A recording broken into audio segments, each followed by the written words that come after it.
Tonight, we explore the life and legacy of William Shakespeare, the literary genius whose works have shaped the world of theatre and storytelling. From his timeless plays to his profound influence on the English language, Shakespeare's words continue to inspire and captivate audiences across generations. So before you get comfortable, take a moment to like the video and subscribe to the channel. Also, let us know where you're watching from and what time it is. William Shakespeare was born in the spring of 1564 in the small town of Stratford-upon-Avon, England. Though the exact date of his birth is not known, tradition holds it to be April 23rd. The streets of Stratford were quiet, lined with timber-framed houses, their white plaster walls crisscrossed by dark wooden beams. The gentle flow of the River Avon had meandered through the town, reflecting the sky in its soft, rippling waters. William was the third child of John Shakespeare, a glove maker and local merchant, and Mary Arden, who came from a respected farming family. Their home on Henley Street was modest, but comfortable, filled with the sense of leather and parchment from his father's work. In those early days, William's world was shaped by the sounds of bustling markets, church bells, and the hum of conversation among townsfolk. The air in Stratford was filled with the rhythms of everyday life, the changing seasons, and the echoes of a world on the brink of cultural awakening. As a boy, William likely spent time exploring the fields and woods beyond the town, where wildflowers bloomed and the calls of birds filled the air. He may have wandered along the banks of the Avon, his curious eyes taking in the flowing water, the shifting light, and the small wonders of nature. William attended the King's New School, where he received a solid education in reading, writing, and classical literature. He studied the works of Roman poets like Ovid and playwrights like Plautus and Seneca. These ancient stories of gods, heroes, and tragic fates ignited his imagination, giving him a foundation that would later blossom into his own masterpieces. The days at school were long, filled with the scratch of quills on parchment, the low hum of Latin recitations, and the occasional creak of wooden benches. William learned not only the rules of language, but also the power of storytelling, the ability to capture the human experience in words. When William was 18, he married Anne Hathaway, a farmer's daughter who lived in a small cottage outside of Stratford. Their marriage was a quiet affair, held in the local church, surrounded by family and friends. A year later, they welcomed their first child, Susanna, followed by twins, Hamnet and Judith. The small house they shared was filled with the sounds of children's laughter and the simple comforts of family life. Yet, even as a young man with a family, William's mind seemed to yearn for something more. Somewhere within him, the seeds of creativity were beginning to sprout. By the late 1580s or early 1590s, Shakespeare left Stratford and made his way to London, a city alive with energy, opportunity, and artistic expression. London in the 1590s was a place of contrasts, cobblestone streets filled with carriages, merchants selling their wares, and the hustle and bustle of a growing metropolis. It was a city where theatres were becoming centres of cultural life, drawing people from all walks of society. Amidst this vibrant chaos, William Shakespeare found his place in the world of theatre. He began his career as an actor and playwright, with a company called the Lord Chamberlain's Men. His early plays were performed in small theatres, where audiences gathered in the dim light, eager to be transported by stories of love, betrayal, and adventure. The scent of burning tallow candles filled the air, mingling with the excited whispers of the crowd. Shakespeare's talent quickly became evident, and his works began to captivate London's theatre-goers. His early successes included plays like Henry VI and Titus Andronicus, stories of war, revenge, and political intrigue. Each line he wrote seemed to pulse with life, filled with the richness of human emotion and the beauty of language. By the late 1590s, Shakespeare had become a respected figure in the theatre world. He purchased shares in the newly built Globe Theatre, a wooden structure that would become the heart of his creative endeavours. The Globe stood on the southern bank of the River Thames, its thatched roof and open-air stage welcoming thousands of eager spectators. It was here that some of his greatest plays came to life: Romeo and Juliet, A Midsummer Night's Dream, and The Merchant of Venice. These stories of a young love, magical realms, and complex human relationships resonated with audiences who laughed, wept, and marvelled at the tales unfolding before them. As his reputation grew, so did the depth of his work. In the early 1600s, Shakespeare wrote some of his most profound and powerful tragedies: Hamlet, Othello, King Lear, and Macbeth. These plays explored the darker corners of the human soul, delving into themes of ambition, jealousy, madness, and fate. Imagine the dimly lit stage, the flicker of candlelight, the hushed anticipation of the crowd as the curtain rose. The words of Shakespeare filled the air, weaving a tapestry of emotion, drama, and insight that would echo through the centuries. Even as he found success in London, Shakespeare never lost his connection to Stratford-upon-Avon. He returned frequently to his hometown, where he purchased New Place, one of the largest houses in the town. It was a place of peace and reflection, a retreat from the bustling world of the theatre. As he entered the later years of his life, his writing took on a gentler tone. Plays like The Tempest and The Winter's Tale spoke of forgiveness, redemption, and the passage of time. These final works reflected a man who had seen much of life's beauty and sorrow, and who sought peace and understanding.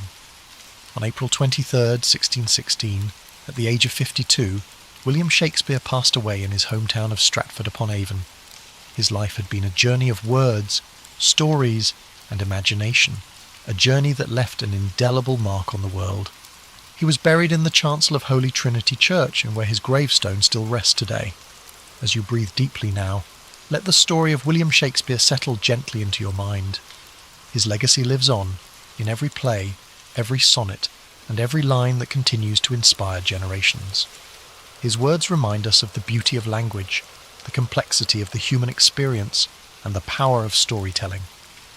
William Shakespeare's life was one of continuous growth, creativity, and exploration. Even though he left the world far too early at the age of 52, his legacy continued to flourish long after his death. His works were not confined to his own time. They transcended generations, cultures, and continents, shaping the world of literature, theatre, and language in ways no one could have predicted. In the years following his passing, Shakespeare's fellow actors and friends, John Hemingway and Henry Condell, took on the task of preserving his work. They compiled and published the first folio in 1623, a collection that ensured his plays would be remembered and performed for centuries to come. This remarkable volume contained 36 of his plays, including comedies, histories, and tragedies, preserving works that may otherwise have been lost. Without the dedication of these friends, some of Shakespeare's most beloved works, such as Macbeth and The Tempest, might never have reached us. Thanks to this labour of love, his stories endured, spreading far beyond the theatres of London to inspire future generations of readers, actors, and writers. Shakespeare's influence on the English language is unparalleled. He coined or popularised thousands of words and phrases, many of which are still in use today. Expressions like break the ice, wild goose chase, and heart of gold can all be traced back to his plays. His ability to capture human emotion and experience in words gave the language a richness and expressiveness that endures. His works reflected the human condition in all its complexity, the joys, the sorrows, the triumphs, and the tragedies. Shakespeare's characters were not just figures on a stage, but living, breathing reflections of humanity. They spoke of love, ambition, betrayal, and redemption with a clarity that resonated across time. Imagine Romeo and Juliet, young lovers torn apart by the feud of their families, speaking words that echo the passions and heartbreaks of every generation. Picture Hamlet, the introspective prince, grappling with questions of life, death, and morality. Think of King Lear, an old man facing the consequences of his pride and folly, or Macbeth, driven to ruin by ambition and fate. These stories were not just meant to entertain. They were designed to make audiences think, feel, and understand themselves and the world around them. In Shakespeare's time, the theatre was a place where the barriers of class and status melted away, where the common folk and the nobility could come together to share in the experience of a story. The Globe Theatre, with its thatched roof and wooden beams, echoed with the laughter, tears, and applause of audiences who saw their lives reflected on stage. Shakespeare understood that stories had the power to unite people, to reveal truths, and to inspire change. In his quieter moments, Shakespeare returned to Stratford-upon-Avon, where he enjoyed the peace of his family home. Here, he could escape the noise of the city and the demands of the theatre. He tended to his affairs and spent time with his families and walked the familiar streets of his hometown, but even in retirement, the creative spark never truly left him. Later years, he collaborated with younger playwrights and continued to refine his craft. The serenity of Stratford offered him a chance to reflect on his life's work, to find peace in the knowledge that he had given the world something timeless and extraordinary. Though his life ended on April 23, 1616, his impact was only just beginning. Over the centuries, Shakespeare's works were performed in countless theatres, translated into every major language, and adapted into countless forms. His stories found new life in operas, films, novels, and modern reinterpretations that brought his characters into new settings and contexts. Generations of actors, from humble players to celebrated stars, found their voices through Shakespeare's words. Directors reimagined his plays in endless ways, setting them in modern cities, distant futures, and war-torn landscapes. Each interpretation shed new light on his timeless themes. In schools and universities, students continue to explore his plays, discovering the brilliance and depth of his writing. His sonnets, with their delicate beauty and insight into the nature of love and time, continue to touch the hearts of readers across the globe. Shakespeare's legacy is not just in the pages of books or on the stages of theatres. It lives in the way we use language, the way we tell stories, and the way we understand ourselves. His genius lies in his ability to capture the full spectrum of human experience, from the lightest moments of comedy to the darkest depths of tragedy. As you lie here, feeling the weight of sleep gently pressing upon you, know that Shakespeare's story is one of inspiration, creativity, and boundless imagination. He reminds us that even the simplest beginnings can lead to extraordinary journeys, that the world is full of stories waiting to be told, and that words have the power to change hearts and minds. Allow his life story to guide you into a restful slumber, where dreams unfold like the scenes of a play, filled with wonder, beauty, and endless possibility. Let the words of the past wrap around you like a soft blanket, comforting and timeless. As we continue to reflect on the life and legacy of William Shakespeare, his story weaves a rich tapestry of creativity, resilience, and timeless brilliance. Though the world around him changed, his works remained steadfast, a beacon of human expression that endured across centuries. The years following his death saw a gradual rise in recognition, as scholars, actors, and audiences began to understand the profound impact of his words. In the decades after his passing, you have the first folio published in 763, 1623 by his friends and fellow actors, secured his place in history. This collection ensured that plays like Macbeth, The Tempest, Twelfth Night, and Julius Caesar would be preserved and shared with future generations. Each of these works held a mirror to society, reflecting the complexities of human nature, politics, and morality. As time went on, Shakespeare's works spread beyond the shores of England. Travelling troupes of actors performed his plays across Europe, carrying his stories to new audiences. By the 18th century, his influence had reached the far corners of the world, with translations bringing his words to new languages and cultures. The universality of his themes, love, ambition, betrayal, and redemption, resonated with people from all walks of life. His birthplace, Stratford-upon-Avon, slowly became a place of pilgrimage for lovers of literature and theatre. Visitors walked the same cobblestone streets, passed by the same riverbanks, and stood in the same rooms where Shakespeare once lived. The small town grew into a symbol of creativity and artistic heritage, forever linked to the legacy of its most famous son.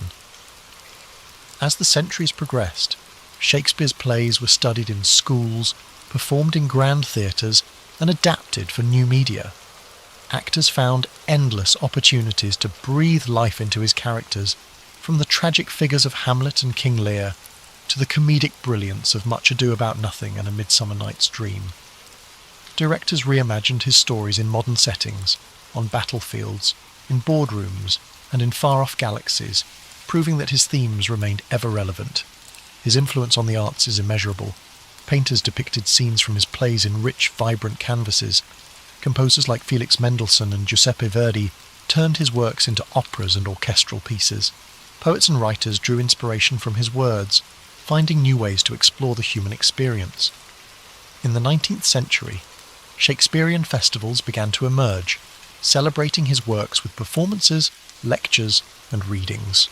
The Royal Shakespeare Company, founded in the 20th century, became a beacon for the continued performance and exploration of his plays.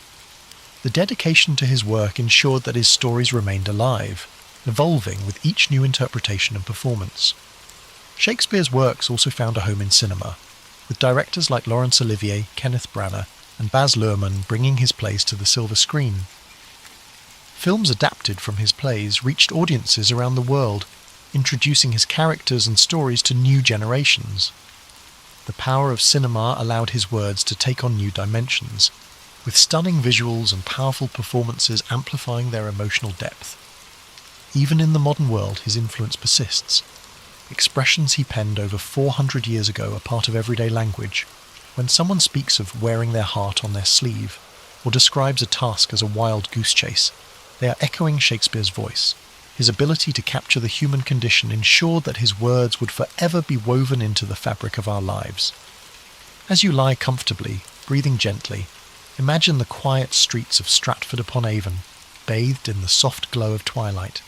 Picture the river Avon flowing peacefully, its surface shimmering with the last rays of the setting sun. The breeze carries the faint scent of blooming flowers, and the world slows to a tranquil hush. Let the image of a young William with eyes full of wonder and curiosity fill your mind. See him wandering the countryside, dreaming of the stories he would one day tell. His journey reminds us that creativity, passion, and perseverance can shape a legacy that outlives us all. Allow these thoughts to soothe you, like the gentle turning of pages in an old book. The weight of history and the timeless beauty of Shakespeare's words settle around you, a comforting presence that whispers of endless possibilities. As sleep draws you deeper, know that you are connected to a rich lineage of dreamers, thinkers, and storytellers.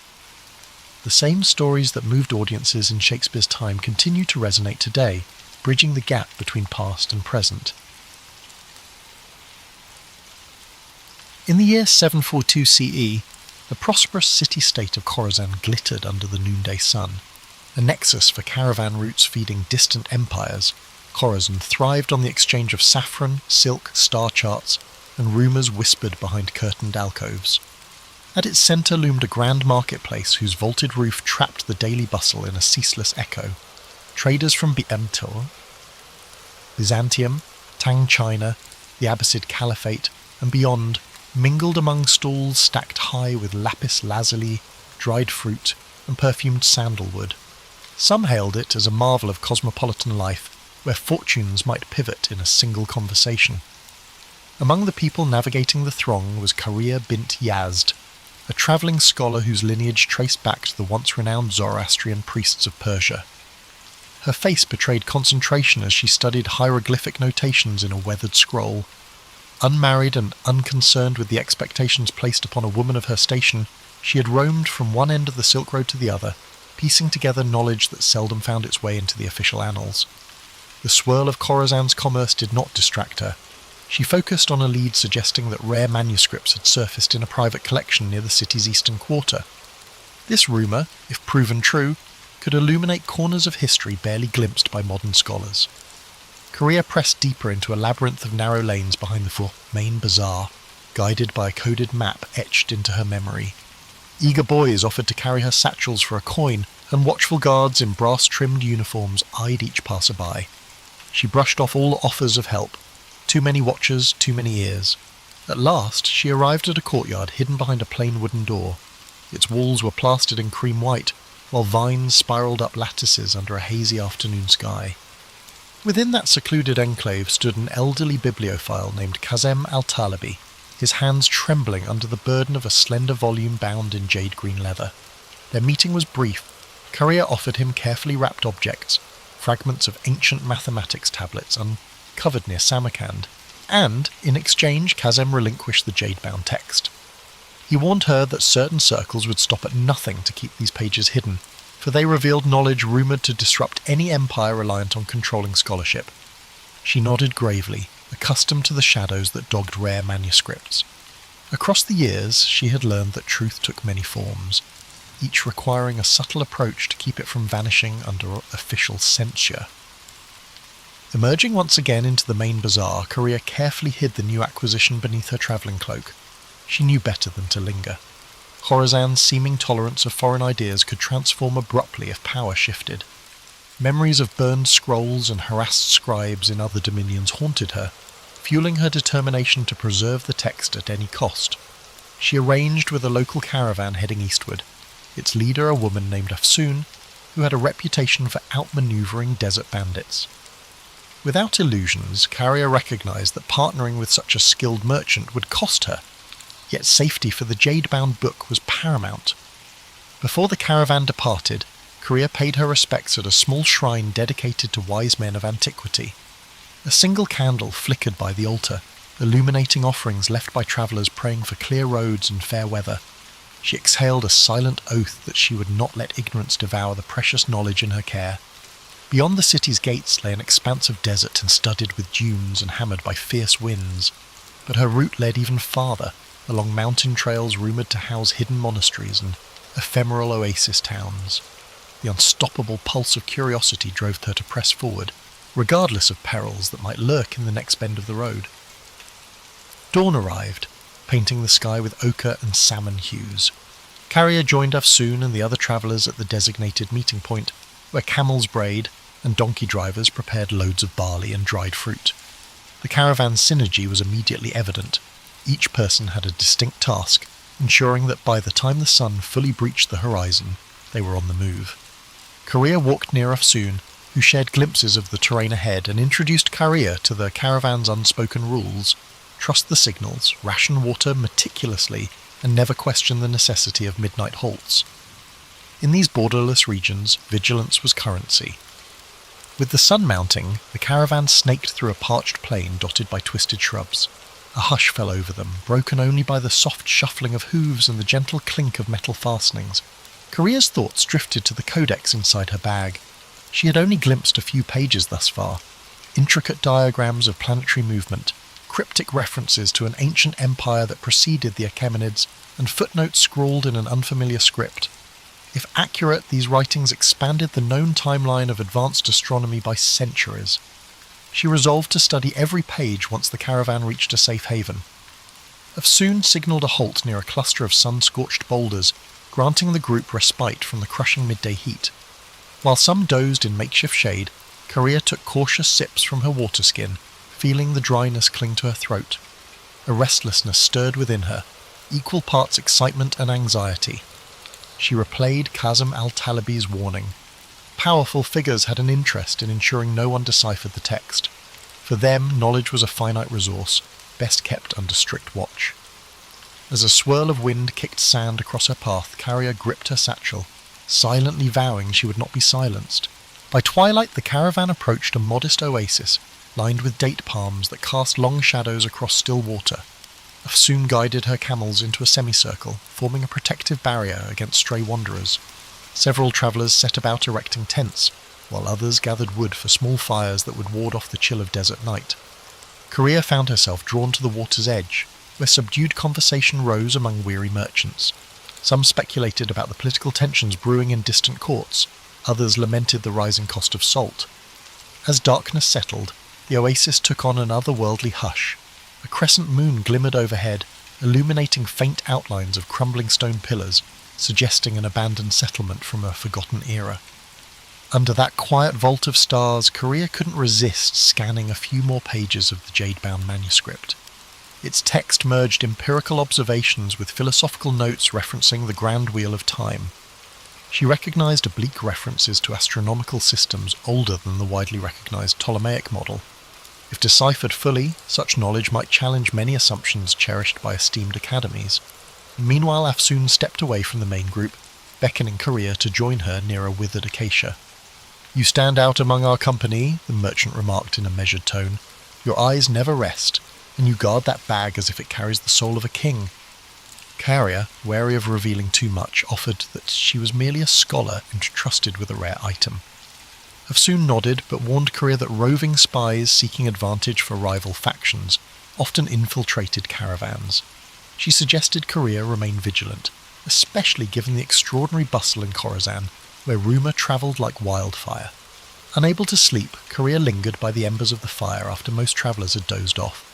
She studied the swirling patterns of the night sky, mindful of the coded star charts in the manuscript. Passing caravans sometimes recounted legends of a hidden library in the mountain city of Varash, where lines of knowledge stretched back to centuries unknown. Caria wondered if that library could fill the gaps in her text. She believed the jade-bound manuscript might be only a fragment of a larger puzzle, scattered across the Silk Road's shifting tapestry. Morning unveiled a horizon brushed with amber, and the caravan proceeded along a rocky escarpment overlooking a vast dune field. Rolling slopes of sand rippled beneath the wind like the surface of a living sea. At midday they paused for water, rationed by Efsoon with practised efficiency. Caria noticed that one of the other travellers, a soft-spoken man named Malik, carried a small chest meticulously locked. He travelled with perpetual worry etched into his features, eyes darting whenever talk turned to rumours of desert raiders. Secrets seemed to coil around each member of this assemblage, as though no one ventured these roads without hidden motives. Late in the afternoon, the caravan encountered a party of horsemen flying the banner of a minor warlord rumoured to be in league with the region's most feared bandit clans. Tension crackled through the group as Efsoon halted the caravan, waiting for the riders to approach. After a terse greeting, the horsemen rode on, apparently uninterested in conflict, but the encounter rattled everyone. Caria noticed Efsoon's posture remained rigid with caution long after the riders vanished in a plume of dust. The merchant murmured about changing their route, seeking narrower trails less patrolled by predatory chieftains. That evening brought them to a narrow gorge, its walls towering on either side in jagged ridges. Efsoon insisted they make camp in a sheltered alcove half hidden behind weathered boulders. By the flicker of firelight, Caria finally delved into the central chapter of the manuscript. Strange symbols, part cuneiform, part unknown script, decorated the margins, each sign accompanied by cryptic commentary. The text recounted a civilization that mapped constellations in ways contrasting with every known chart. Diagrammatic lines implied an advanced geometry, far exceeding the standard calculations of her time. Just as Caria's pulse quickened at the revelation, a cry rang out near the edge of camp.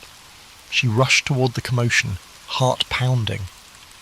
Malik stood trembling by his small chest, which now lay open, its contents missing. Anguish coloured his voice as he pleaded for help, insisting that something vital had been stolen, a crucial letter from the governor of Basra, hidden within that chest. Efsoon assembled the caravan members, demanding an explanation. Tempers flared, suspicion circled, and whispered accusations rippled through this group. Searching for footprints beneath lantern light, they discovered evidence of at least 2 intruders who had come and gone without a trace. No sign indicated who among them might be an accomplice. The theft underscored Efsoon's earlier warning. In these transitory worlds, secrets attract cunning opportunists. Caria gripped her manuscript more tightly, wishing to vanish inside the labyrinth of lines and symbols that promised an era unbounded by petty intrigue. Yet she remained anchored in the caravan's tense reality. The road ahead felt increasingly perilous, and the cost of preserving knowledge seemed set to rise. The following sunrise found the caravan subdued, each member wary of neighbours who might conceal hidden agendas. Efsoon led them out of the gorge at a brisk pace, aiming to put distance between their group and whoever had orchestrated the nighttime theft. A pale wind carried the scent of flint and dust, stinging eyes and chapping lips. Their route descended along a dry riverbed flanked by stunted tamarisk shrubs, offering scant protection from the intensifying sun. Caria trudged in Stolzen silence, mindful that trust could be a luxury. As midday drew near, they spotted the remnants of a caravanserai built against the side of a bluff. Its once sturdy walls had caved in and battered archways led into courtyards strewn with fallen timber. Efsoon signalled a cautious approach, uncertain whether travellers or outlaws might be occupying the ruins. The group explored in pairs, stepping over cracked tiles littered with scorpion husks. No living presence emerged, though evidence of a hasty departure. Scattered coals, torn blankets, suggested someone had sheltered there not long before. Since water was available from a half-collapsed cistern, Afsoon decided they would rest under what remained of the caravanserai's roof. Malik hovered by his broken chest, sifting through remnants of cloth as though searching for any clue. Korea drifted away from the group, drawn to an overgrown courtyard where a dried fountain stood. Vines draped its cracked basin, trailing over carved motifs of intertwined serpents. Time and neglect had worn away the finer details, yet a mysterious energy lingered, as though the place once echoed with conversation about cosmic truths beyond mortal comprehension. She pulled out the jade-bound book to scrutinize a passage describing the 4 points beyond the boundary of earthly measure. The text postulated that certain alignment patterns, stars in specific conjunctions, allowed glimpses into knowledge unattainable through ordinary means. This notion was not entirely foreign, given that many mystical traditions in Persia and India spoke of cosmic gates. Still, the clarity of these instructions startled her. The manuscript seemed less a mere curiosity, and more a carefully constructed key. She wondered if others who sought it might comprehend its significance. Meanwhile, Afsoon prepared spiced lentils and shared them among the group, her gestures calm yet determined to maintain unity. Tension still hovered like a low cloud, with suspicions that the thieves might be part of a larger plot. Over a sparse meal, Korea gleaned fragments of each traveller's story. A textile merchant returning from Cairo, a widower heading to Samarkand to meet his estranged son, an amateur scribe hoping to gain employment in the libraries of Nishapur. Layer by layer, she sensed each person guarded secrets born of loss, ambition, or desperation. As dusk fell, moonlight filtered through the caravanserai's gaps, accentuating outlines of shattered pillars. The group huddled around small fires. Soft conversation revolved around the abrupt shift in weather, the possibility of encountering warlord patrols, and whether rumours of a plague in the western provinces were exaggerated. Though the chatter seemed ordinary, Korea felt a current of urgency running beneath it. Everyone understood the precariousness of travelling these routes. At any moment, violent storms or human treachery could obliterate the careful calculations of even the most disciplined merchant. Restless, Korea ventured into the courtyard once more. She ran her fingertips over the carved serpents, musing that knowledge itself often took the shape of something fearsome and winding, capable of enlightenment but also of destruction, depending on who wielded it. Before she could lose herself in speculation, a subtle motion in the archway drew her attention. She turned to see Malik, shadowed in moonlight. His face still wore traces of anguish. He approached and, in hushed tones, apologized if his panic had disrupted the caravan's stability. Then he posed a startling question. "Is your book truly worth risking your life?" Korea hesitated, contemplating her answer. She confessed that its pages might safeguard insights from an older civilization, knowledge that could enrich the world if studied openly. Yet she recognized the hazards. No single text was worth a life, unless it also contained the means to prevent greater harm. Malik nodded, revealing that his lost letter held the potential to end a trade blockade strangling his hometown. Without it, he feared entire families would starve. They shared a poignant silence, realizing each bore a heavy burden for reasons that extended beyond self-interest. Their exchange was interrupted by a faint shout from Afsoon, who was patrolling the perimeter. A silhouette darted across the ruins, then vanished behind a crumbling wall. Alarmed, Carrier and Malik hurried back to the main courtyard, only to find the rest of the travellers on their feet. The intrusion lasted mere seconds, but it confirmed the presence of watchers trailing them. The memory of the stolen letter flared in every mind. Gathering her satchel close, Carrier recognised that pursuit was inevitable. She could only hope that what she carried would outlast the desert's shifting alliances and the relentless greed of unknown adversaries. Early the next day, Afsoon insisted they abandon the ruin before sunrise. Lanterns swinging from camel saddles cast flickering halos in the pre-dawn gloom. Korea walked at the caravan's rear, scanning the horizon for silhouettes. She felt more exposed than ever, especially with the manuscript drawing unseen eyes. A swirl of wind rustled the sparse vegetation, carrying the forlorn call of a distant jackal. Although no further intruder appeared, the caravan's collective nerves remained raw. Their route now wound through a series of rocky badlands. Eroded hills, tinted red and ochre, rose around them in jagged formations reminiscent of a broken amphitheatre. At times the path was scarcely wide enough for 2 camels to pass. Dust coated every surface, clinging to clothes and creeping into waterskins. The travellers advanced in single file, each footstep measured.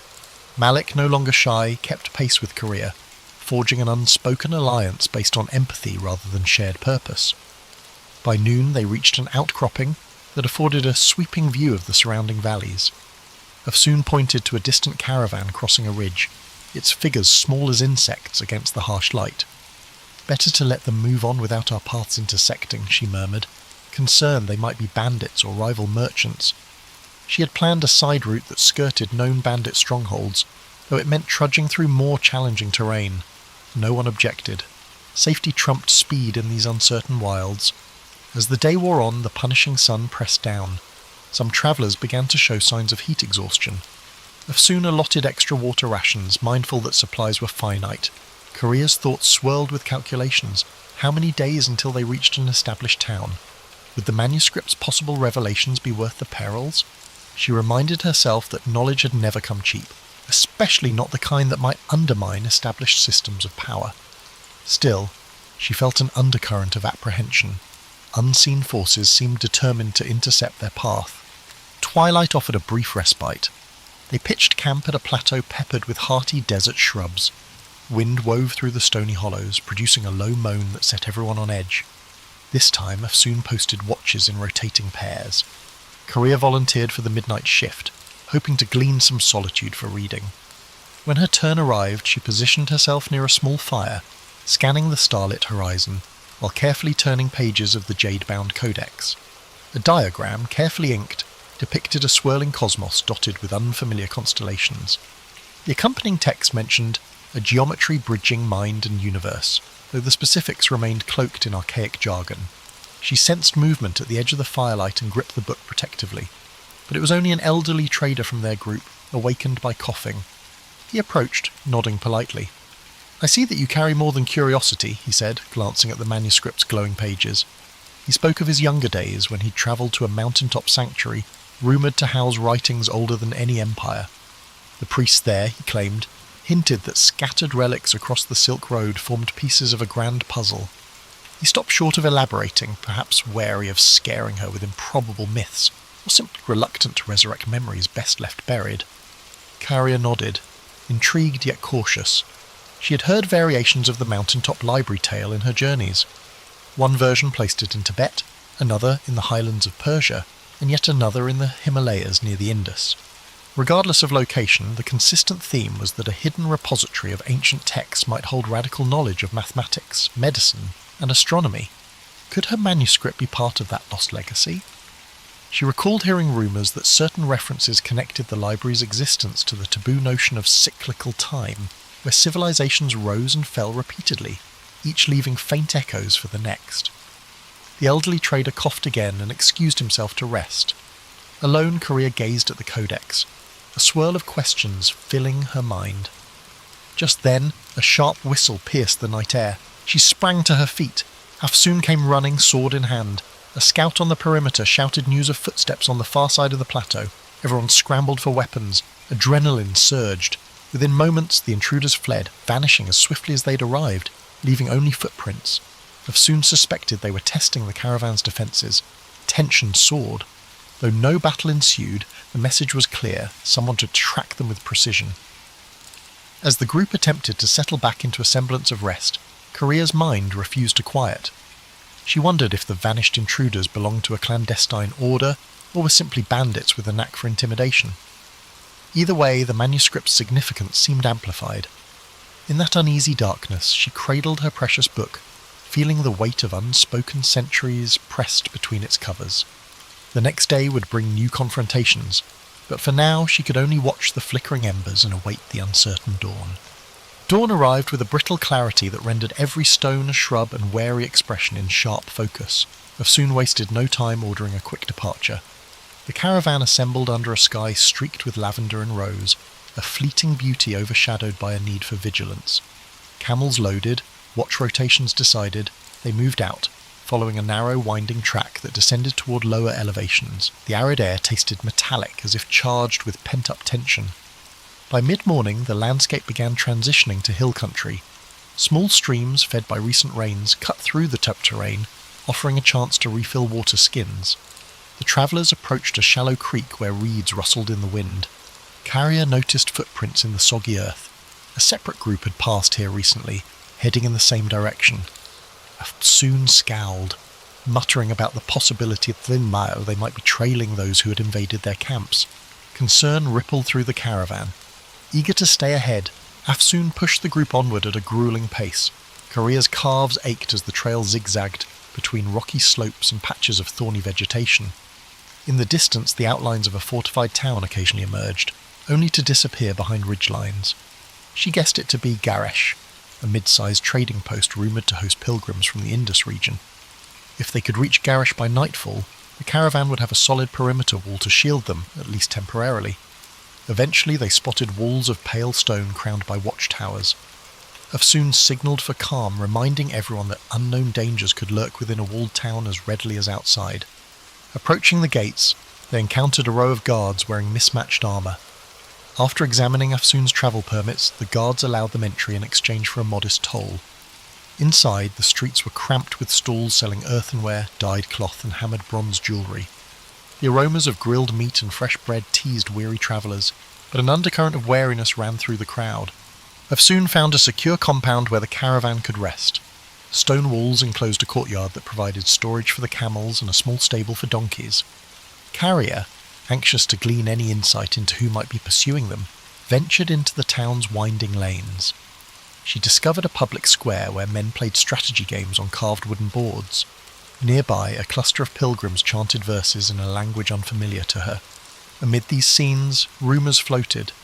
A band of masked riders had passed through a day earlier, asking about a certain travelling scholar. The mention chilled her. She hurried back to the compound, only to find Malik pacing by the gate, fidgeting with a leather pouch. He had overheard similar chatter, strangers seeking news of a woman carrying forbidden documents.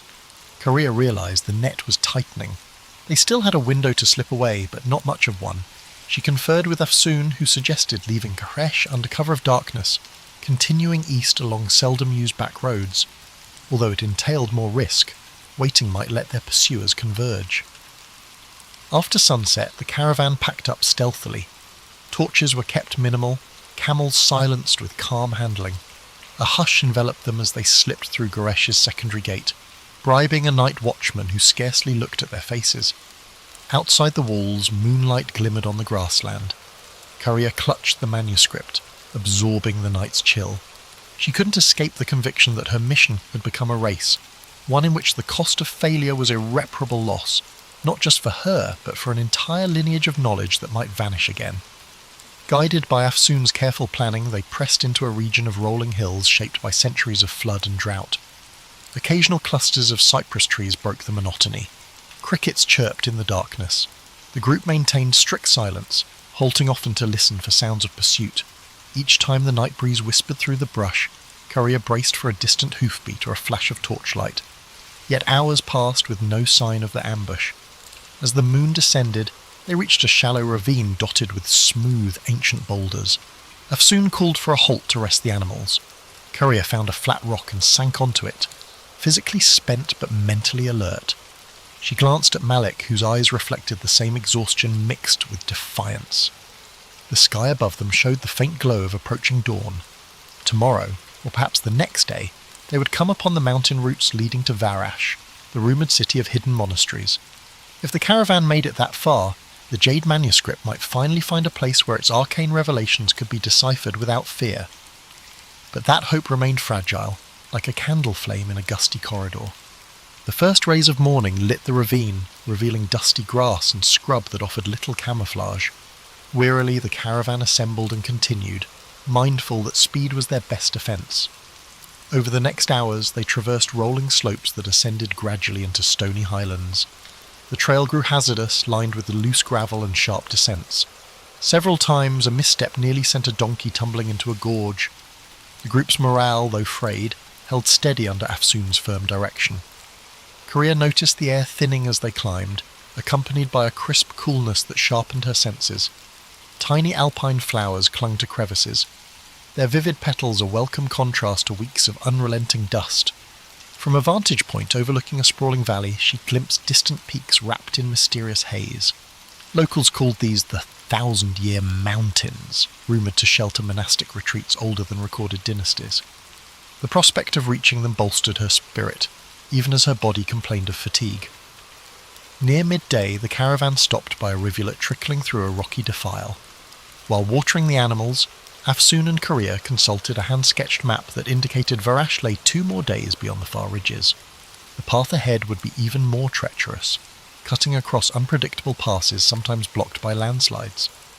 Korea felt her heartbeat quicken, recalling rumours that entire caravans had been buried by sudden rockfalls in these mountains, yet the urgency to evade pursuers overshadowed every other fear. They pressed on, the route turning into a steep climb dotted with ancient stone markers. At each switchback, Carrier saw inscriptions worn by centuries of weather. She paused to trace her fingers over a faint symbol, a stylized sun encompassed by the intersecting circles. Something about it resonated with the diagrams in her jade-bound codex. She made a mental note to compare them later, suspecting these markers might be vestiges of the same civilization described in the manuscript's cryptic pages. Whenever she glimpsed fresh inscriptions, her curiosity ignited anew. Late in the afternoon, the skies darkened ominously. Thunder rumbled among the peaks, and a biting wind heralded an approaching storm. Soon urged everyone to hurry. They located a natural overhang near a rocky ledge, providing partial shelter from the elements. Rain unleashed its fury soon after they took cover, slamming the landscape in waves. Lightning tore the sky, illuminating ragged silhouettes of mountains. The downpour threatened to wash away the path. Huddled together, the travellers watched rivulets form across the rocky ground, carrying pebbles and debris downhill. The storm raged for hours, pinning them under the overhang. Korea used the enforced pause to unwrap the codex, sheltering it beneath a canvas. She examined the sections she had not yet deciphered, focusing on references to a temple of horizons. The text included mathematical guidelines for charting star positions from an elevated vantage. With each flash of lightning, she glimpsed the manuscript's swirling lines and felt a peculiar kinship with those unknown scholars from centuries past. They had once braved the wilderness of ideas. Now, in a literal wilderness, she carried their legacy. Eventually, the worst of the storm passed, leaving dripping rocks and a deep chill in its wake. The group decided to remain under the overhang for the night, wary of slick trails and potential landslides.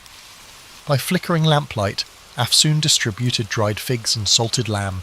Conversation drifted from the challenges of the climb to more philosophical musings, the futility of borders in a land shaped by millennia, the intangible line between faith and science. Malik spoke quietly of his father, who had died under a tyrant's regime while trying to protect valuable manuscripts. Listening to him, Korea sensed that each traveller had been guided here by a longing for redemption or renewal. Sometime after midnight, Korea woke to the faint crackle of footsteps. She inched toward the edge of their makeshift shelter, heart pounding. 2 figures, hunched low, hovered near the pack animals. She recognized them as strangers, not members of the caravan. Before she could raise an alarm, Afsoon emerged from the darkness like a phantom, sword drawn. A terse standoff ensued, broken by frantic whispers. The intruders fled once they saw they were outnumbered. The caravan's travellers, now fully awakened, spent the rest of the night in guarded watch, cold and uneasy. With dawn they surveyed the sodden landscape. Landslides had ripped through parts of the trail, but it appeared passable with caution. Though the intruders had not returned, the sense of pursuit remained acute. Carrier conferred with Afsoon, both concluding that time was running short. If Varash was within reach, they needed to seize the chance before more enemies closed in. Hoisting packs onto weary camels, the group set forth again. The distant peaks beckoned like silent witnesses, and Korea whispered a fervent hope that the city's rumoured monasteries could offer refuge, and perhaps reveal how to unlock the manuscript's deeper secrets. The final stretch to Varash proved gruelling. Narrow trails clung to mountain ridges overlooking mist-shrouded abysses. Each step required vigilance. At times they paused to listen for rockfalls in the distance, markers of an unstable terrain. The air grew thinner, and breath came in short gasps, yet beyond every precarious turn a new vista opened. Crisp lakes reflecting the sky, hidden valleys studded with wildflowers, the occasional stone ruin perched on a ledge like an ancient sentinel. The extremes of this landscape both awed and unsettled the travellers. By late afternoon the slopes relaxed into a wide plateau. Rising from the plateau's edge stood Varash, enclosed by a high stone rampart. At first glance, the city appeared carved from the mountain itself, its walls blending with the surrounding cliffs. Mist swirled around parapets, creating a dreamlike vision. According to legend, Varash was older than any recorded dynasty, built upon a site revered for its celestial alignments. A hush fell over the caravan as they approached the massive gates. Inside, the city's winding streets ascended in tiers. Houses with slate roofs leaned against sturdy ramparts, while cobblestone lanes converged on a central square. Steam rose from communal baths that tapped into natural hot springs. Monks in dark robes shuffled along the corridors, carrying scrolls tucked beneath their arms. Carrier's senses ignited at the first glimpse of this environment. She could feel an undercurrent of scholarship humming through the city like a subterranean river, a potent contrast to the chaotic markets of Khorasan. Afsoon guided the caravan to a spacious courtyard inn used by trade emissaries. Soon after settling, Korea excused herself and ventured into the city's upper levels, following directions gleaned from a scribe at the inn. She was searching for a specific monastery library, rumoured to house ancient manuscripts paralleling her jade-bound text. Crossing a series of stone bridges that arched over narrow gulches, she noticed the architecture displayed recurring motifs, spiral carvings, geometric borders reminiscent of the codex's marginal designs. At last, she arrived at a massive carved door flanked by statues of robed figures. A discreet sign identified it as the Library of High Windows. Inside, the atmosphere was reverential. Golden light filtered through stained glass windows, illuminating shelves stacked from floor to ceiling with scrolls, codices, and tablets. Monks, novices, and a few learned travellers from distant lands moved quietly between reading alcoves. Carrier approached a tall, bearded monk who introduced himself as Brother Callan. With measured politeness, he asked her purpose. Carrier revealed her codex, explaining in hushed tones that she believed it referenced an advanced astronomy predating recognised schools of thought.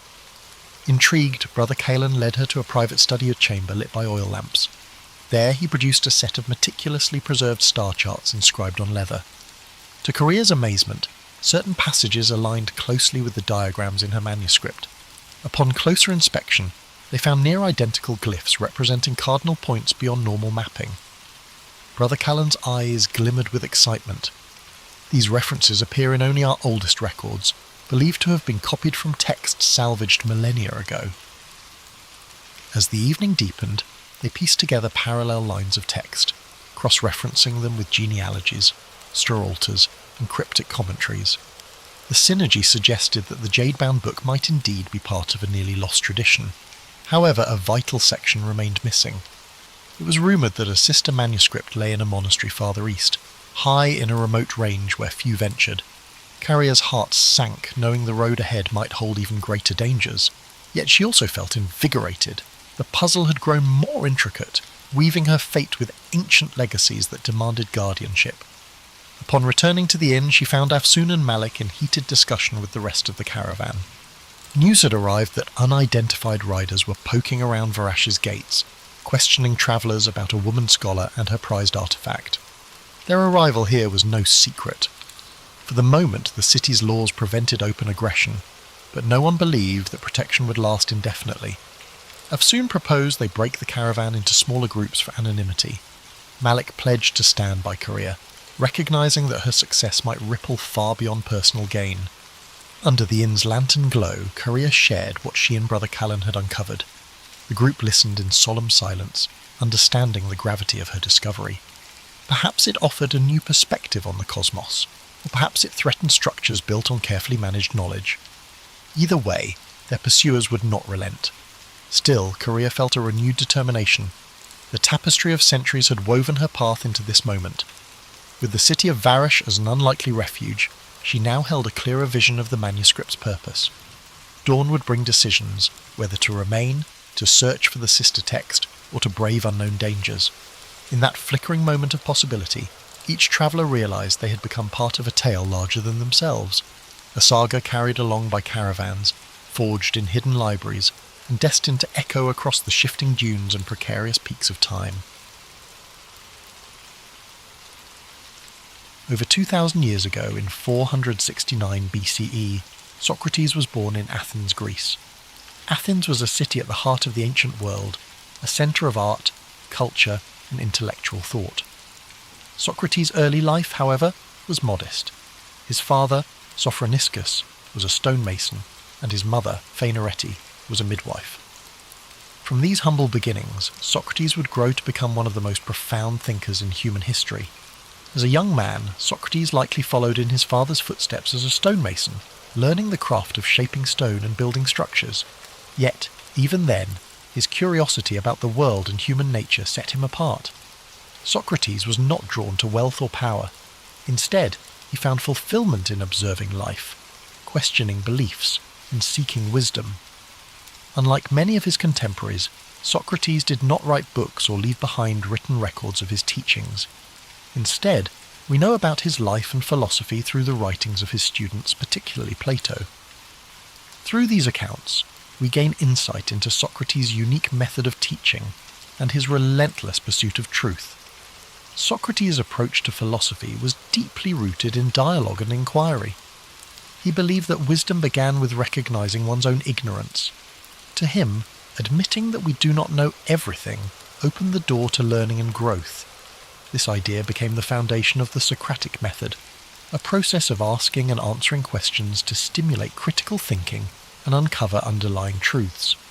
Socrates spent much of his life walking the streets of Athens, engaging in conversations with people from all walks of life. He would approach artisans, politicians, and everyday citizens, asking probing questions that challenged their assumptions and beliefs. These discussions were not meant to humiliate or demean, but to encourage reflection and deeper understanding. Despite his humble appearance, barefoot, dressed simply, and often unkempt, Socrates' intellect and charisma drew people to him. Many young Athenians admired his wisdom and became his students, eager to learn from his insights. However, his habit of questioning authority and exposing contradictions in people's beliefs also earned him powerful enemies.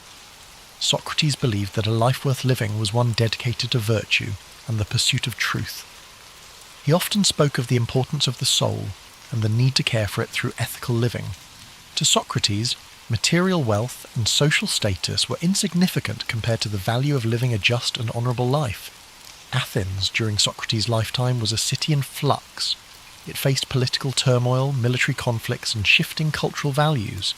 Socrates' teachings, which encouraged critical thinking and challenged traditional norms, were seen by some as a threat to the stability of society. His questioning of the status quo made him a controversial figure, admired by many but also viewed with suspicion and hostility by others. In 399 BCE, when Socrates was 70 years old, he was brought to trial on charges of corrupting the youth and impiety, essentially for not recognizing the gods of Athens and introducing new ones. His accusers painted him as a dangerous influence who undermined the fabric of society. During his trial, Socrates stood firm in his beliefs. Rather than plead for his life or renounce his teachings, he used the opportunity to defend the principles he held dear. He argued that his questioning and discussions were a service to Athens, pushing its citizens to think critically and live virtuously. The trial was both a demonstration of Socrates' unwavering commitment to truth and a reflection of the political tensions in Athens. Despite his eloquence and integrity, the jury found him guilty. He was sentenced to death by drinking a cup of hemlock, a poison that would end his life. In the days leading up to his execution, Socrates remained calm and composed. Surrounded by his closest friends and students, he continued to discuss philosophy and the nature of life and death. He viewed death not as something to fear, but as a transition to another state of existence, where the soul might find true knowledge. On the day of his execution, Socrates drank the hemlock with dignity and courage, accepting his fate without bitterness or resentment. His final moments were spent in conversation, a testament to his belief that the pursuit of wisdom and truth transcended even the boundaries of life itself. Socrates' death marked the end of his physical presence in Athens, but his ideas lived on through his students and their writings. Plato, in particular, dedicated much of his work to preserving and expanding upon Socrates' teachings, ensuring that his philosophy would endure for generations to come. Today, Socrates is remembered as the father of Western philosophy, a thinker whose commitment to truth and virtue continues to inspire. His life teaches us the importance of questioning, of seeking knowledge, and of living with integrity. As you reflect on Socrates' journey, let his story guide you into a state of relaxation and peace. His dedication to wisdom reminds us that the pursuit of understanding is a lifelong journey, one that brings meaning and purpose to our lives. Imagine the streets of ancient Athens, the soft light of the setting sun casting long shadows on the stone buildings. Hear the murmur of conversations as Socrates walks among the people, his questions sparking thought and introspection. Let this image fill your mind with a sense of calm and wonder. As you drift into sleep, let the wisdom of Socrates' life inspire your dreams. His legacy reminds us that even in the face of adversity, the pursuit of truth and the care of the soul are endeavours worth striving for. Let the story of Socrates settle gently in your mind as you relax deeper into rest. His life, though lived so many centuries ago, carries timeless lessons that resonate in every moment of reflection and inquiry. Socrates reminds us that the simplest question can lead to the most profound discoveries, and that truth, even when difficult, is worth pursuing. Picture Socrates standing in the agora, the bustling marketplace of Athens. The air hums with activity, merchants calling out their wares, philosophers debating ideas, and citizens discussing the affairs of the city. Amid this lively scene, Socrates stands calmly, engaging those around him with his thoughtful questions. His unassuming presence and sharp intellect captivate those who stop to listen, drawing them into conversations that challenge their deepest beliefs. As the sun sets over Athens, the city quiets, and Socrates continues his discussions under the glow of oil lamps. The stars above twinkle faintly, a reminder of the vast universe beyond, as his voice carries the gentle rhythm of inquiry and understanding. Socrates believed that philosophy was not just an intellectual pursuit, but a way of life, a commitment to questioning, learning, and living with integrity. Imagine his students gathered around him, their faces illuminated by the soft light as they listen intently. Among them are young minds who would carry his teachings forward, shaping the future of philosophy and ensuring that his legacy would endure. The scene is serene, filled with the quiet joy of shared knowledge and the timeless beauty of human connection. Socrates' belief in the power of dialogue teaches us the importance of listening as well as questioning. In a world often filled with noise and haste, his approach encourages us to slow down, to reflect, and to seek clarity in our thoughts and interactions. His humility, his willingness to admit his own ignorance, and his tireless pursuit of understanding are qualities that inspire us to approach life with openness and curiosity. Now, as you drift closer to sleep, picture Socrates walking along the quiet shores of ancient Greece, the waves gently lapping at the sand.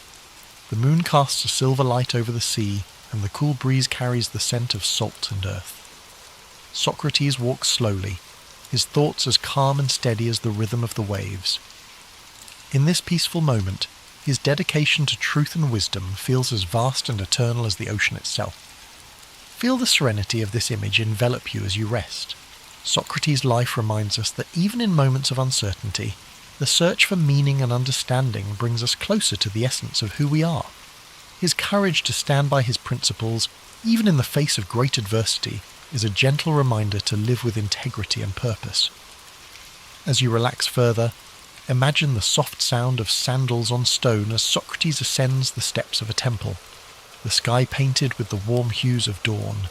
The first rays of sunlight illuminate the ancient city, a symbol of renewal and the endless possibilities that come with each new day.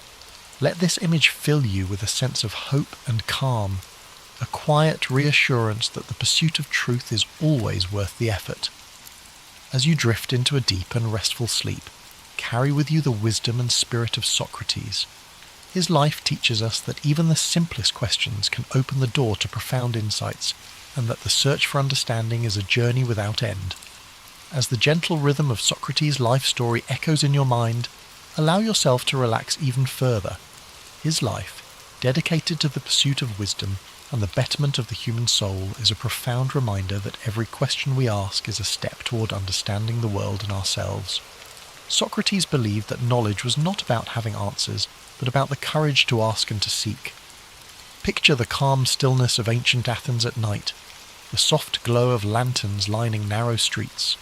Socrates, with his simple cloak draped over his shoulders, moves quietly among the people, his presence as humble as it is impactful.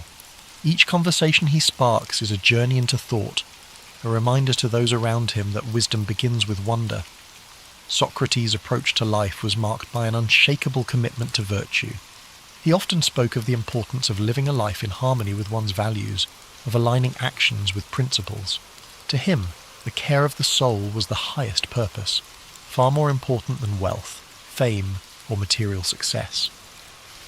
This philosophy reminds us that true fulfillment comes not from external achievements, but from inner growth and ethical living. As you rest, let the wisdom of this teaching soothe your thoughts. The idea that our choices shape not just our lives, but the essence of who we are, encourages us to approach each moment with intention and care. Socrates' belief in the transformative power of self-reflection invites us to look inward, to nurture our inner lives with the same dedication and compassion we offer to others.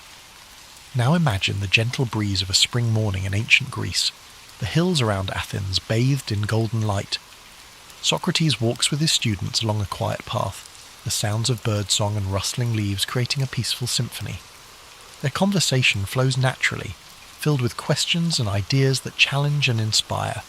This idyllic scene captures the essence of Socrates' philosophy, a life lived in connection with nature, community, and the endless pursuit of knowledge.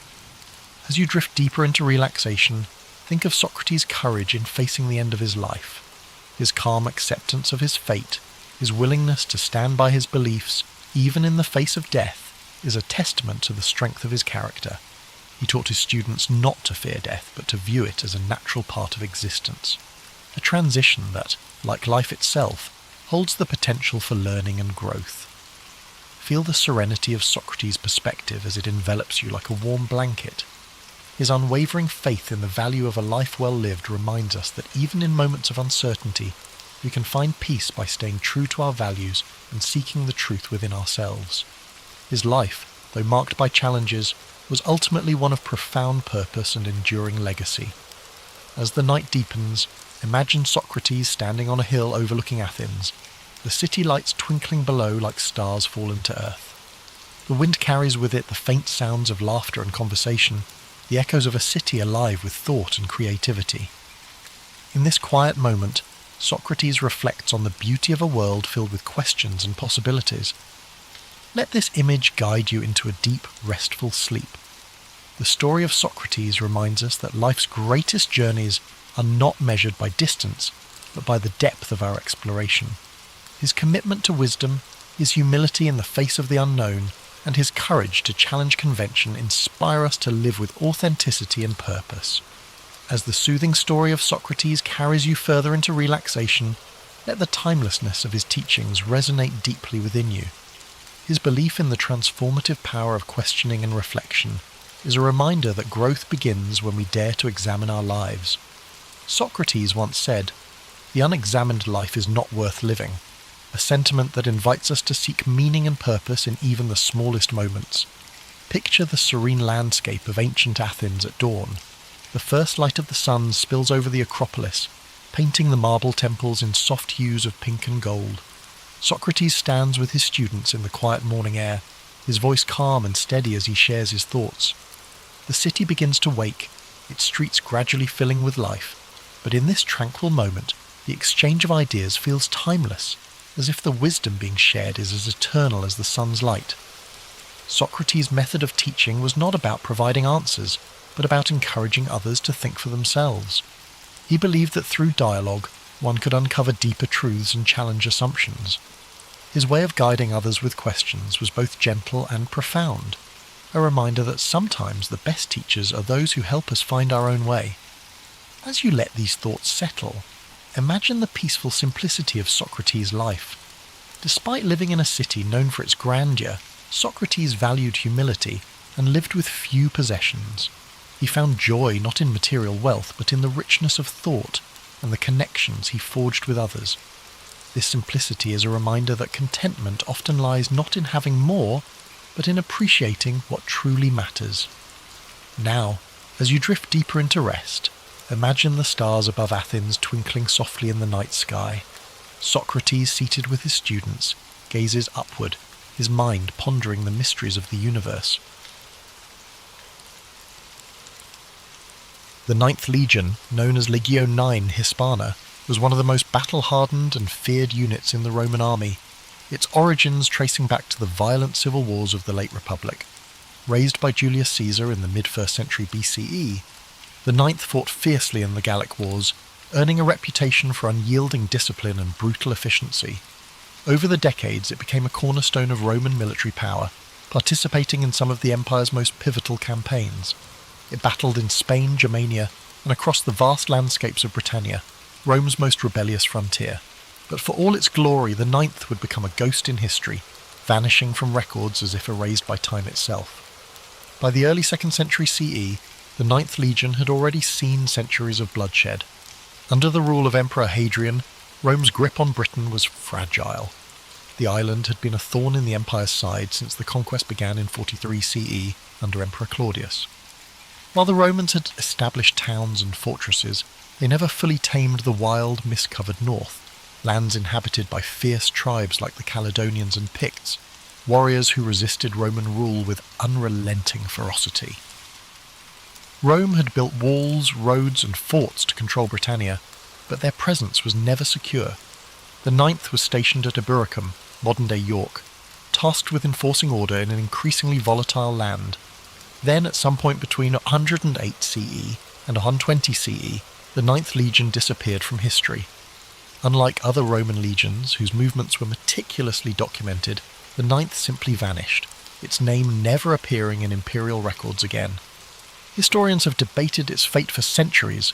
Was it annihilated in a catastrophic battle? Was it quietly disbanded? Did it march into the unknown, leaving only whispers behind?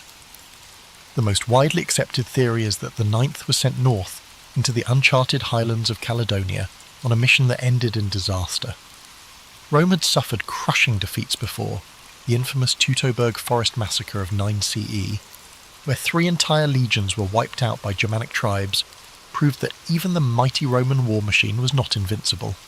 But unlike Teutoburg, where survivors lived to tell the tale, no known tomb accounts exist of what truly happened to the Ninth. One possibility is that the legion marched beyond Rome's frontier to subdue a rebellion and was ambushed by a force too large to repel.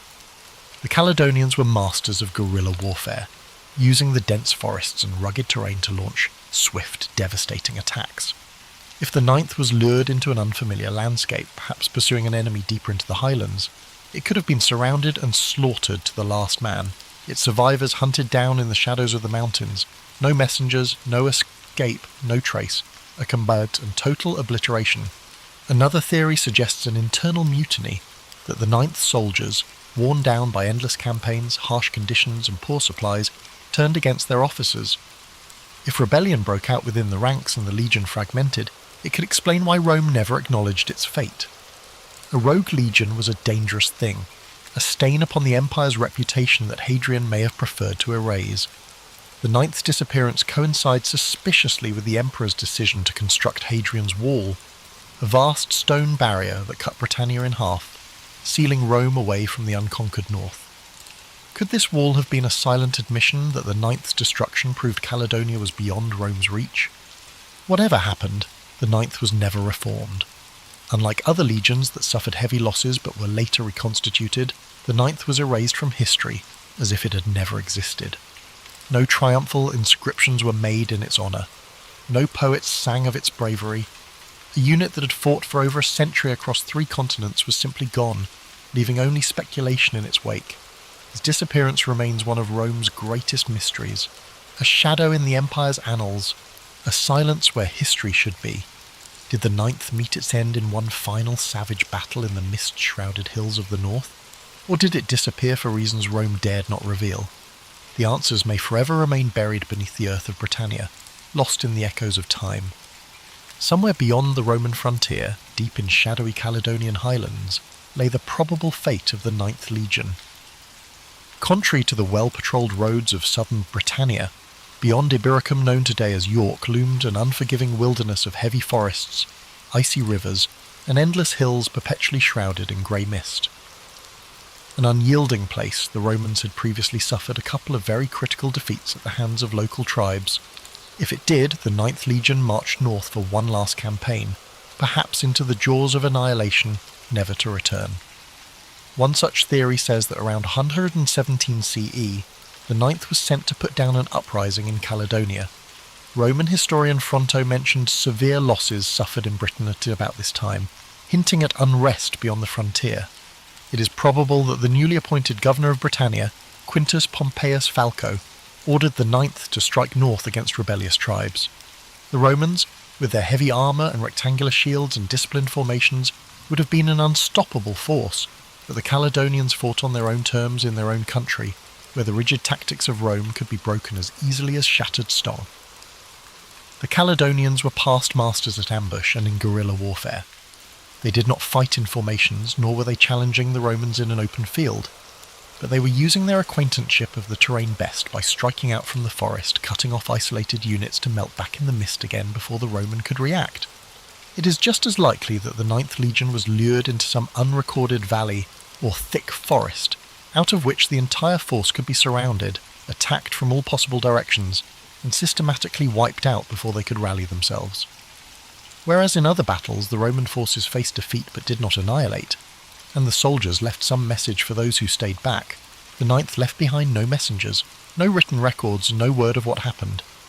If every last man was cut down, if the legion was so utterly destroyed that no Roman lived to report the disaster, then their disappearance would have been absolute, a massacre so complete that it erased the Ninth from history itself. Another grim alternative is that the Ninth was led into an ambush, possibly thinking that they were on a mission to discuss peace terms with some local petty chieftain, then were massacred in a surprise betrayal. Some records suggest that the Roman officers may have overestimated their security and taken their enemy too lightly, much as they had during less serious earlier confrontations. If the Caledonians granted the Romans license to advance deeply into their land, apparently without opposition, only to strike with crushing force at a time of their choosing, then the Ninth had been consumed deep in the bowels of the enemy, in a place that was without exit. But even assuming the legion was defeated, why were no Roman reinforcements sent?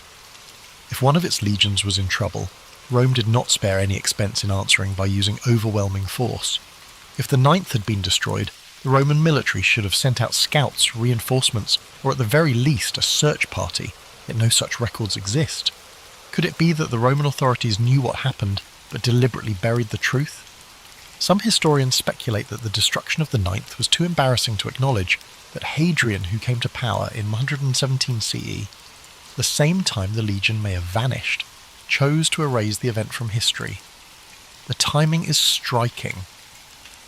Shortly after the Ninth is believed to have disappeared, Hadrian ordered the construction of Hadrian's Wall begun in 122 CE, a massive defensive barrier meant to keep the northern tribes out of Roman-controlled territory.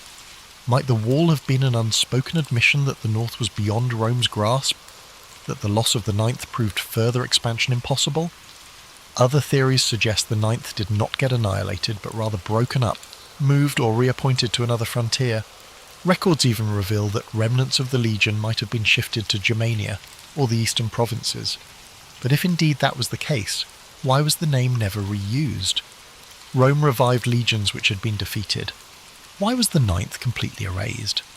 If these legions had been silently disbanded as a result of internal mutiny, poor performance, or even for reasons of political consequence, this would serve to explain their silence in history. After all, the empire did have enough history of revising history per the current needs of the leading regime. Had the Ninth refused orders, or worse, suffered some sort of embarrassing defeat, or collapsed due to low morale, then Hadrian may have found it easier to eliminate the legion from Rome's official records rather than acknowledge some kind of disgraceful failure. And of all these theories, one thing is certain. The Ninth Legion, one of Rome's most formidable military forces at that time, vanished into thin air. No memorials were built in their honour, no surviving officers recorded their final battle, and no concrete evidence explains their disappearance. The Ninth marched into history and into legend, becoming one of the greatest unsolved mysteries of the ancient world. If the Ninth truly met its demise in the grim wilds of Caledonia, then hanging in the back of history there is one burning question. Why did nobody save them? Rome was an empire founded on her military.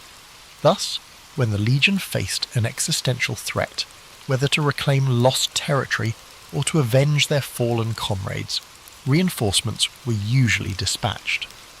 But when the Ninth vanished, there was no Roman response on record, no counter-attack, no inquiry, no wild expedition to retrieve the fallen standard of the legion.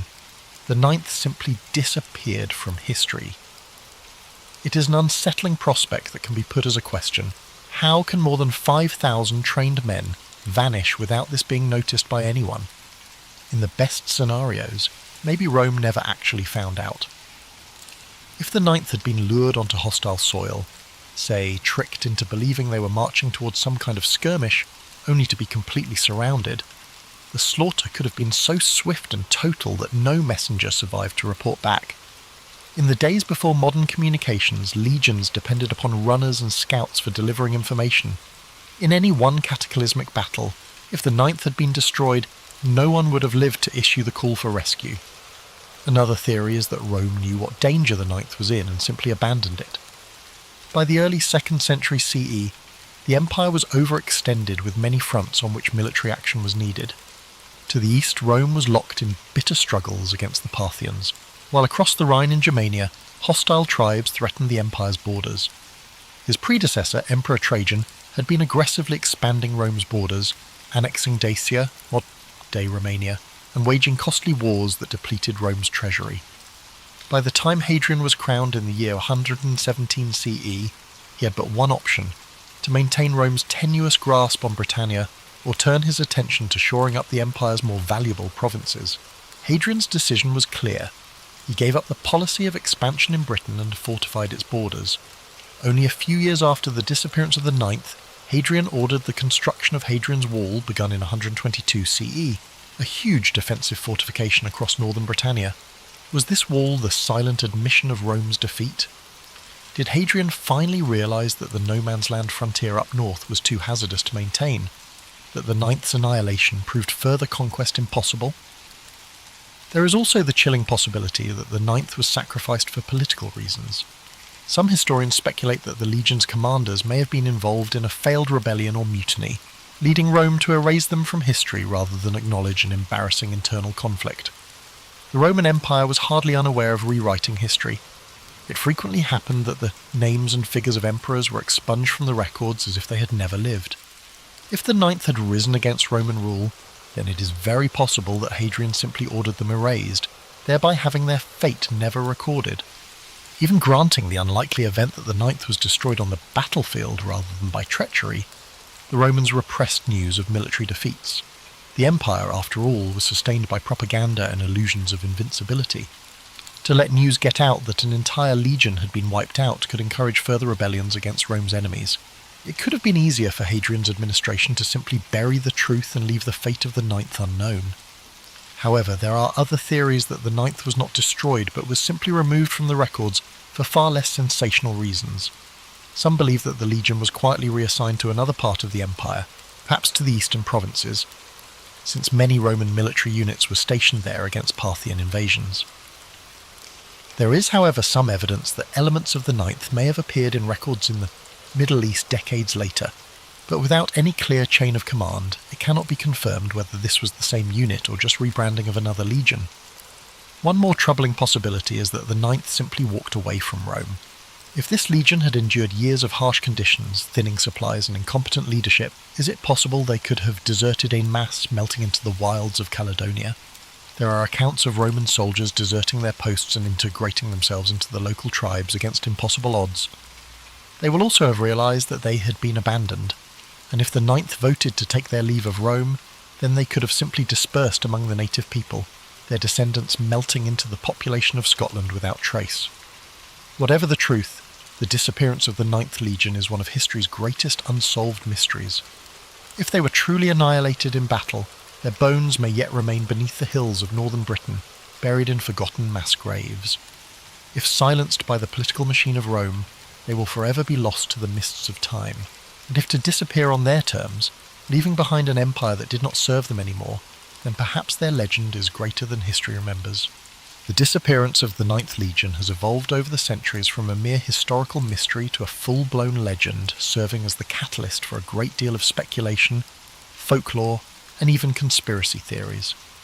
With no clear answers in the ancient records, historians, archaeologists, and storytellers alike have attempted to reconstruct the fate of the Lost Legion. But did the Ninth really perish in the wilderness of Caledonia, or might its soldiers have survived, their story lost to history's fog? One of the most resilient theories has been that the Ninth Legion was not destroyed in Britain at all, but was instead moved without fanfare elsewhere in the Empire. Indeed, scattered references tend to indicate the presence of parts of the Ninth in the eastern provinces, certainly in Judea or Cappadocia, many decades later than those in which the regiment is last heard of in Britain. More probably, this would suggest that Hadrian transferred the Ninth, breaking it up and reassigning its men to other existing legions. Indeed, this would say that the legion was not vanquished on some desperate blood-drenched battlefield. The sands swallowed any traces of records in its aftermath. A sensationalistic hypothesis, popularly postulated, holds that the Ninth embarked to the east against the Parthians, and lost to native rebellions on unfamiliar fields, and not in Caledonia at all. It would not have been unusual for the Roman legions to be redeployed trouble spots throughout the empire, and some inscriptions have suggested that the remnants of the Ninth were serving in far-flung campaigns from Britain. If so, their disappearance may have been due more to gradual attrition rather than a single destruction. As survivors over time were absorbed into other units, the identity of the Ninth may have become blurred, erased by bureaucracy not battle. But if this was so, why was the Ninth never reconstituted? It was customary for Rome to re-establish such legions which had suffered defeats, sometimes with the same number but with recruits. The very fact that it was never revived suggests that something more significant actually happened, something Rome wanted forgotten. Legends and folklore suggest more dramatic possibilities. One such is the legend that says the Ninth did not perish, but instead broke its oath its men, realising they'd been left high and dry by Rome, turned their backs on the empire, and melted into the wilderness. The interpretation is partially based on a fact. Roman deserters were known to join barbarian society, even leadership in some instances. But if the Ninth did desert, might they not have been subsumed by the Caledonian or Pictish tribes, their armaments and knowledge of Roman tactics giving the natives a decisive advantage in future conflicts? Indeed, some have gone so far as to speculate that descendants of those lost Roman soldiers continued to live among the northern tribes, their lineage surviving long after Rome itself had fallen.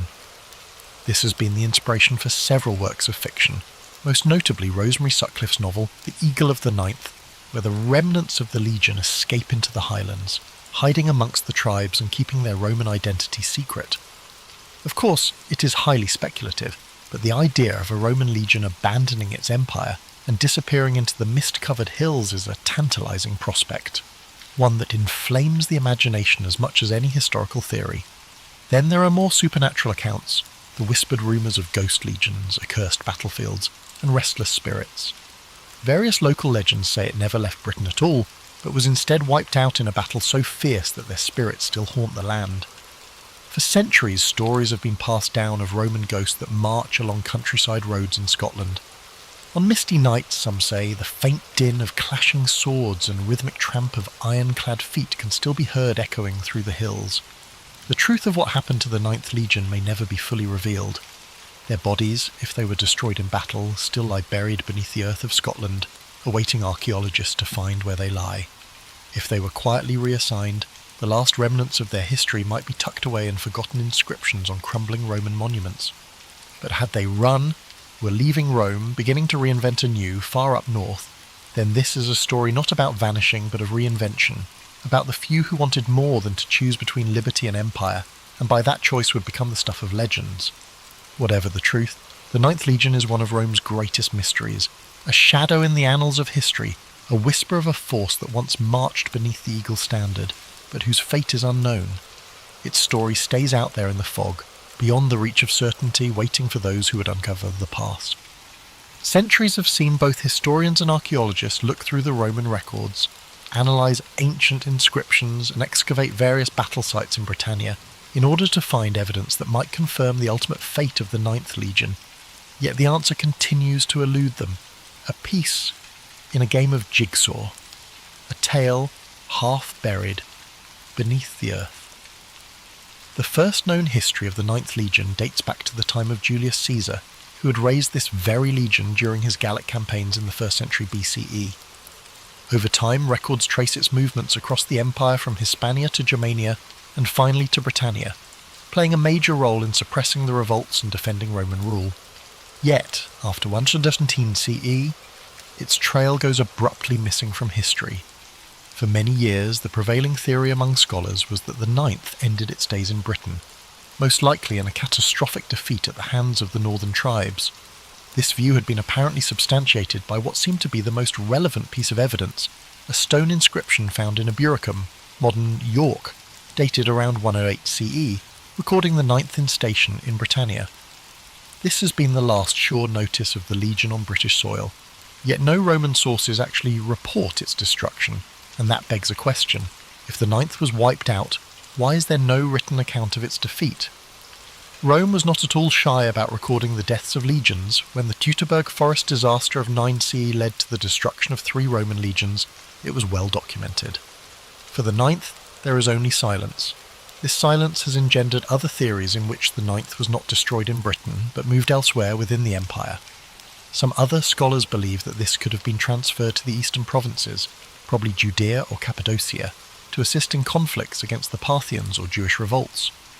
One inscription found in Nijmegen in the Netherlands suggests that some remnants of the ninth were indeed there around 20 CE, but whether this constituted a detached unit or survivors from a previous campaign, nobody can be certain. And yet there is no definitive proof that the entire legion was ever redeployed elsewhere. Archaeologists looking for the physical evidence for such a scenario, the destruction of the ninth in Britain, have found no battlefield, no mass grave, no abandoned camp to verify this theory of annihilation. A few have pointed to Inch Tooth Hill, an abandoned fort in Scotland, as one possible site of conflict. Others have looked to the area around Hadrian's Wall that was built only a few years after the ninth vanished. Yet no evidence has turned up to prove it. No broken shields, no lost eagles, no bones of dead soldiers. If the legion was cut to pieces in a last great battle, where are the biddies? One theory is that the ninth was destroyed piecemeal in a series of smaller battles. The Caledonians and Picts did not fight like the Roman legions. They were guerrillas, striking in hit-and-run raids and melting away into the landscape. If the ninth was bled to death in some sort of long campaign, suffering ambush after ambush, then there may not be one battlefield where their bodies lie, but rather their deaths scattered across the wilds of Scotland, lost in the mists of time. Another theory is that Hadrian's Wall itself holds the key to the disappearance of the ninth. Constructed between 122 and 128 CE, the wall made for a significant shift in Rome's strategy. Northern expansion was replaced by reinforcing the border. Some historians even feel this decision was based directly on the fate of the ninth, as Hadrian himself realised that Caledonia was simply too dangerous to hold. Cut to pieces in some disastrous campaign, it may have provided that final warning that persuaded the Romans to draw back and dig in rather than advance. After decades of excavations, no concrete evidence has turned up so far that could explain what happened to the Ninth Legion, and the hunt goes on. Archaeologists continue to trawl Britain's landscape for Roman weapons, mass graves, or inscriptions that just might bring the story into the sharpest view yet. Advances in satellite imaging and ground-penetrating radar in recent years have given researchers an unprecedented capability to map the sites of ancient battles in great detail, and it now raises the tantalizing prospect that one day a long-buried Roman battlefield will finally give up its secrets. For now, the ninth remains one of history's greatest enigmas, a vanished force whose fate may never be fully uncovered. Were they slaughtered in the cold highlands of Caledonia, their bodies buried beneath the heather?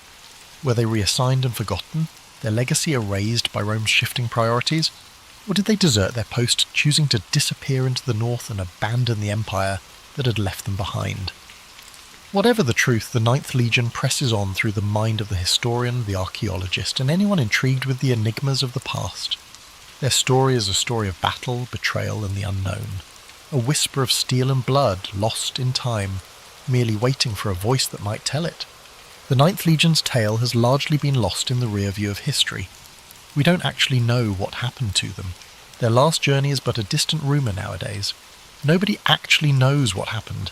If they were wiped out in some murky battle, went missing in the uncharted regions of Caledonia, or simply dropped off the face of the earth for good, one thing's certain, they were never heard from again. You're familiar with that slow fog that rolls in over the hills in the morning? Yeah, their presence is sort of like that. Just fragments of stone, small memories, and those silent questions that just persist on through the centuries. When the world's all asleep beneath the stars, it's as if the ghostly echoes of the ninth are stirring again. In the silence of the Scottish Highlands, where the wind moves like a faint breath through the glens, there are people who say the Legion marches on. There are stories, old, half-remembered myths, of ghostly soldiers spotted on empty roads, of the distant rhythmic sound of iron-shod feet that appear to have no origin. Legends tell of how on certain nights, beneath a silver moon, the spirits of the ninth emerge from the shadows, caught in a perpetual march across the land that devoured them. Perhaps they were separated in the chaos of combat, their shields broken, their armour cracked by the blow of an unseen enemy too late to avoid. Maybe they struggled through the wilderness, panting with fatigue, their path swallowed by the dense forests and winding rivers, to discover that no rescue would ever come. Or maybe they simply dissolved into history, their final battle so conclusive, so absolute, that Rome chose to forget them, to let them slip away like a dream slipping beyond memory. Yet even dreams leave a mark, as the ninth has left its mark upon time itself. The silence of their vanishing is louder than any record, their absence taking up the space between the pages of history like the profound, soothing quiet before daybreak. Hadrian's Wall remains a silent witness to their disappearance, a wall built to exclude the untamed land that could have claimed them, a divide between the known and the unknown. It remains there, steadfast against the winds that blow through it, a testament to an age still hidden in mystery. Though the fate of the Ninth Legion can never be fully disclosed, their myth survives. Their names are recalled in books, in whispers, in the minds of those who are drawn to the mysteries of history. Up in the still hills, where you can truly scent the earth and rain, and the rivers glimmer like liquid silver in the moon's light, the ninth could still be roving about, not physically, but in memory, always walking the shadows of the ages. This concludes tonight's quest into the mystery of the lost Ninth Legion. But the past is replete with even more stories just waiting to be unearthed. In the year 1162, amidst the sweeping steppes of Mongolia, a child was born into a world of cold winds and endless plains. This child, named Temujin, would grow to become the great Genghis Khan, a name that would echo across history as the founder of the Mongol Empire. But before he became a conqueror, he was simply a boy born into struggle, shaped by the harshness of his environment and the conflicts of his people. The Mongolian steppes stretched far and wide, a vast expanse of grasslands where the sky met the earth in a seamless horizon. Life here was simple yet brutal. Nomadic tribes moved with their herds, living off the land and surviving the harsh winters and the scorching summers. It was a world where strength, loyalty, and resilience were the keys to survival. Temujin's early years were marked by hardship. He was the son of Yesugei, a minor tribal leader, and his wife Holun. When Temujin was just a young boy, his father was poisoned by a rival tribe. This sudden loss left his family vulnerable, and they were abandoned by their own clan. His mother, Holun, took on the responsibility of raising Temujin and his siblings alone. The family was left to fend for themselves on the open steppes, relying on foraging, hunting, and sheer determination to survive. These early struggles forged a deep resilience in Temujin. He learned to endure hunger, cold, and the constant threat of violence. But he also learned the value of unity, the importance of family, and the need for loyalty. His mother's strength became a guiding force in his life. She taught him that survival required not only physical strength, but also wisdom, patience, and an unyielding spirit. As Temujin grew older, he began to understand the fragmented world of the Mongol tribes. There were endless feuds, shifting alliances, and a constant struggle for power. He saw how disunity left his people vulnerable. He dreamed of something greater, of a world where the tribes could be united, where the endless conflicts could be replaced with a shared purpose. But before he could realize this vision, he faced countless challenges. Betrayal was a constant threat. One of his closest friends, Jamuka, who had once sworn brotherhood with him, would later become his rival. Temujin's path was marked by moments of capture, imprisonment, and escape. Each setback hardened his resolve. He believed that strength was found not just in the sword, but in the unity of purpose and loyalty. In time, Temujin began to gather followers who saw his vision. He was not just a warrior. He was a leader who understood people. He rewarded loyalty and merit rather than noble birth. a revolutionary idea in a world bound by tradition. His reputation grew, and more tribes pledged their allegiance to him. His ability to inspire, to strategize, and to adapt set him apart. He was relentless, determined, and focused on a single goal: to unite the Mongol tribes under one banner. In 1206, after years of battles, alliances, and strategic brilliance, Temujin achieved his dream. He was declared Genghis Khan, meaning universal ruler. It was a title that reflected his role as the unifier of the Mongols, a leader who'd brought together the once fractured tribes into a formidable force.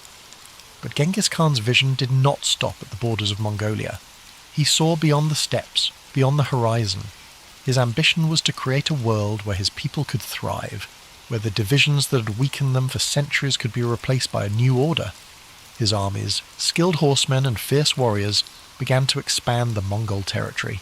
They moved with speed, discipline and precision, conquering lands that had once seemed unreachable. The campaigns of Genghis Khan swept across Central Asia, into China and beyond. His leadership was marked by a combination of ruthless efficiency and strategic genius. He understood the importance of adapting to new challenges, incorporating new technologies, and learning from the cultures he encountered. Under his rule, the Mongol Empire became a melting pot of ideas, trade, and communication. But Genghis Khan was more than just a conqueror. He established laws to bring order to the chaos of his expanding empire. His code, known as the Yasa, emphasized loyalty, discipline, and justice.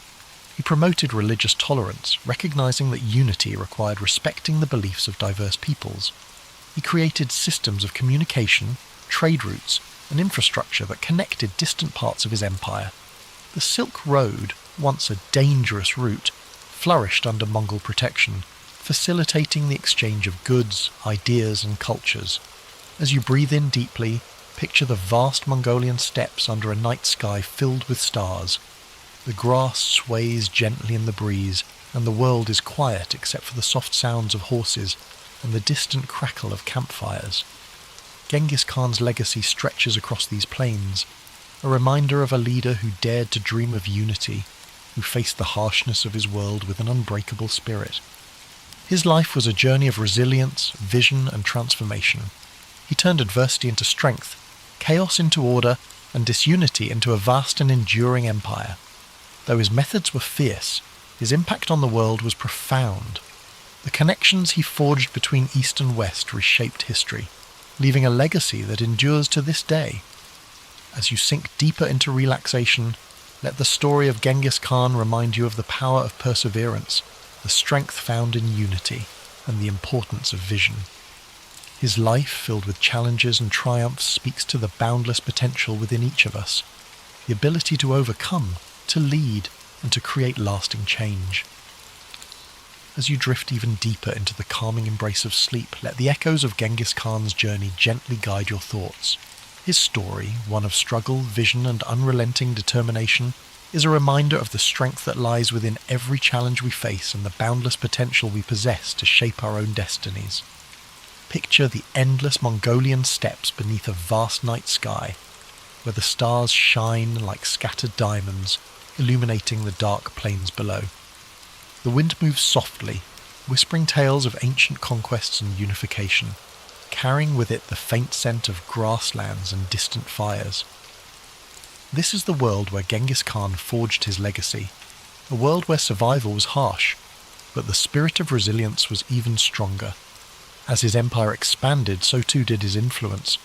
His conquests stretched from the mountains of China to the deserts of Persia, from the plains of Russia to the cities of the Middle East. But beyond the battles and the victories, Genghis Khan's mind remained focused on a singular goal: creating a world where his people could thrive. He was not driven purely by conquest, but by the desire to establish order where there was once chaos, to bring unity to lands divided by endless feuds. The Mongol Empire under his leadership was not just vast, but interconnected. Trade routes flourished under his protection, allowing merchants, scholars, and travellers to move more freely than ever before. This period of stability and security, often referred to as the Pax Mongolica, allowed ideas, cultures, and innovations to flow across continents. Paper, gunpowder, and art travelled from east to west, while philosophies, religions, and scientific discoveries spread in return. Imagine the caravans moving slowly across the Silk Road, their lanterns glowing softly in the dark, their footsteps measured and steady, the gentle clinking of goods, the murmur of languages blending together. This was a world where once isolated cultures began to connect, creating a tapestry of shared human experience. Genghis Khan's vision of an interconnected world laid the foundation for this exchange, bridging the gaps between civilizations and opening pathways that had once seemed impassable. As you breathe in slowly, picture the vast expanse of his empire, the lands stretching beyond sight. Mountains rise in the distance, rivers carve paths through fertile valleys, and open plains roll endlessly toward the horizon. Each part of this landscape, once divided, is now united under a common rule, a testament to the power of a shared purpose. Genghis Khan's dream of unity has become a reality, one shaped by his unwavering will and strategic brilliance. But even as his empire grew, Genghis Khan remained tied to the simplicity of his roots. He lived a life close to the earth, surrounded by the people who had followed him from the very beginning. He never allowed himself to be consumed by luxury or excess. His strength lay in his ability to understand both the warrior's path and the leader's burden, to balance the ferocity of conquest with the wisdom of governance. As the years passed, Genghis Khan continued to guide his people, his vision extending beyond his own lifetime. He established systems of law and order, ensuring that justice and discipline held his empire together. His code, the Yasa, provided structure and fairness, holding even the highest-ranking leaders accountable. This commitment to order and loyalty became the backbone of the Mongol Empire, a legacy that would endure long after his death. In 1227, Genghis Khan's journey came to an end. He passed away during a military campaign. His body returned to the land he had known since childhood. His burial place remains a mystery, hidden somewhere in the vast steppes, a secret held tightly by those who revered him. But though his physical presence faded, his legacy continued to shape the world. His descendants carried his vision forward, expanding the empire and cementing his place in history. As you breathe deeply, feel the quiet power of Genghis Khan's story resonating within you. His life teaches us that, even in the face of unimaginable challenges, a determined spirit can overcome, a clear vision can unify, and resilience can shape the course of history. He transformed his hardships into strength, his struggles into purpose, and his dreams into reality. Imagine the steppes once more, now calm under the vast night sky. The stars continue their silent watch. The wind carries a sense of timelessness, and the land stretches out in quiet peace. The world rests much like you do now, embracing the stillness that follows the storm, the calm that comes after a journey well travelled. Allow yourself to let go completely, to surrender to this peaceful stillness. The story of Genghis Khan has taken you across endless plains, through battles, struggles, and victories. Now, you rest, knowing that strength, resilience, and vision lie within you, just as they did within him. The journey of discovery, growth, and purpose is yours to continue when you awaken. As you sink deeper into the embrace of sleep, let the echoes of Genghis Khan's legacy ripple through your mind like a soft, steady current. His journey was vast, stretching across endless plains and through the annals of history, yet his life was also a reflection of universal truths: strength in adversity, vision beyond boundaries, and the enduring power of unity. Imagine the stillness of the steppes at dawn, the first light of day casting a golden hue across the endless grasslands. The world holds its breath in quiet anticipation, a moment suspended between night and day. This is the same land that shaped Temujin, the boy who became Genghis Khan. The cold winds, the hardships, the endless horizons, all these elements forged his spirit, teaching him to endure, to adapt, and to lead. As you breathe deeply, let that same sense of quiet resilience settle within you. Just as the steppes stretched beyond sight, so too do the possibilities within your own life. The journey of Genghis Khan reminds us that no matter how vast the challenges before us, the human spirit is capable of incredible endurance and transformation. In your mind's eye, picture the endless caravans that travelled the Silk Road under the protection of the Mongol Empire. Merchants from distant lands move steadily along ancient routes, their carts loaded with silks, spices, and knowledge. The world is connected in ways it had never been before, ideas flowing freely across continents. These connections, once fragile and uncertain, now weave a tapestry of shared human experience. Genghis Khan's vision brought people together, creating pathways where there had once been barriers. His legacy lives not just in the conquests, but in the bridges he built between cultures, the systems of order he established, and the idea that unity, even amidst diversity, is possible. Now, let your thoughts drift further into the stillness of night. The campfires have burned down to embers, their soft glow casting faint light across the faces of warriors, nomads, and travellers. The air is filled with the faint scent of smoke and the quiet murmur of people at rest. This moment of peace, hard-earned and cherished, reflects the balance that Genghis Khan sought, a world where strength and stability allowed for moments of tranquility. Feel the calm spread through your body, each breath drawing you deeper into a space of comfort and safety. The struggles of the day fall away like grains of sand carried by the wind. You are part of a larger story, one where each challenge you face shapes you, where every moment of resilience adds to your strength. Like the great Khan, you possess the power to endure, to dream, and to create a legacy of your own. Imagine now the vast plain stretching out beneath a sky filled with stars. The universe seems infinite, yet there is a profound sense of peace in knowing that you are a part of this grand expanse. The wind whispers gently, carrying with it the stories of the past, the hopes of the present, and the dreams of the future. You're connected to this timeless flow, your spirit at ease, your heart steady.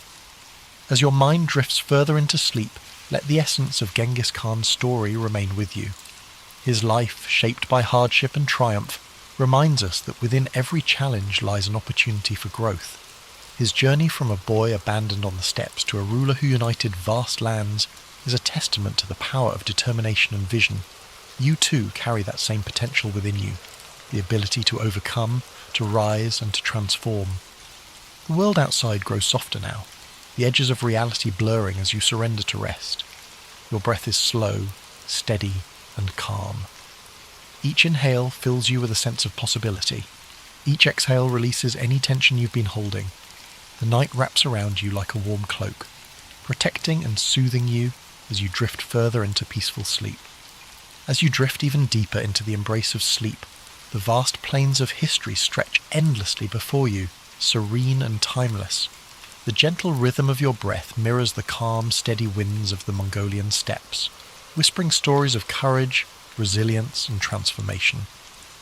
The journey of Genghis Khan lingers softly in your mind, a reminder that every challenge faced, every hardship overcome, shapes the path towards something greater.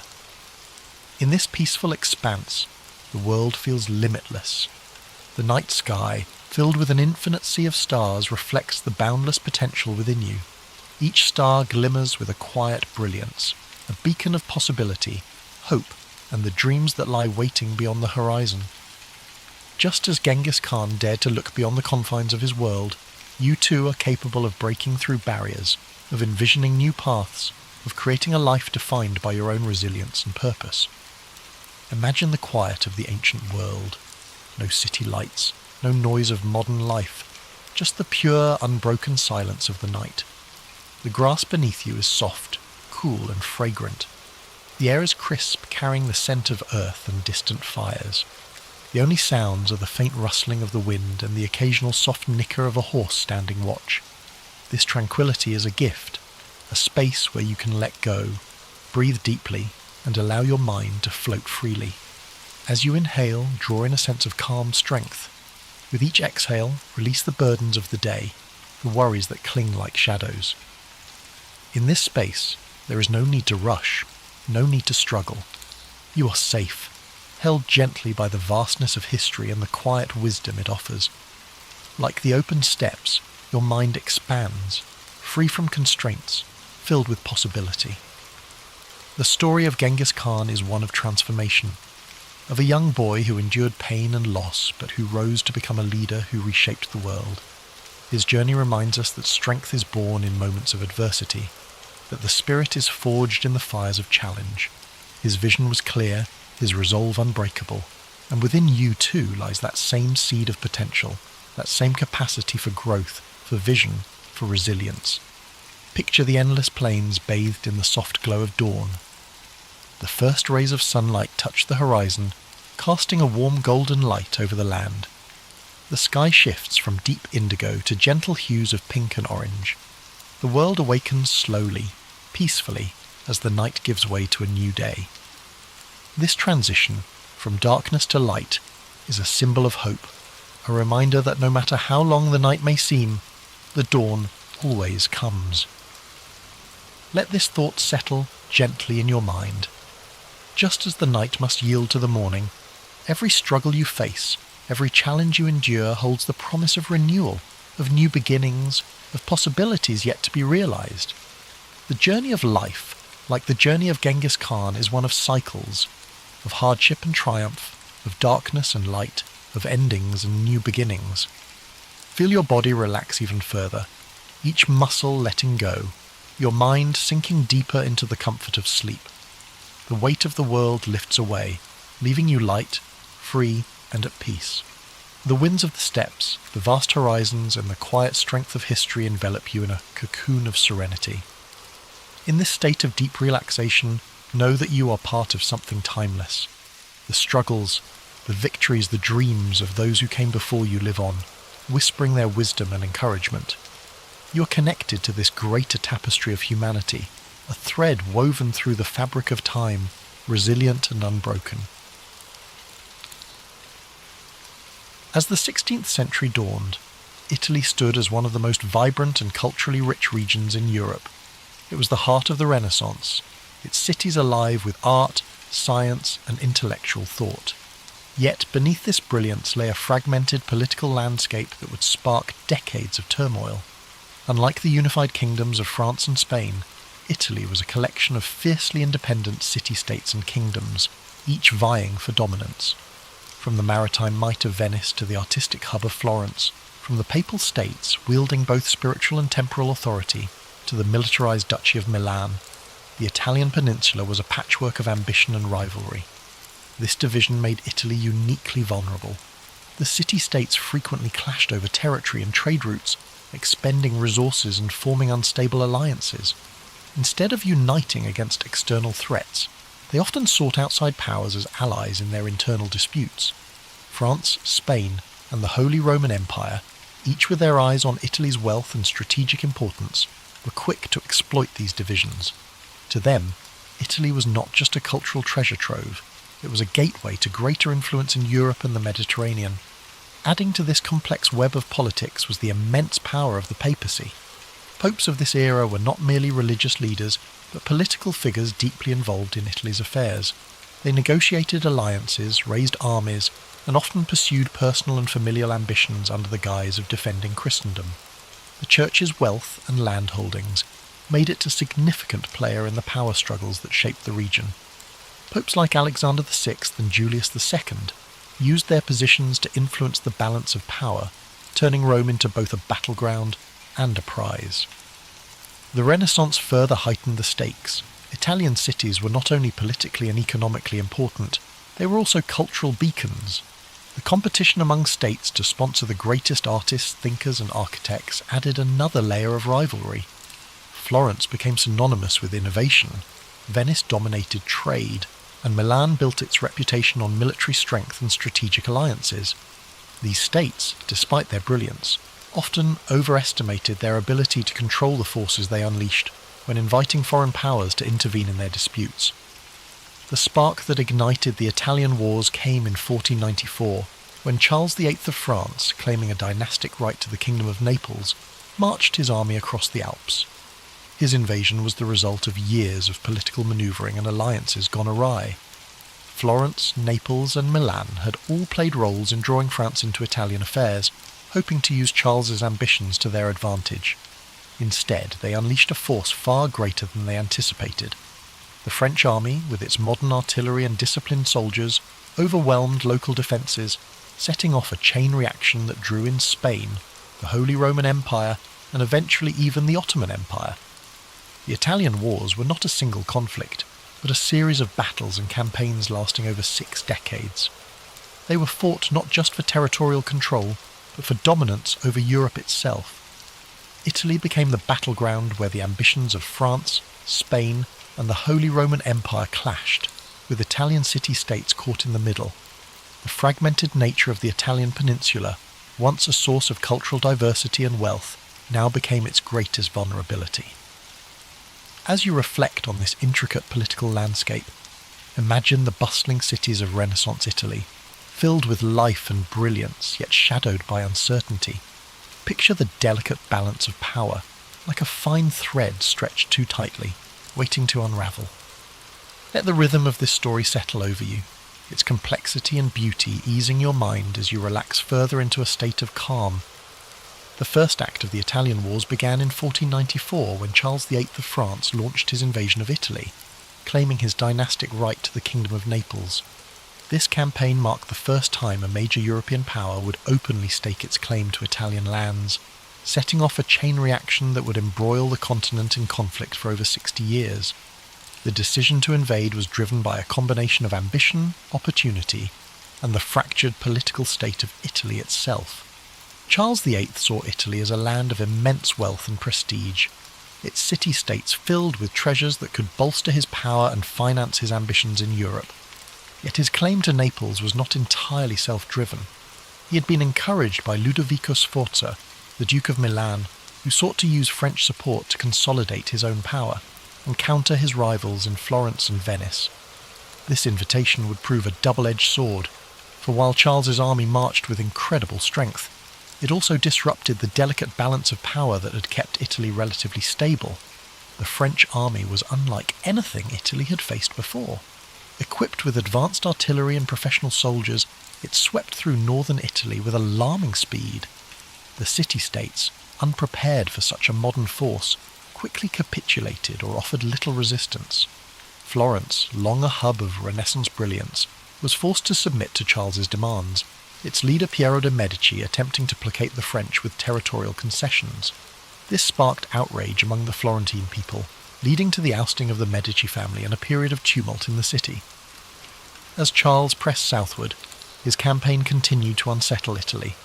The Papal States, under Pope Alexander VI, faced immense pressure to negotiate with the French king, who posed a direct threat to Rome itself. Ultimately, Alexander chose diplomacy over confrontation, allowing Charles to pass unimpeded. The French army reached Naples in 1495, capturing the city with relative ease, yet the ease of their victories belied the challenges that lay ahead. The rapid success of the French invasion alarmed the rest of Europe. Ferdinand II of Aragon, whose Spanish crown had claims to Naples, saw the French presence as a direct threat to his interests. He joined forces with the Holy Roman Empire, Venice and Milan in the formation of the League of Venice, a coalition designed to expel the French and restore balance to Italy. This alliance marked the beginning of a prolonged and complex series of conflicts that would characterize the Italian Wars. Charles VIII's return journey to France was fraught with difficulty. At the Battle of Fornovo in 1495, the League of Venice confronted the French forces in a fierce engagement. Though Charles managed to escape with most of his army intact, his dream of holding Naples dissolved as Spanish forces moved to reclaim the city. This marked a turning point. While the French had demonstrated their military might, their inability to sustain control over Italy revealed the limits of their power. The first invasion set the tone for the Italian Wars, a conflict defined by shifting alliances, brutal battles, and the constant interference of foreign powers in Italian affairs. For the Italian city-states, the war underscored their vulnerability. Their reliance on external allies often backfired, leaving them at the mercy of larger powers whose interests rarely aligned with their own. As you reflect on this chapter of the story, picture the vast French armies marching through the Italian countryside, their movements echoing the ambitions of kings and the fragility of states. Imagine the Renaissance cities, so full of life and beauty, now shadowed by the weight of war. Let the rhythm of these thoughts guide you into deeper relaxation, the flow of history calming your mind and easing your spirit. As the Italian Wars progressed, Spain emerged as a dominant force, reshaping the balance of power across Europe and the Italian peninsula. Following Charles VIII's retreat, Ferdinand II of Aragon sought to strengthen Spain's influence, focusing on reclaiming Naples, a key prize in the struggle for Italian supremacy. Spain's military, under the leadership of Gonzalo Fernández de Córdoba, revered as the Great Captain, introduced innovative battlefield strategies. The Spanish tercios, disciplined formations combining pikemen and arquebusiers, proved revolutionary. Their effectiveness surpassed that of the traditional heavy cavalry favoured by France. In a series of decisive battles, including Cerignola and Garigliano in 1503, Spanish forces secured Naples. Their victories demonstrated superior tactics and organisation. With Naples under Spanish control, Ferdinand established Spain as a key power in southern Italy, solidifying its influence and preparing for further engagements with France. Yet the French were far from deterred. In 1515, Francis I ascended to the French throne and reignited his nation's ambitions. His forces achieved a major victory at the Battle of Marignano, reclaiming Milan and briefly restoring French dominance in northern Italy. This resurgence set the stage for an intense rivalry between Francis III and Charles V of the Habsburg dynasty. Charles, inheriting a vast empire that included Spain, the Holy Roman Empire, and territories in the Americas, wielded immense resources. His ambitions extended far beyond Italy, but the peninsula became a crucial theatre of war. The pivotal Battle of Pavia in 1525 marked a turning point. Spanish forces decisively defeated the French army, capturing Francis I in the process. This victory shattered French momentum and solidified Spanish Habsburg dominance in Italy. Milan fell under Habsburg influence, and Spain's position became unassailable.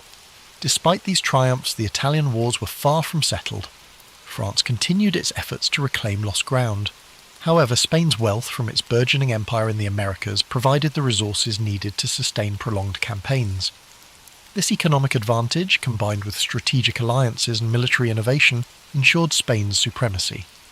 Italian city-states such as Venice, Florence, and the Papal States became entangled in this larger conflict.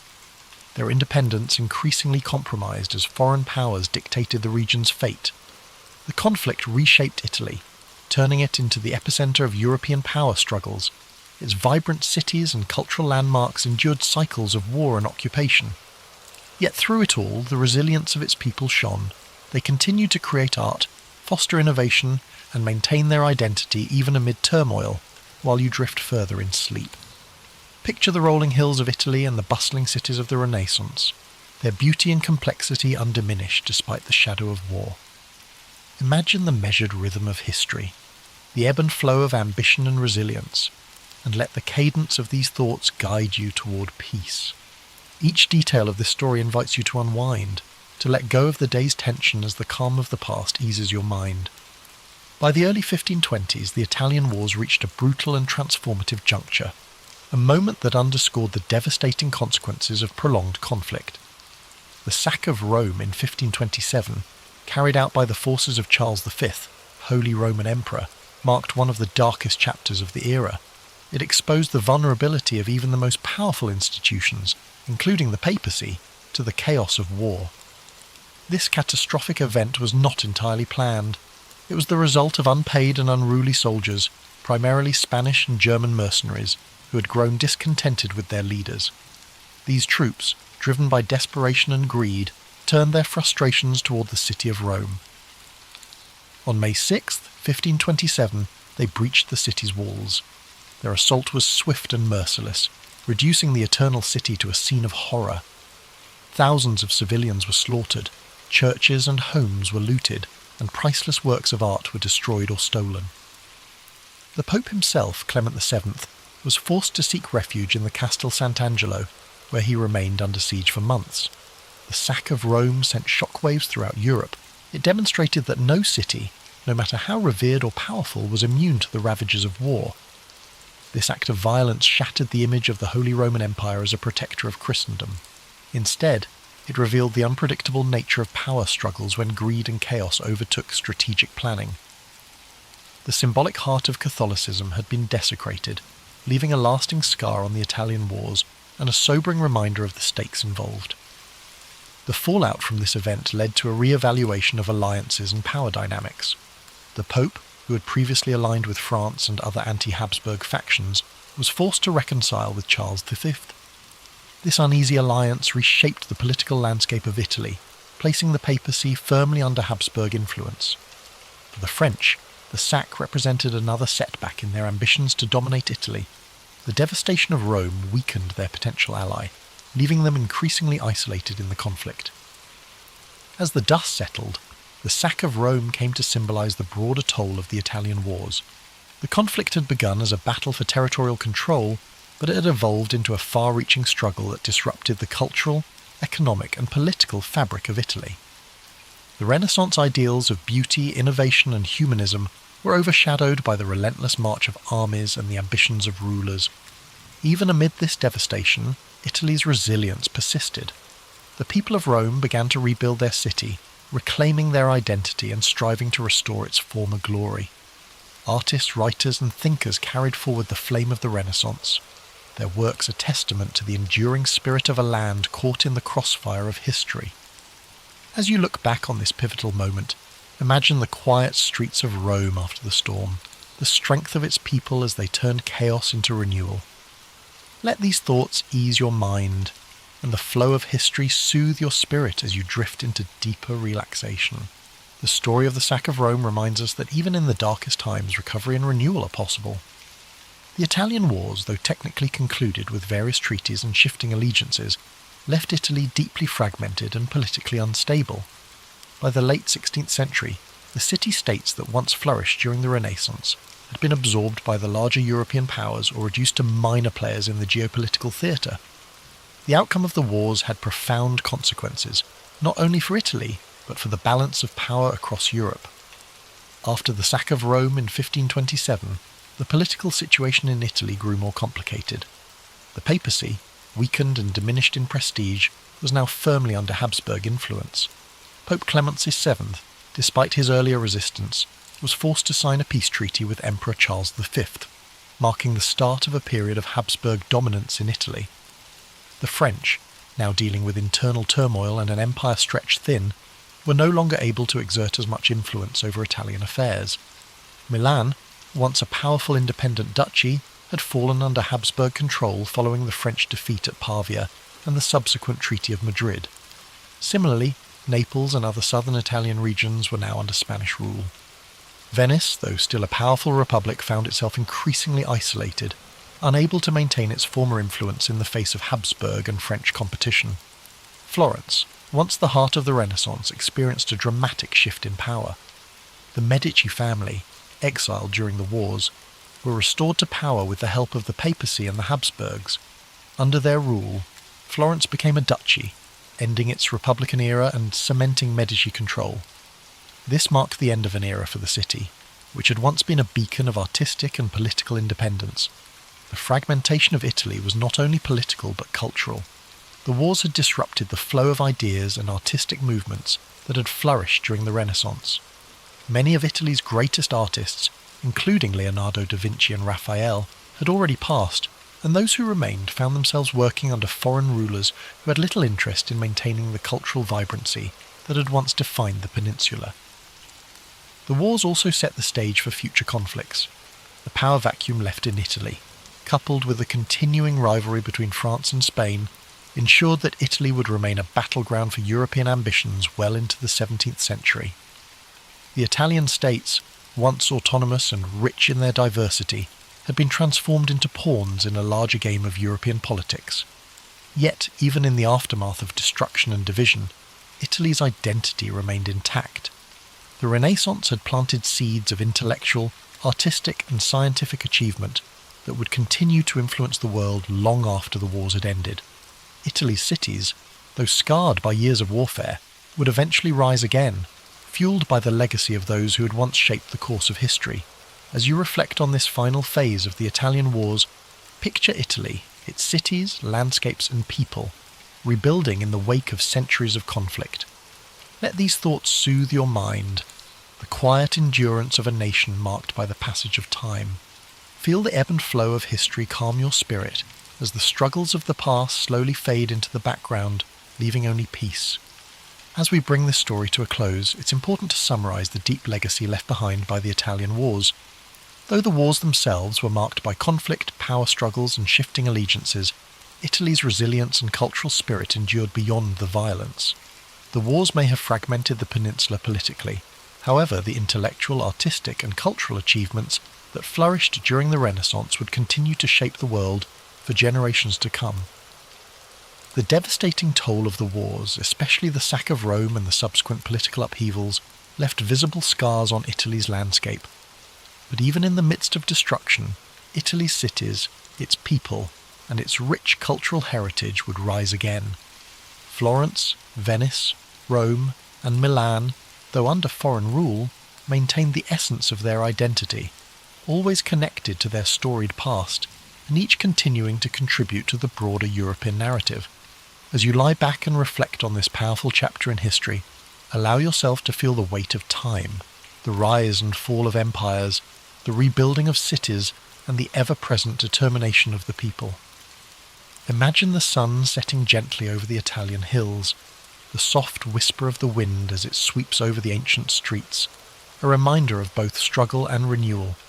It's easy to be caught in the frenzy of the world around us, but history has a way of slowing us down, letting us reflect on the cyclical nature of life, conflict, and peace. Let the story of the Italian wars be a reminder of resilience, of the strength it takes to overcome adversity, and of the beauty that rises from the ashes. Now, as we transition to the peaceful sounds of rain and soft melodies, let your mind settle into the rhythm of nature, allowing the soothing sounds to wash over you, easing you into a deep and restful sleep. In the year 896 CE, in the heart of Baghdad's intellectual quarter, Al-Hussein bin Qasim brushed desert dust from the folds of his linen robe. Unaware of the storms that fate would soon unleash upon him, he studied the myriad scholarly gatherings outside the House of Wisdom. Voices blended into a layered chorus. Mathematicians debated geometric proofs, poets recited verses on ephemeral beauty, and astronomers charted celestial mysteries. The call of knowledge was unstoppable, and its echoes hinted at new horizons beyond the city's walls. Although he hailed from a modest family of date merchants, Al-Hussein possessed an innate curiosity that surpassed every constraint of status. Weeks earlier, he had been approached by the renowned translator Yunus al-Kindi, who recognized promise in his approach to ancient texts. Yunus had whispered rumors of a manuscript stored in a distant library along the Red Sea coast, a codex said to hold fragments from vanished civilizations. For Al-Hussein, the prospect of unearthing lost secrets eclipsed all thought of comfort or security. On that mild autumn morning, the city's horizon shimmered with trade caravans and the swirl of travellers from every corner of the known world. Greek philosophers, Persian scholars, and Indian mathematicians crowded the thoroughfares, exchanging theories and goods under the caliph's tolerant gaze. Their house of wisdom had become a magnet for knowledge, a beacon that drew in talents as diverse as the spices sold in Baghdad's markets. Under this atmospheric mosaic, Al-Hussein felt keenly that his destiny extended beyond these storied streets. Yunus al-Kindi had given him a letter of passage, sealed with the translator's distinctive monogram, allowing safe conduct through the desert routes. The cryptic list of questions about that ancient codex, queries no one else could decipher, loomed large. Al-Hussein grasped the significance. If the manuscript existed, it might reveal the lost methodologies of a civilization rumoured to have harnessed knowledge of geometry, astronomy and medicine far beyond the current era. Discovery meant prestige, but also the possibility of rewriting entire chapters of known history. Pressing the letter against his chest, Al-Hussein reflected on his father's tales. The desert, unpredictable and capricious, consumed unprepared wanderers without mercy. Tales of caravans lost in sandstorms or raided by marauders haunted the nightly gatherings in local tea-houses. Still, the lure of revelation eclipsed any fear, and he resolved to depart at dawn the following day. Engaging a caravan of spice traders, he planned to share provisions and glean from their survival knowledge, forging alliances in an environment where trust was currency. Sunrise found him at the city gates, where camels groaned beneath woven saddlebags stuffed with exotic goods. Saffron from Persia, frankincense from Oman, and turquoise from far-off lands. The caravan leader, an experienced merchant named Mariam bint Sa'id, cast an eye over Al-Hussein. She was known for her leadership and her capacity to navigate shifting alliances among tribal factions. Though suspicious of scholars who ventured out of libraries, she recognised the advantage of travelling under the banner of the prestigious House of Wisdom. As the gates of Baghdad shrank behind them, the caravan merged with the vast desert's hush. Dawn's golden light outlined distant dunes that seemed both majestic and forbidding. Al-Hussein observed Mariam directing her charges to form a staggered line, minimising exposure to roving bandits. Occasionally the wind carried the bray of donkeys or the low murmur of traders discussing profit margins. For Al-Hussein, the emptiness was a blank canvas waiting for stories etched by the footprints of those audacious enough to cross it. At midday, the caravan paused for a respite. While others took shelter from the heat, Al-Hussein found himself marvelling at ancient rock carvings etched into a nearby cliff. Figures of hunters and astronomers hinted at a lineage of knowledge older and more mysterious than any library's scrolls. He gently traced the outlines with a practised fingertip, sensing a kinship with those lost voices that once tried to record their world. If even in these remote corners human curiosity thrived, what wonders awaited him further ahead? As dusk approached, the caravan set up camp in a shallow wadi where sparse vegetation offered an anchor against shifting sands. Smoke curled from small cooking fires as conversations turned reflective under the emerging constellations. Al-Hussein unravelled a worn scrap of parchment, Eunice's instructions, and studied the cryptic glyphs he would eventually need to identify. An undercurrent of excitement within him, tempered by the realization that he was crossing into unknown domains. Tomorrow, he told himself, would be the first step into discovery's deeper realm. In the early dawn, the caravan pressed eastward toward a series of desert oases, whispered about in old merchant journals.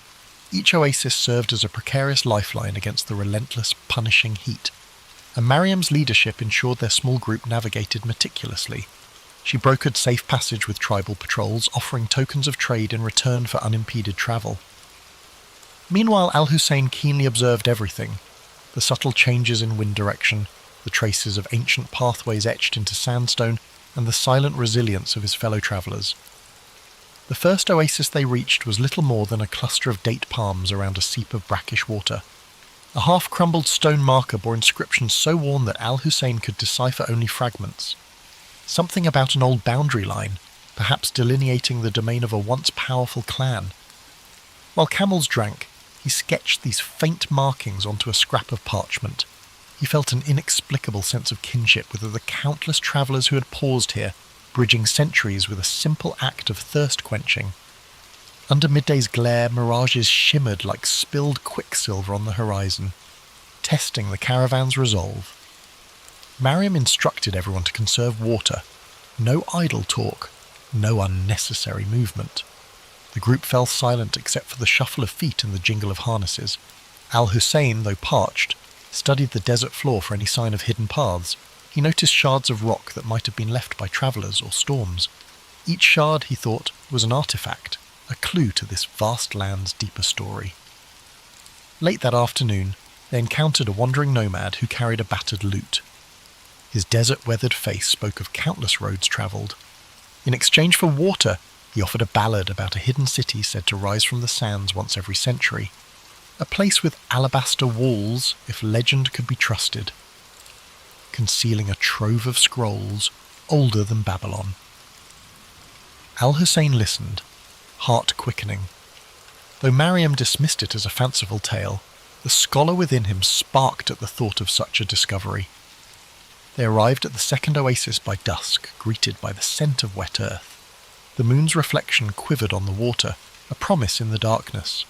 Mariam arranged night guards while the rest settled near tufted grass and short palms. Al-Hussein unrolled his notes, scribbling every rumour and observation he'd gathered that day. He felt a stir of anticipation, thinking of Eunice's letter and that elusive codex. If legends held any truth, perhaps the path he followed would branch into revelations. Before sleep, the caravan huddled for a supper of flatbread and dried figs. Conversation meandered to improbable tales, spirits that roamed the dunes, hidden jinn kingdoms beneath the sand. Mariam, ever pragmatic, rolled her eyes but allowed these stories to pass unchallenged, aware that tales could soothe weary minds. Al-Hussein listened thoughtfully, dissecting each legend for kernels of historical fact. He sensed how desert myths blended with real events, forging a tapestry of belief. Each story, he realized, held a reflection of human longing. sleep came fitfully.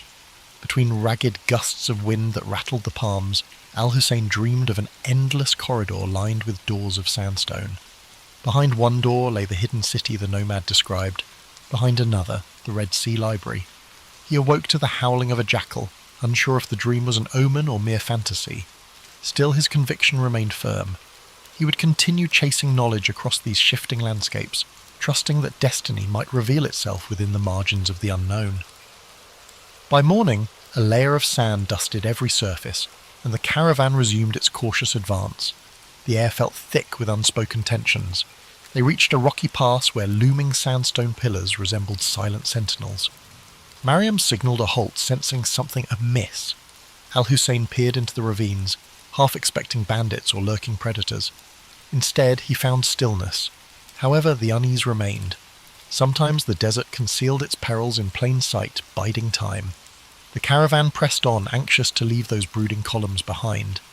That evening they camped on the pass's far side, sheltered from direct winds by a towering rock face. After supper, Al-Hussein examined an astrolabe Mariam carried for navigation. The device's etchings mesmerized him, reminiscent of the geometric wonders housed in Baghdad.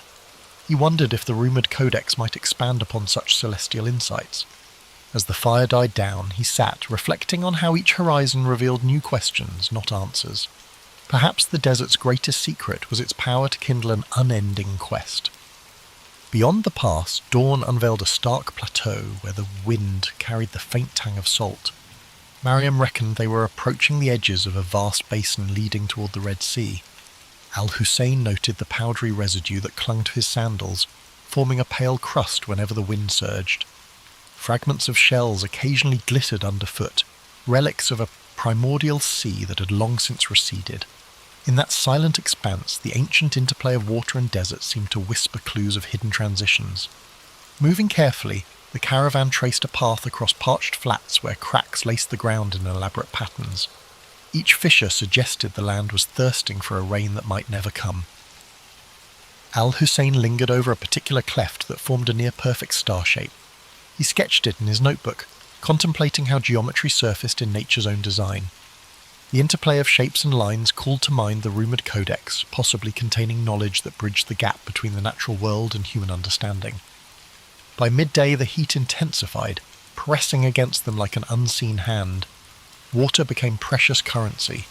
Mariam, aware of how quickly desperation could unravel unity, kept a strict ration schedule. Observing her leadership, Al-Hussein admired the way she balanced empathy with firm discipline. Under her direction, no quarrels erupted, even as thirst pricked tempers. The caravan trudged on, each step a negotiation between body and environment. In the shimmering distance, stunted shrubs and dwarf acacias offered, the only semblance of life in that stark domain. Later they spotted a solitary figure approaching from the southeastern horizon. Cautious, Mariam arranged the travellers into a defensive semicircle. The figure proved to be a medicine seller, hauling dried herbs in neat bundles across the back of a spindly donkey. He announced himself as Basim, a wanderer of many lands. In exchange for a pouch of dates, he spoke of rumours swirling beyond the Red Sea coast, of ports teeming with treasures, of inscriptions carved on coral walls, and of foreign ships docking with exotic cargoes. Basim then revealed he had crossed paths with a scribe who claimed knowledge of the hidden library by the sea. This scribe, rumoured to be in the port town of Yanahal, might hold a key to the codex. Al-Hussein's pulse quickened at the mention. He urged Mariam to consider diverting their route toward this potential lead. Weighing the advantage, she agreed, provided it did not threaten the caravan's prime objective of trade. Reorienting their compass, they set out with renewed purpose, heading south by southeast. The change in direction led them to an abandoned way station of mud brick walls caked with salt. Its courtyard lay choked with sand drifts, but a broken well hinted at what had once been a vital rest stop. Al-Hussein wandered among the ruins, spotting faint inscriptions along the wall, names, dates, fragments of prayers. Each carving was a testament to fleeting presence. Here stood proof that even the harshest wilderness could not stifle the human urge to leave a trace. Yet the desert had really reclaimed so much. That evening they made camp under a sandstone ridge carved into rippling curves by ancient winds. The last rays of sunlight played across the layered patterns, revealing colour bands that ranged from ochre to rose. Al-Hussein felt a distinct awe for the land's subtle artistry. He understood how easily travellers might spin legends from these austere shapes. Perhaps behind every myth there lay a kernel of truth about wonder. Perhaps the rumoured hidden city or the library derived from real glimpses of grandeur swallowed by time. As the night grew cool, Mariam permitted a small fire. Conversations ran softer now, with a thread of expectancy woven into each word.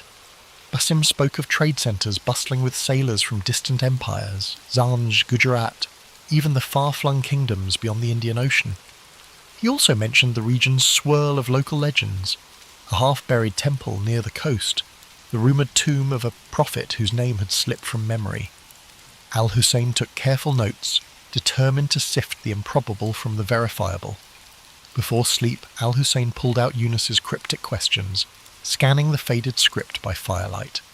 They referred to instruments that measured the angles of stars from improbable vantage points, formulas that predated known treatises.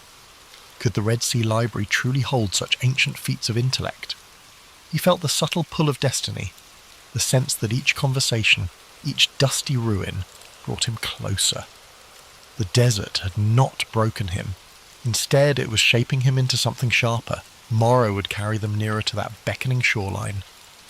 Dawn lifted the shadows from the ridge, exposing a horizon lined with jagged rock outcroppings.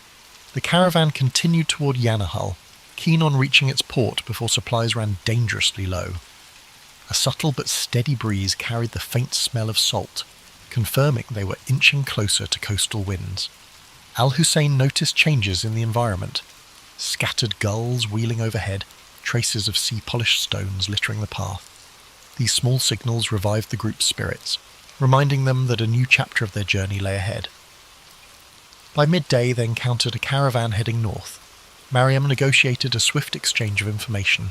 The travellers warned of shifting alliances among local chieftains, each vying for influence in the lucrative maritime trade. Al-Hussein listened carefully. Turbulent politics could affect access to the ports and libraries alike. One slip in protocol could transform an academic quest into a diplomatic tangle. Protecting the mission, and the precious knowledge it might uncover, required walking a delicate line between curiosity and caution, intellect and survival. The landscape soon began a gradual descent, winding through low hills where thorny scrub dotted the earth in pale clusters. At times the caravan skirted salt marshes, each step producing a hushed crunch underfoot. Tiny crabs scuttled in shallow brine pools, and the occasional heron soared overhead, a pale sentinel against the shimmering sky. Each sign of life felt like a small revelation after miles of barren desert. Al-Hussein found himself overwhelmed by the variety of forms the natural world assumed, even in the remote margins. Late that afternoon, they spotted Yanahal in the distance, a sprawl of mud-brick dwellings with roofs of thatch or tiled clay, punctuated by the taller silhouettes of warehouses near the docks. Thin pillars of smoke curled upward, and the distant clang of metal suggested blacksmiths plying their trade. Seabirds circled the bustling harbour, where dhows and small cargo vessels bobbed in the tide. For Al-Hussein, the sights and sounds of a place so different from Baghdad were a vivid reminder of the region's fluid tapestry of cultures. Mariam led the caravan through the town's outskirts, seeking a trustworthy local factor who could arrange secure storage for their goods. Children peered out from doorways, intrigued by the unusual mix of travellers. The air smelled of fish, spice, and damp rope, all woven together into a briny perfume. Al-Hussein scanned every detail, from the chipped walls covered with old maritime symbols to the lively banter between dock workers. He made mental notes of how commerce thrived here, bridging deserts and oceans in a single breath. With arrangements in place, the group settled at a modest inn near the wharf. Basim quietly vanished among the waterfront stalls, murmuring about errands to run. Al-Hussein felt a twinge of concern, but was too eager about the library rumour to dwell on it. He quickly asked around for any mention of the scribe. Locals offered conflicting accounts. Some shrugged, while others claimed they had glimpsed a reclusive scholar searching for archaic port records. One old fisherman insisted the scribe left for the Coralstone Quarter. Determined, Al-Hussein set off with Mariam and 2 guards, weaving through narrow alleys that snaked between sun-baked walls. The sound of the sea grew louder, waves rolling and crashing in a steady rhythm. They soon found the Coralstone Quarter, a cluster of buildings fashioned from blocks quarried along the shore. The walls sparkled with flecks of shells embedded in pale limestone. While the architecture entranced Al-Hussein, it was the possibility of encountering the scribe that propelled him forward, heart-pounding with each echoing footstep. At last they arrived before a half-collapsed structure perched on the water's edge. Broken shutters and a leaning doorway bore witness to decades of neglect. Inside, scattered manuscripts lay in disarray atop a wooden table. Candle stubs had melted into curious shapes, dotting the floor like forlorn sculptures. Al-Hussein called out, receiving only silence. Mariam gestured for the guards to remain alert. Then a voice, raspy but precise, emerged from behind a partition. "If you've come for idle gossip, there is none. If you seek knowledge, speak." An elderly man stepped forward, shoulders draped in a threadbare shawl. His gaze darted suspiciously among them. Al-Hussein introduced himself and explained his search for a Red Sea library, rumoured to house an ancient codex. At the mention of Yunus al-Kindi, the man's eyes sparked. He introduced himself as Fahim, once a royal archivist who had fallen out of favour.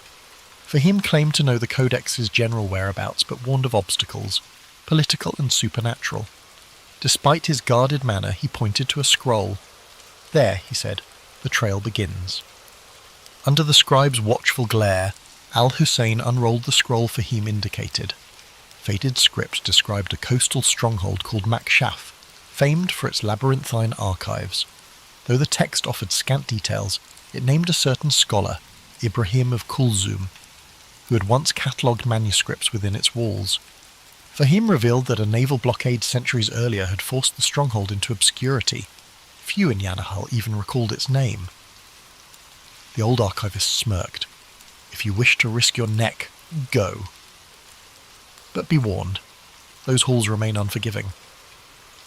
Mariam, standing nearby, studied the scribe's demeanour. She had dealt with enough merchants and officials to read a man's motives. Though Fahim's bitter tone implied grudges, he seemed sincere about the stronghold's existence. After a terse negotiation, she coaxed him to provide a rough chart of Makshaf's possible location. Al-Hussein promised to mention Fahim's name favourably in scholarly circles if they succeeded. The archivist waved them off as though disclaiming any further responsibility for their fate. Mystery, it seemed, was his final currency. Reconvening at the inn, Al-Hussein laid out the new findings. The stronghold of Makshaf appeared to lie southwest along a rugged coast where cliffside passes met tidal inlets. This was no typical trade route, and Mariam recognised the risk. Yet curiosity pulled them forward. Treasure for her, knowledge for Al-Hussein. To minimise complications, she decided that only a smaller detachment would continue. The main caravan could remain in Yanahal, selling goods and provisioning for the journey back to Baghdad. Al-Hussein and a handful of companions would venture on. Evening found Al-Hussein pacing the inn's modest courtyard, poring over Fahim's chart. Tiny notes etched beside rough sketches of landforms hinted at old conflicts, ruined watchtowers, and rumoured pirate hideouts. He traced the shoreline with his fingertip, imagining the waves crashing against the walls of Makshaf. What secrets might that stronghold's archives hold? Remnants of civilizations unknown or advanced theories lost to time. The moonlight made the parchment glow, as if enticing him to see beyond its faded lines into uncharted territory. By dawn, Mariam had secured a light coastal vessel from a local captain named Tawfiq, whose family specialised in short-haul voyages along the Red Sea. With Basim's help, he had returned with unusual timeliness. They loaded supplies, water barrels, salted fish, a few goats for milk. Al-Hussein brought his notebooks, Yunus's letter, and whatever references Fahim had been willing to share. A hush fell over them as they boarded the vessel, the humid sea breeze a welcome change from desert dryness. Ahead lay the open sea, half illuminated by the rising sun. The boat rocked gently as they navigated away from Yanahal's harbour, leaving behind the tangle of masts and dockside chatter. Overhead, seabirds wove intricate patterns, while the horizon stretched indigo and gold. Al-Hussein inhaled the briny air, feeling a subtle exhilaration. This watery expanse was a far cry from the dusty roads he had known. Mariam stood at the prow, scanning for hazards.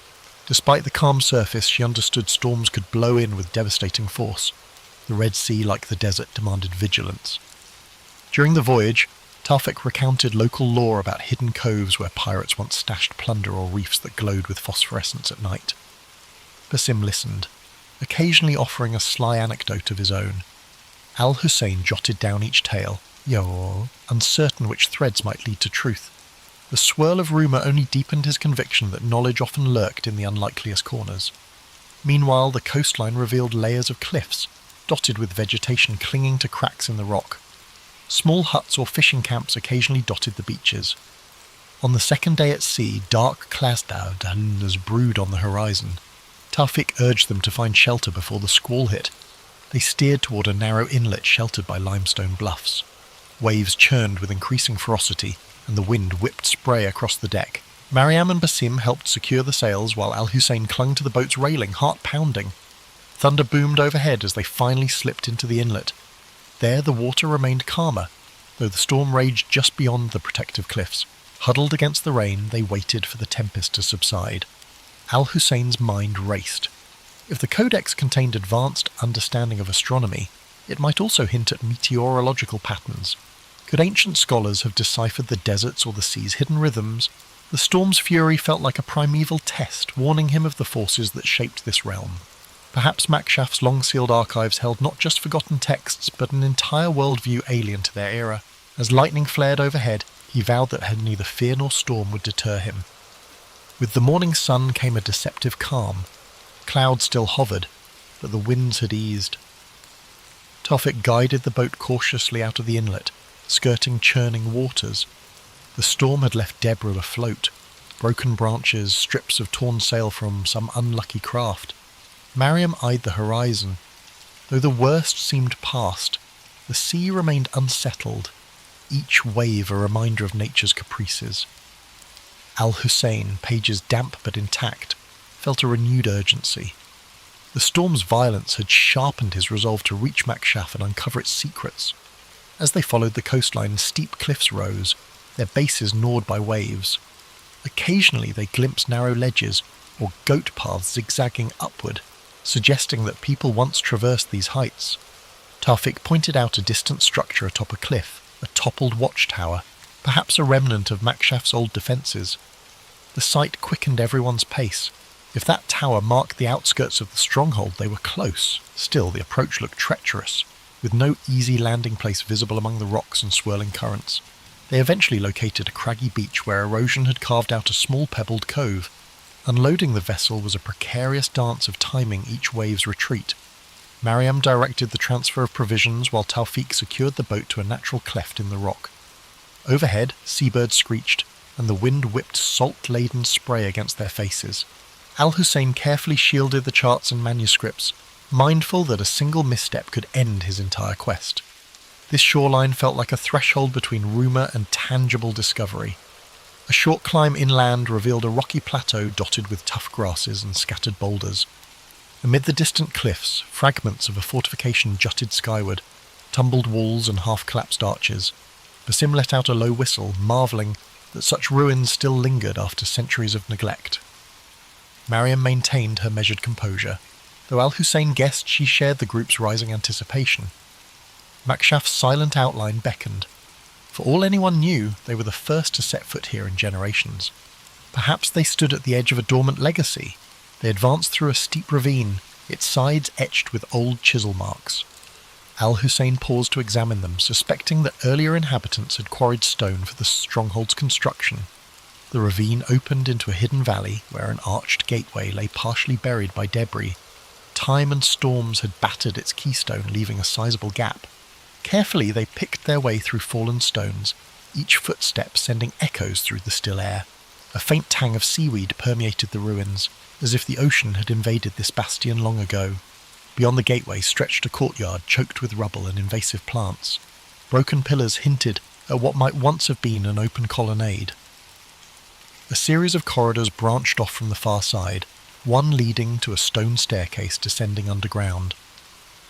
Al-Hussein's pulse fluttered. Subterranean vaults often served as archives or storage facilities in older fortifications. He imagined shelves of manuscripts, layered with dust, awaiting rediscovery. Mariam tested a cracked step with her boot, finding it stable enough. They lit torches, bracing themselves for whatever lay below. The descending passage felt claustrophobic, each echo magnified by the damp walls. A battered iron gate at the bottom yielded to Basim's determined shove. Within lay a series of vaulted chambers. Water trickled from hairline cracks in the ceiling, pooling on the floor in irregular puddles. Their torchlight flickered over broken crates, corroded lanterns, and scraps of rotting cloth. Al-Hussein's eyes darted around, desperate to find any sign of records. Then, in a corner, he spotted what appeared to be a carved stone plaque emblazoned with geometric designs. Approaching it, he realized the plaque was part of a larger fixture. A sealed doorway.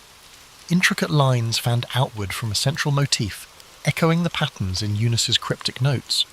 Could this be a hidden archive within the stronghold? Eagerly, Al-Hussein traced the grooves with a fingertip. Mariam hovered, scanning for potential threats.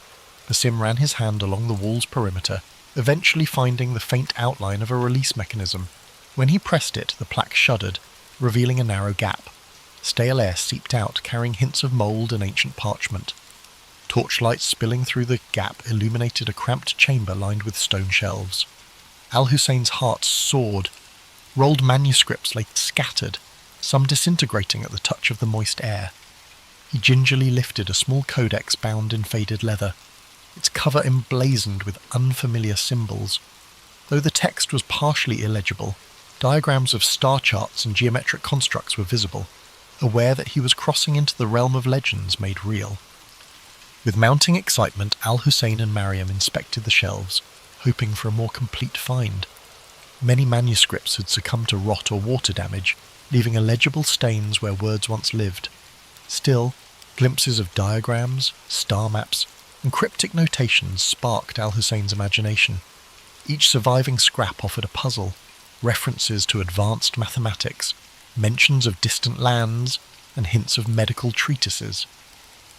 The codex Eunice had mentioned might lie deeper within or be scattered among these fragile scrolls that teetered on the brink of disintegration. Basim, less enthralled by the written page, explored adjacent chambers in search of anything valuable, coins, jewellery, or historical artefacts that might fetch a price. He returned empty-handed, muttering about collapsed tunnels and corridors blocked by a rubble. From one corridor a trickle of brackish water flowed, implying that parts of the stronghold might be submerged or entirely inaccessible. The group decided to work methodically, prioritising the drier sections first. Mariam posted a guard outside, aware that local pirates or treasure hunters could still pose a threat. Hour after hour, Al-Hussein catalogued each fragment they could salvage. He recognised partial translations from Greek, Coptic, and even Sanskrit. Whoever had curated these archives clearly embraced the same zeal for knowledge that fueled the House of Wisdom in Baghdad.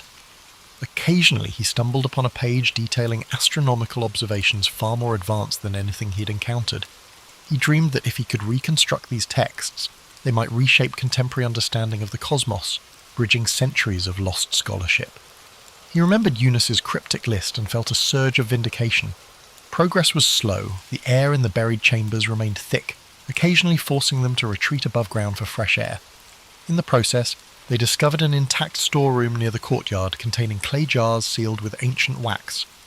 Basim pried one open, revealing well-preserved grains that, while impossible to eat, illustrated that this fortress once hosted a thriving community. Al-Hussein marvelled at the notion that the inhabitants of Makshaf had walked these same corridors, their daily routines taking place above a trove of hidden knowledge, then vanishing into history. On the second evening, Mariam insisted they organise a secure campsite in the courtyard. Setting up canvas tarps where partial walls offered shelter from ocean winds, they established a routine, nights spent guarding the perimeter, days spent rummaging the archives. The only sounds were the distant roar of the sea and the shuffle of footsteps echoing in stone halls. At times, the place felt haunted by old aspirations and new ones colliding. Al-Hussein often caught himself wishing they had more time, better resources, or just a few extra hands to preserve these fragile legacies. At last, amid a heap of decaying scrolls in a far corner of the sealed chamber, Al-Hussein found it. A manuscript carefully wrapped in oiled cloth, protected from the worst dampness. Its cover bore a pattern, identical to the sketches in Eunice's instructions. Heart-hammering, he peeled back the cloth. Inside, pages of surprisingly durable parchment were covered in scripts that merged geometric diagrams with flowing text. Marginal notes in a secondary hand suggested commentary, possibly added by later scholars. This had to be the Codex.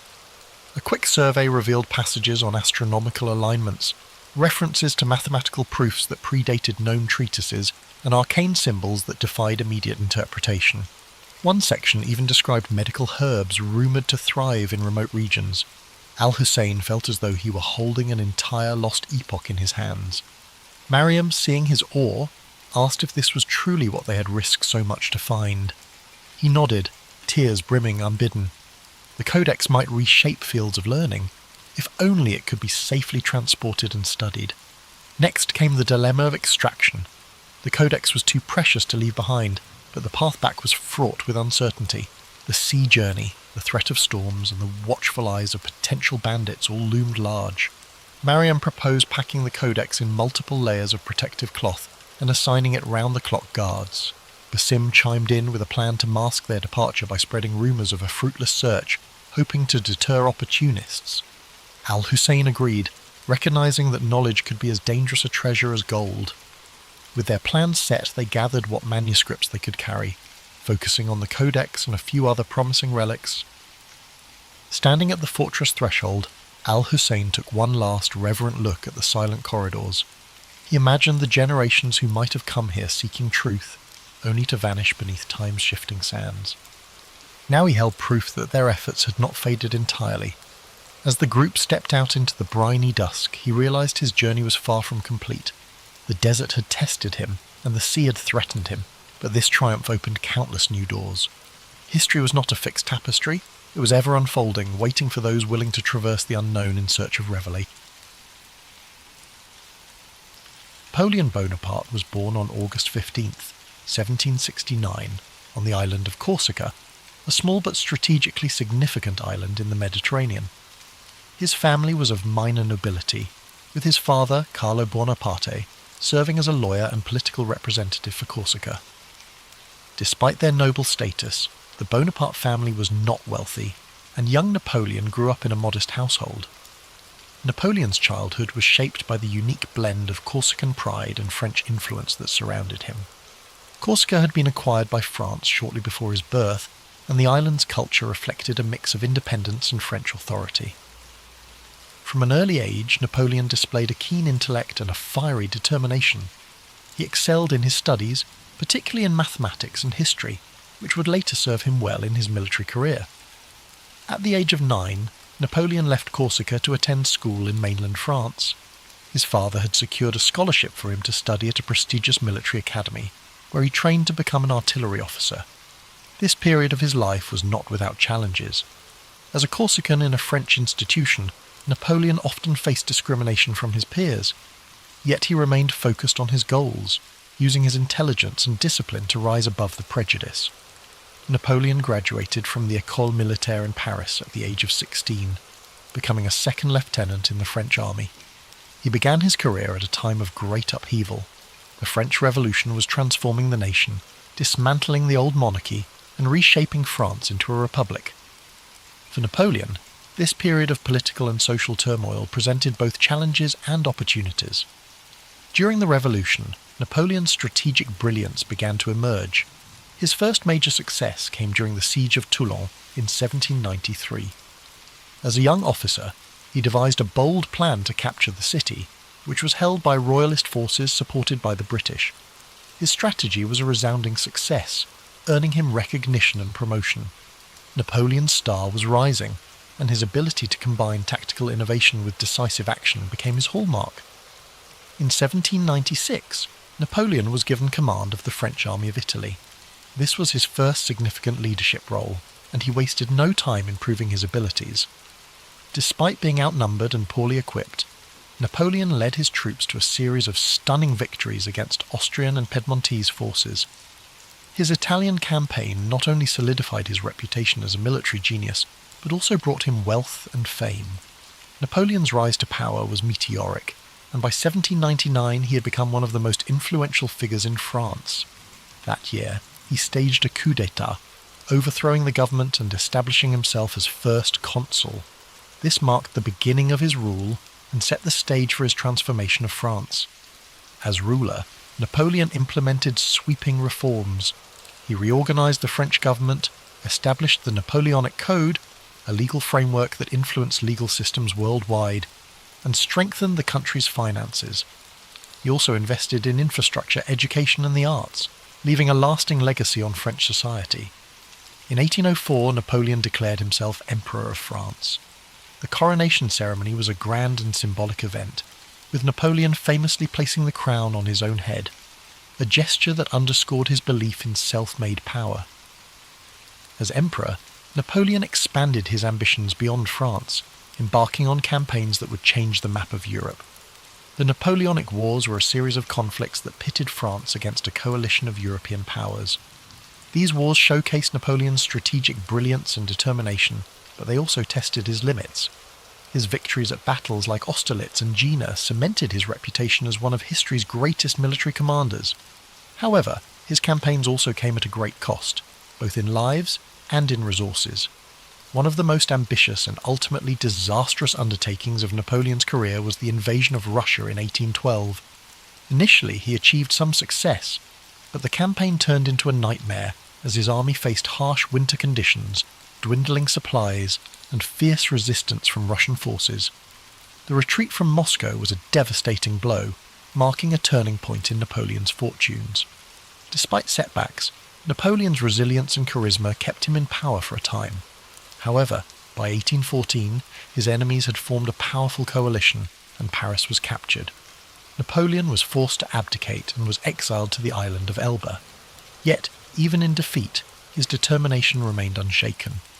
Less than a year later, he escaped from Elba and returned to France, rallying support and reclaiming his position as emperor during what became known as the 100 Days. Napoleon's final chapter unfolded at the Battle of Waterloo in 1815.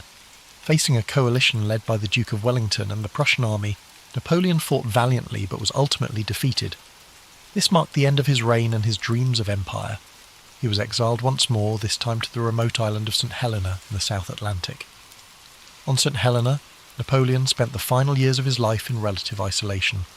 He reflected on his legacy, dictating memoirs that recounted his achievements and offered insights into his thoughts and motivations. He died on May 5th, 1821, at the age of 51. While his life ended in exile, his impact on history was indelible. Napoleon's story is one of contrasts, a man of great ambition and intellect who reshaped Europe, yet whose relentless pursuit of power ultimately led to his downfall. His legacy is a reminder of the complexities of leadership and the enduring influence of vision and determination. As you reflect on Napoleon's journey, let the calm rhythm of his story guide you into a state of relaxation.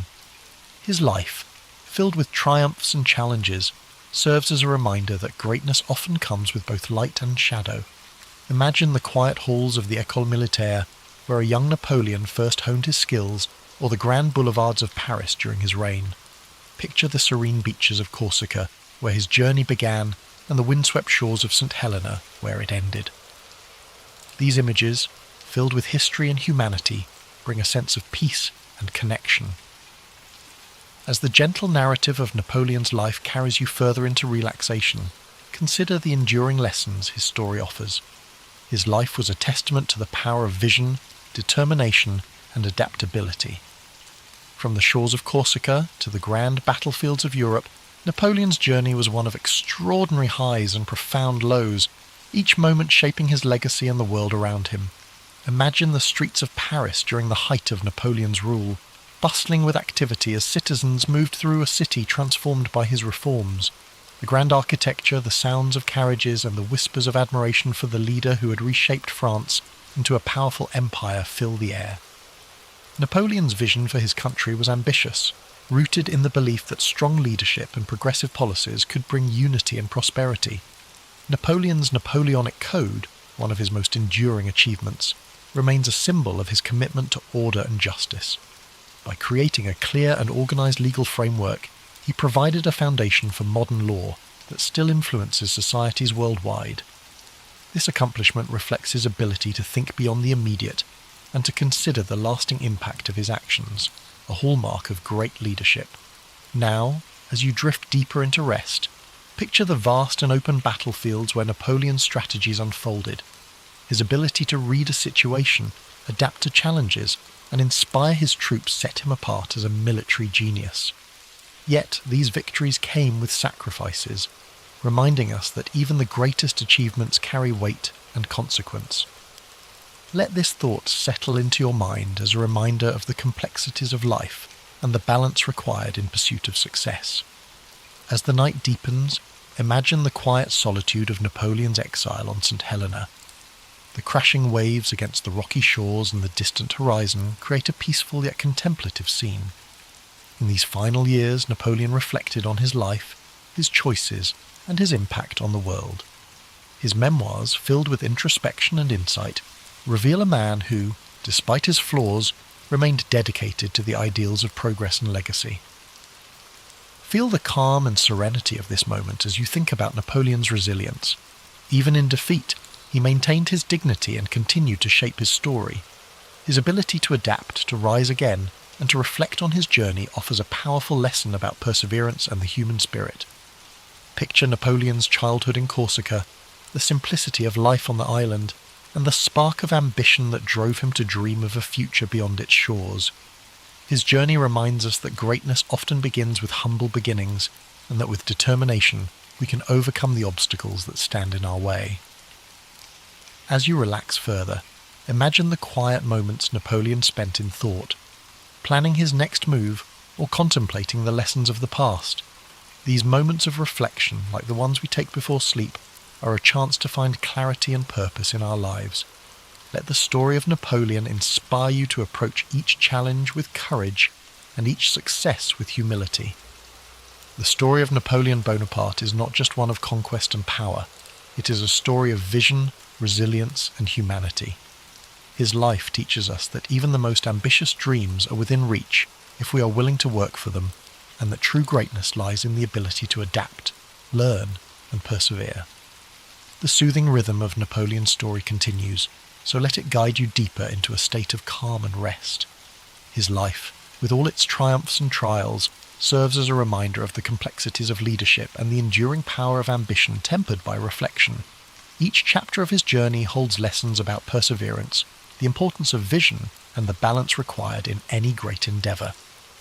Picture Napoleon in one of his most iconic moments, standing atop a hill overlooking the battlefield at Austerlitz. The early morning fog begins to lift, revealing the vast armies below. His mind is sharp, calculating and focused as he directs his troops with precision and confidence. This scene encapsulates the essence of Napoleon as a leader, decisive, strategic, and unwavering in his belief in victory. Let this image remind you of the power of clarity and focus, qualities that can guide us even in the most challenging situations.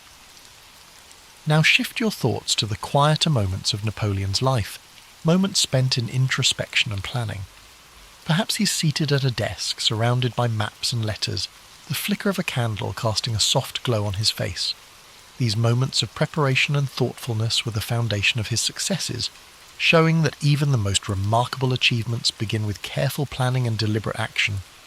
While you relax further, imagine the streets of Paris once more, this time during Napoleon's grand coronation as emperor.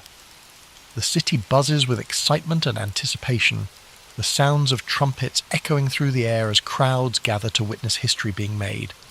Napoleon, ever the symbol of self-determination, places the crown upon his own head, a gesture that speaks to his belief in shaping his own destiny.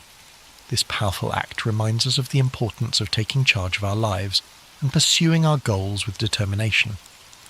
From the grandeur of Paris to the stark solitude of St. Helena, Napoleon's life was filled with contrasts. His journey teaches us to embrace both the victories and the setbacks, to find strength in our resilience, and to learn from every experience. The quiet reflection of his later years offers a poignant reminder that even in solitude, there is value in contemplating our legacy and the impact we leave behind. Imagine Napoleon walking along the shores of St. Helena, the waves gently lapping at the rocky coastline.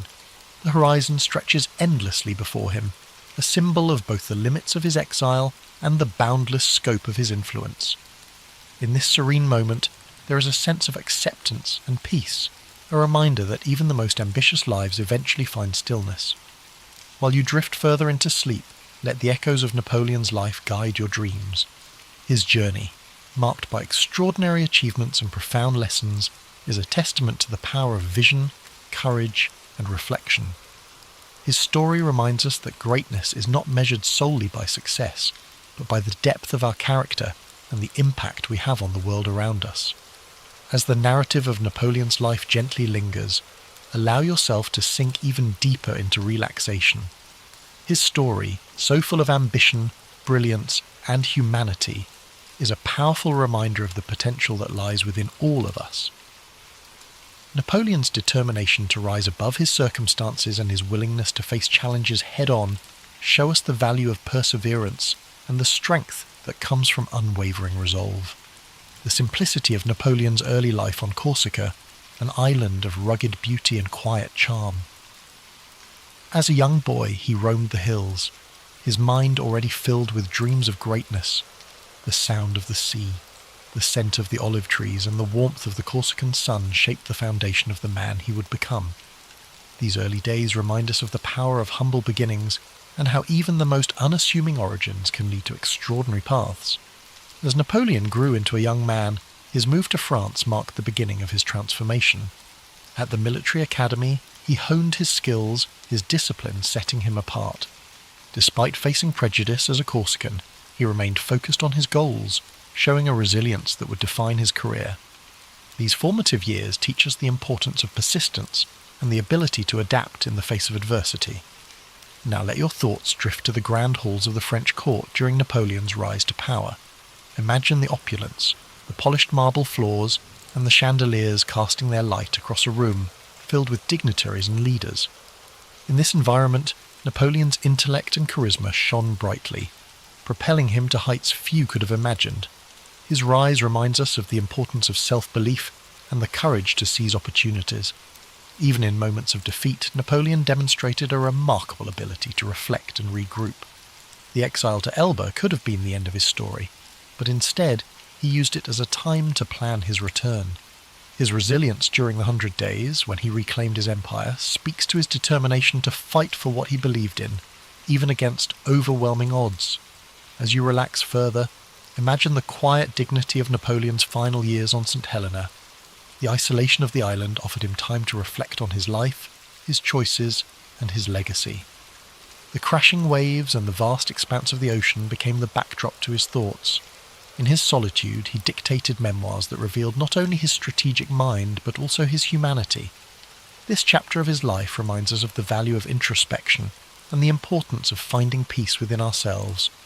Feel the calm and stillness of this moment as the story of Napoleon carries you into a deep, peaceful sleep. His life, marked by extraordinary achievements and profound lessons, serves as a reminder that greatness lies not just in what we accomplish, but in how we face the challenges along the way. With the night embracing us, let the echoes of Napoleon's journey fill your dreams.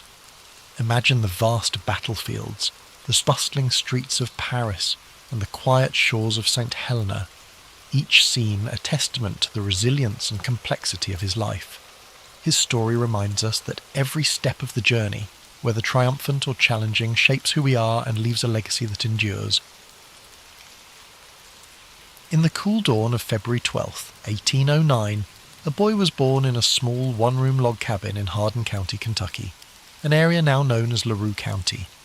His name was Abraham Lincoln, a name that would one day become synonymous with perseverance, justice, and the struggle to unite a divided nation.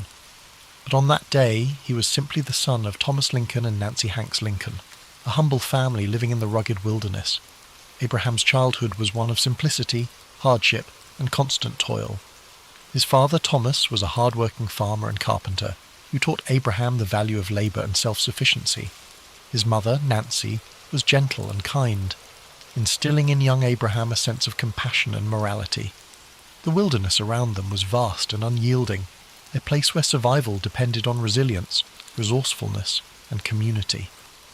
The family lived in a small log cabin, its rough-hewn walls providing shelter from the harsh winters and sweltering summers of the Kentucky frontier. Inside, the fire crackled softly in the hearth, its warmth a comfort against the chill that seeped through the cracks in the wood. Abraham, with his lanky frame and curious mind, spent his days helping his father with the heavy tasks of clearing land, chopping wood, and planting crops. Though life was demanding, young Abraham had an insatiable thirst for knowledge. In a world where formal schooling was scarce, he read whatever books he could find. By the light of a flickering candle or the warm glow of the hearth, he pored over the few volumes available to him: the Bible, Aesop's Fables, Robinson Crusoe, and Pilgrim's Progress. Words became his refuge, a gateway to worlds beyond the rough frontier. He absorbed stories, ideas, and knowledge, shaping a mind that would one day influence the course of a nation. Tragedy struck when Abraham was just 9 years old. His mother, Nancy, fell ill with milk sickness, a deadly disease caused by drinking the milk of cows that had grazed on poisonous plants. Her passing left a void in the young boy's heart, a loss that would shape his empathy and understanding of human suffering. In the quiet days after her death, Abraham and his sister Sarah clung to each other for comfort, their bond deepened by shared grief. His father remarried a kind and supportive woman named Sarah Bush Johnston. She brought stability to the household and encouraged Abraham's love of learning. She saw in him a boy who was different, thoughtful, driven, and destined for something greater. As the years passed, the family moved to Indiana and later to Illinois. The wilderness was ever present, but Abraham's dreams extended beyond the horizon. His hands, calloused from hard labour, would one day hold the weight of leadership. His mind, sharpened by books and introspection, would one day navigate the complexities of a fractured nation. In his early adulthood, Abraham worked a series of jobs. He was a rail splitter, a store clerk, a postmaster, and a surveyor. Each experience taught him something new about people, work, and society. His natural wit, humour, and storytelling ability made him beloved among his peers. But beneath his easygoing demeanour was a man driven by a desire to understand the world and make it better. At the age of 21, Abraham began to study law. His mind was meticulous, his sense of justice unwavering. He read legal texts tirelessly, often walking miles to borrow books. He passed the bar exam and began practicing law, gaining a reputation for honesty and integrity. His clients trusted him, knowing that he would fight for them with the same determination that had carried him through his own hardships. Lincoln's political career began humbly. He served in the Illinois state legislature, and later in the U.S. House of Representatives. He was not born into power or privilege, but his commitment to fairness, equality, and justice earned him respect. He spoke out against the expansion of slavery, believing deeply in the principles of liberty and human dignity. In 1860, at the age of 51, Abraham Lincoln was elected as the 16th President of the United States. The nation he inherited was teetering on the edge of collapse. The deep divide between the North and the South over the issue of slavery had reached a boiling point. Just months after his election, the southern states began to secede, and the shadow of civil war loomed large over the country. Lincoln faced this monumental crisis with steadfast resolve. He believed that the Union must be preserved, that the ideals of freedom and equality enshrined in the Declaration of Independence must not be lost.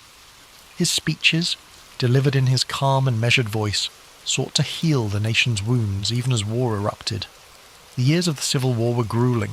Battlefields were filled with the smoke of cannon fire, and the land was stained with the sacrifice of thousands. Lincoln carried the weight of every decision, knowing that the fate of a nation rested upon his shoulders. The lines on his face deepened, his eyes often heavy with the burden of loss. But through it all he remained resolute, driven by a belief in justice, unity, and the hope that a better world could emerge from the chaos. In 1863, Lincoln issued the Emancipation Proclamation, declaring that all slaves in the Confederate States were to be freed. It was a bold, transformative act that reshaped the purpose of the war and solidified his legacy as a champion of freedom. On April 9, 1865, the Civil War came to an end. The nation was weary, but there was hope that healing could begin. Yet Lincoln's story was to end abruptly. Just 5 days after the war's conclusion, on April 14, 1865, he was assassinated while attending a play at Ford's Theatre in Washington, D.C. His life, the journey from a log cabin to the highest office in the land, had come to a tragic end. Yet his legacy endured, The principles he fought for, freedom, unity, equality, would guide the nation forward. His words, his actions, and his unwavering commitment to justice left an indelible mark on history. As you breathe deeply now, let the story of Abraham Lincoln settle gently into your mind. His life was a testament to resilience, to the belief that, even in the darkest times, hope, compassion, and perseverance can light the way forward. As you drift further into the gentle embrace of sleep, let the legacy of Abraham Lincoln settle, like a comforting blanket over your thoughts. His journey from the rugged frontier to the hallowed halls of the White House is a reminder of the strength and resilience that lives within us all. His life teaches us that even in times of struggle, compassion, and perseverance can lead to hope, unity, and transformation. Picture the quiet landscape of the American frontier, the wide open plains stretching endlessly beneath a star-filled sky. The air is crisp and cool, and the soft breeze carries with it the scent of wild grass and earth. A sense of stillness settles over the land, the kind of stillness that comes with the end of a long day of toil. This is where Lincoln's journey began, where each sunrise and sunset shaped a man who would one day guide a nation through its darkest hours. As you breathe in deeply, feel that same calm resilience within you. The steady rhythm of your breath mirrors the gentle sway of the tall grasses, their tips shimmering in the pale moonlight. The sky above is vast and serene, a reminder that even amidst the chaos of life, there exists a quiet, enduring peace. Let this image fill your mind with tranquility, a sense of knowing that no matter the trials you face, there is strength to be found in perseverance and patience. Imagine the crackling of a campfire in the distance, its warm glow a beacon of comfort in the darkness. The flames dance softly, casting flickering shadows that sway and twist. This fire represents the warmth of human connection, the bonds of unity that Lincoln so passionately fought to protect. Even when the world was divided, he held firm to the belief that a nation could heal, that people could come together despite their differences. Lincoln's story reminds us of the quiet power of humility, empathy, and integrity. In his speeches and letters, he spoke not with arrogance, but with a deep understanding of human nature, of the pains and struggles that shape us all. His words carried the weight of experience and the hope of a better tomorrow. They were like gentle waves, lapping against the shores of a fractured nation, each word a step toward healing and reconciliation. As you lie here, feel yourself sinking deeper into rest. The burdens of the day grow lighter, like leaves floating gently down a stream. The water carries them away effortlessly, leaving behind a surface that is smooth and calm.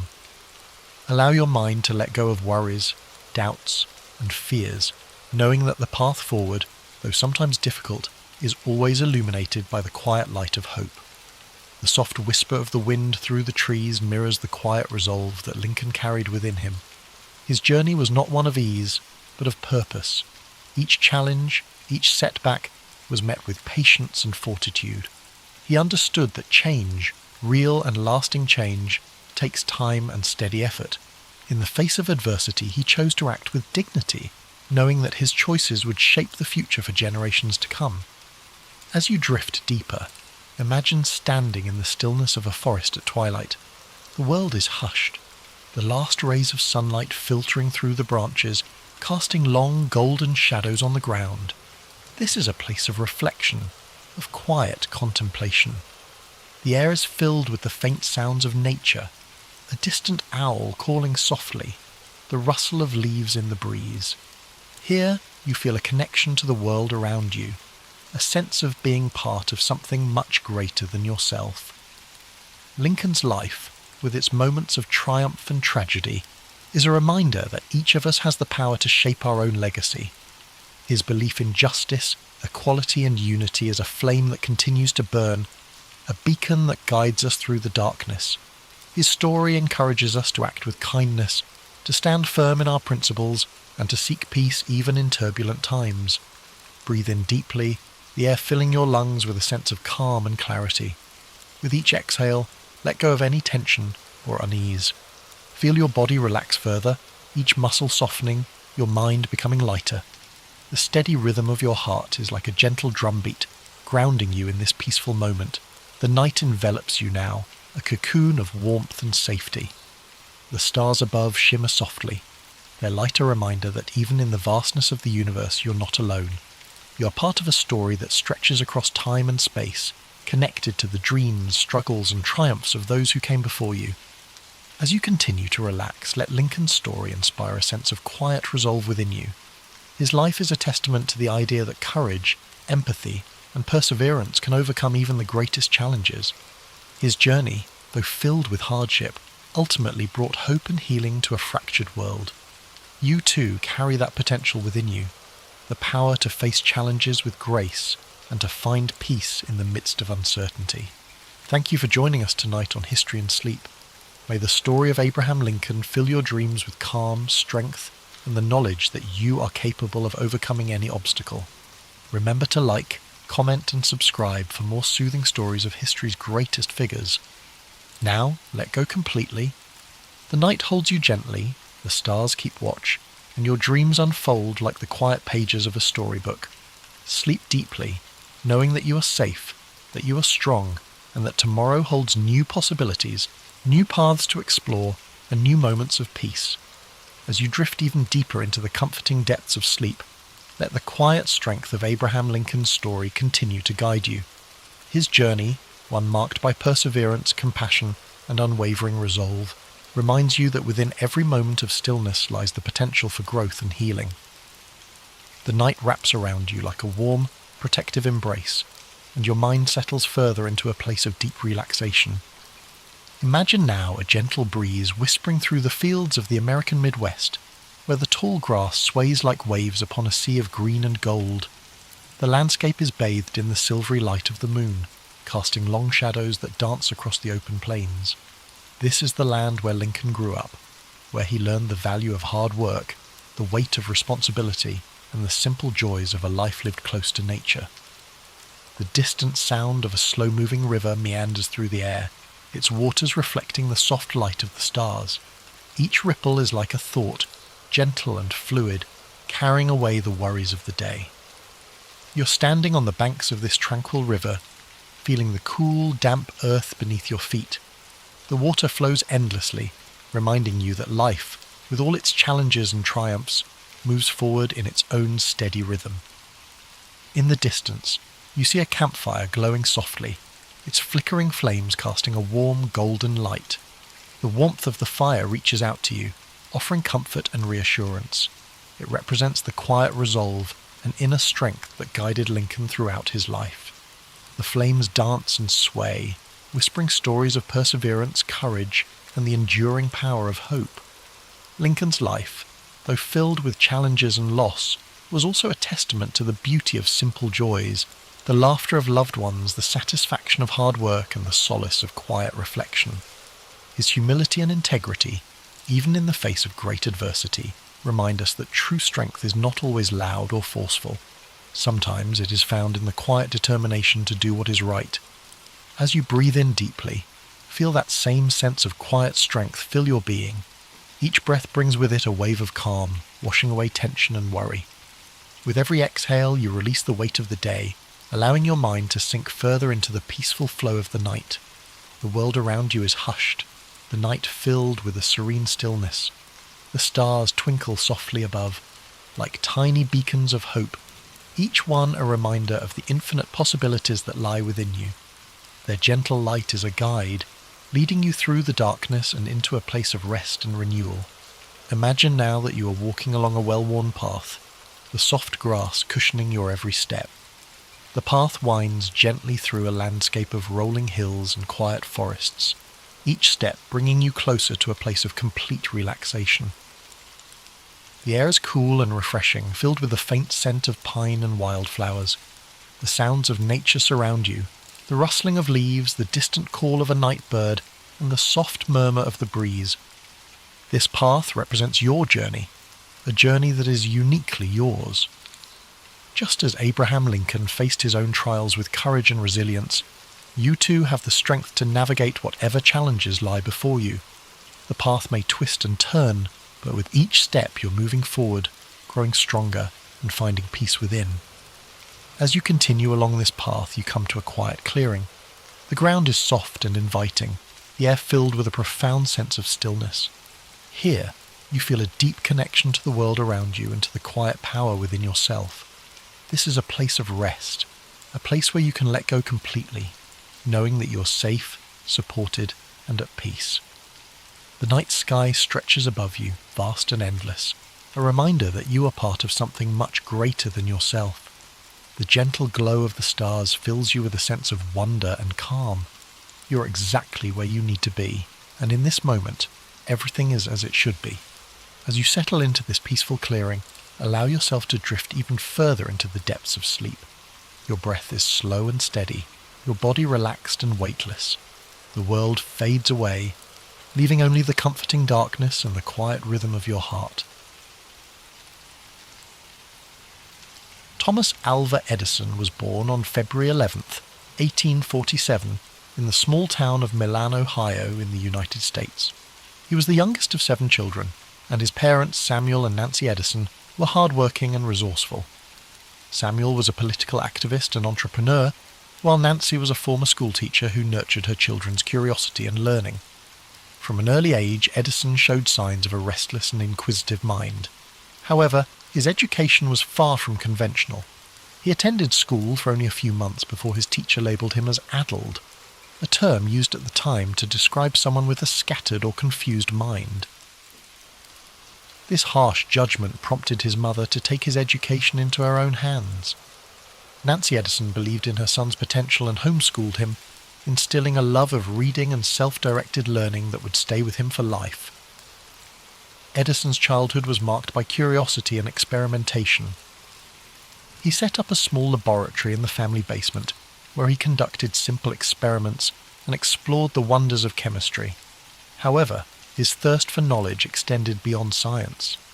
He devoured books on a wide range of topics, including history, philosophy, and mechanics. This eclectic education laid the foundation for the inventor he would become. At the age of 12, Edison took a job as a newsboy and candy seller on the Grand Trunk Railway. This job allowed him to earn money while observing the workings of the industrial world. He used part of his earnings to buy chemicals and equipment for his experiments. Edison even set up a small laboratory in the baggage car of the train, where he conducted experiments during downtime. His early ventures were not without mishaps. One experiment caused a fire, earning him a reprimand and forcing him to move his activities elsewhere. Edison's life took a significant turn when he became partially deaf, a condition that began in childhood and worsened over time. Although he later offered various explanations for his hearing loss, including a train conductor pulling him onto a moving train by his ears, the exact cause remains uncertain. Instead of viewing his deafness as a limitation, Edison considered it an advantage, allowing him to focus deeply on his work without distractions. As Edison grew older, his fascination with telegraphy opened new doors. He learned Morse code and became a skilled telegraph operator, taking on jobs across the Midwest. The telegraph was one of the most advanced technologies of the time, and working with it gave Edison valuable experience in electrical systems and communication. During this period, he began to develop his first inventions, including an automatic repeater that improved the efficiency of telegraph transmissions. Empty brackets. In 1868, at the age of 21, Edison moved to Boston, a hub of innovation and industry.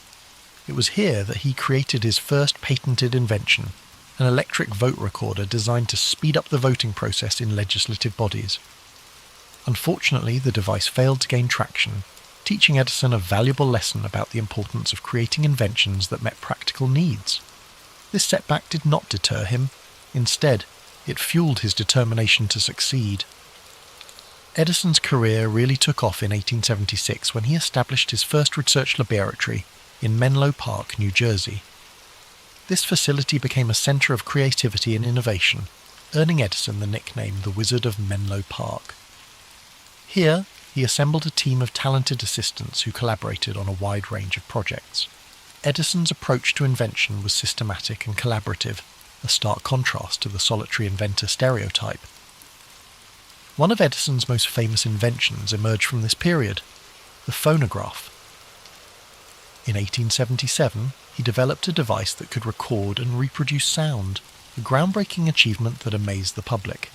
The phonograph earned Edison international acclaim, and cemented his reputation as a leading innovator. The following years saw Edison tackle one of the greatest challenges of his career, creating a practical and affordable electric light system.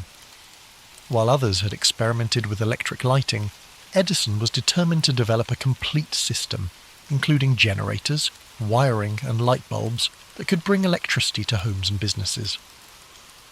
In 1879, after countless experiments, he unveiled a carbon filament incandescent light bulb that could burn for extended periods. This invention revolutionized daily life and marked the beginning of the electrification era. Edison's work in electric lighting led to the formation of the Edison Electric Light Company, which later evolved into General Electric, one of the largest corporations in the world. However, his success was not without challenges. The late 19th century saw fierce competition between Edison's direct current, DC, electrical system and the alternating current, AC system, championed by Nikola Tesla and George Westinghouse. This war of the currents was a bitter rivalry, but ultimately AC became the dominant method of electrical distribution due to its efficiency over long distances. Despite this setback, Edison continued to innovate in a wide range of fields. He improved motion picture technology, developing the kinetoscope and contributing to the early days of the film industry. His laboratories also worked on advances in batteries, cement and mining technologies. By the time of his death, Edison held over 1,000 patents, a testament to his relentless creativity and work ethic. Edison's personal life was as eventful as his professional one. He married Mary Stilwell in 1871, and the couple had 3 children. After Mary's untimely death in 1884, Edison married Mina Miller in 1886, with whom he had 3 more children. Mina played a significant role in managing Edison's affairs and supporting his work, providing stability in a life often consumed by invention. As we reflect on Thomas Edison's life, it's clear that his contributions went far beyond individual inventions. He pioneered a new model of innovation, combining scientific research with practical application and entrepreneurial spirit. His work not only transformed technology, but also reshaped the way we live, work, and connect with one another. Tonight, as you drift off to sleep, imagine the flicker of an early electric light bulb, the scratchy sounds of a phonograph recording, or the hum of a motion picture projector. These were the dreams of a man who never stopped pushing the boundaries of what was possible. Let his story inspire your own dreams, reminding you that curiosity, perseverance, and creativity can illuminate even the darkest nights. As we continue our journey through the life of Thomas Edison, let's explore the later years of this remarkable man, a time filled with continued innovation, personal growth, and reflections on a life dedicated to invention. By the dawn of the 20th century, Edison had already secured his place in history, but his drive to create and explore new ideas never waned. His laboratory at Menlo Park had given way to a larger, more advanced facility in West Orange, New Jersey, which became his new center of operations. This expansive complex allowed Edison to work on multiple projects simultaneously and provided a space where ideas could flourish on a grand scale. The West Orange laboratory was a bustling hub of activity, where Edison and his team of assistants worked tirelessly on inventions that would shape the future. This facility housed not only research areas but also manufacturing spaces, making it a model for modern industrial research. Here, Edison's vision for invention as a collaborative process continued to thrive. During this period, one of Edison's key focuses was improving battery technology. He believed that rechargeable batteries held the potential to revolutionize transportation and energy storage. After years of experimentation, he developed the nickel-iron storage battery, which proved to be more durable and long-lasting than its predecessors. These batteries were used in electric vehicles, signaling Edison's foresight into the future of sustainable transportation. Edison's interest in motion pictures also continued to evolve. His work on the kinetoscope and the development of early film projectors played a crucial role in the birth of the motion picture industry. Although his methods and equipment were eventually surpassed by newer technologies, Edison's contributions laid the groundwork for the film industry's rapid growth. He saw movies not just as entertainment, but as a powerful medium for education and communication. In addition to his inventions, Edison had a keen sense of business and industry. He founded several companies over his lifetime, many of which merged or evolved into the corporate giants of today. His ability to navigate the worlds of science, engineering and business set him apart as a true pioneer of the industrial age. As Edison aged, his approach to work remained disciplined and intense. He was known for his long hours and often slept only a few hours each night, preferring to take short naps throughout the day. He famously remarked, "Genius is 1% inspiration and 99% perspiration, a testament to his belief in hard work and perseverance." Edison's personal life also continued to be a source of strength and stability. His second wife, Mina Miller Edison, managed the family household and supported his endeavours with grace and dedication. Together they raised 3 children, Madeline, Charles and Theodore. The Edison family enjoyed a comfortable life, but Edison's devotion to his work sometimes kept him away from home for long stretches of time. Despite his fame and success, Edison remained a humble and often private individual. He shunned the idea of being called a genius, and instead credited his achievements to relentless effort and curiosity. He was known to be a man of simple tastes, preferring practical clothing and straightforward conversations over grand displays of wealth or intellect. In the later years of his life, Edison's pace of invention began to slow, but his mind remained active. He explored new ideas in fields such as rubber production, seeking alternatives to natural rubber for industrial use. He even collaborated with his friends Henry Ford and Harvey Firestone on this endeavour, forming what became known as the $1 Million Trio.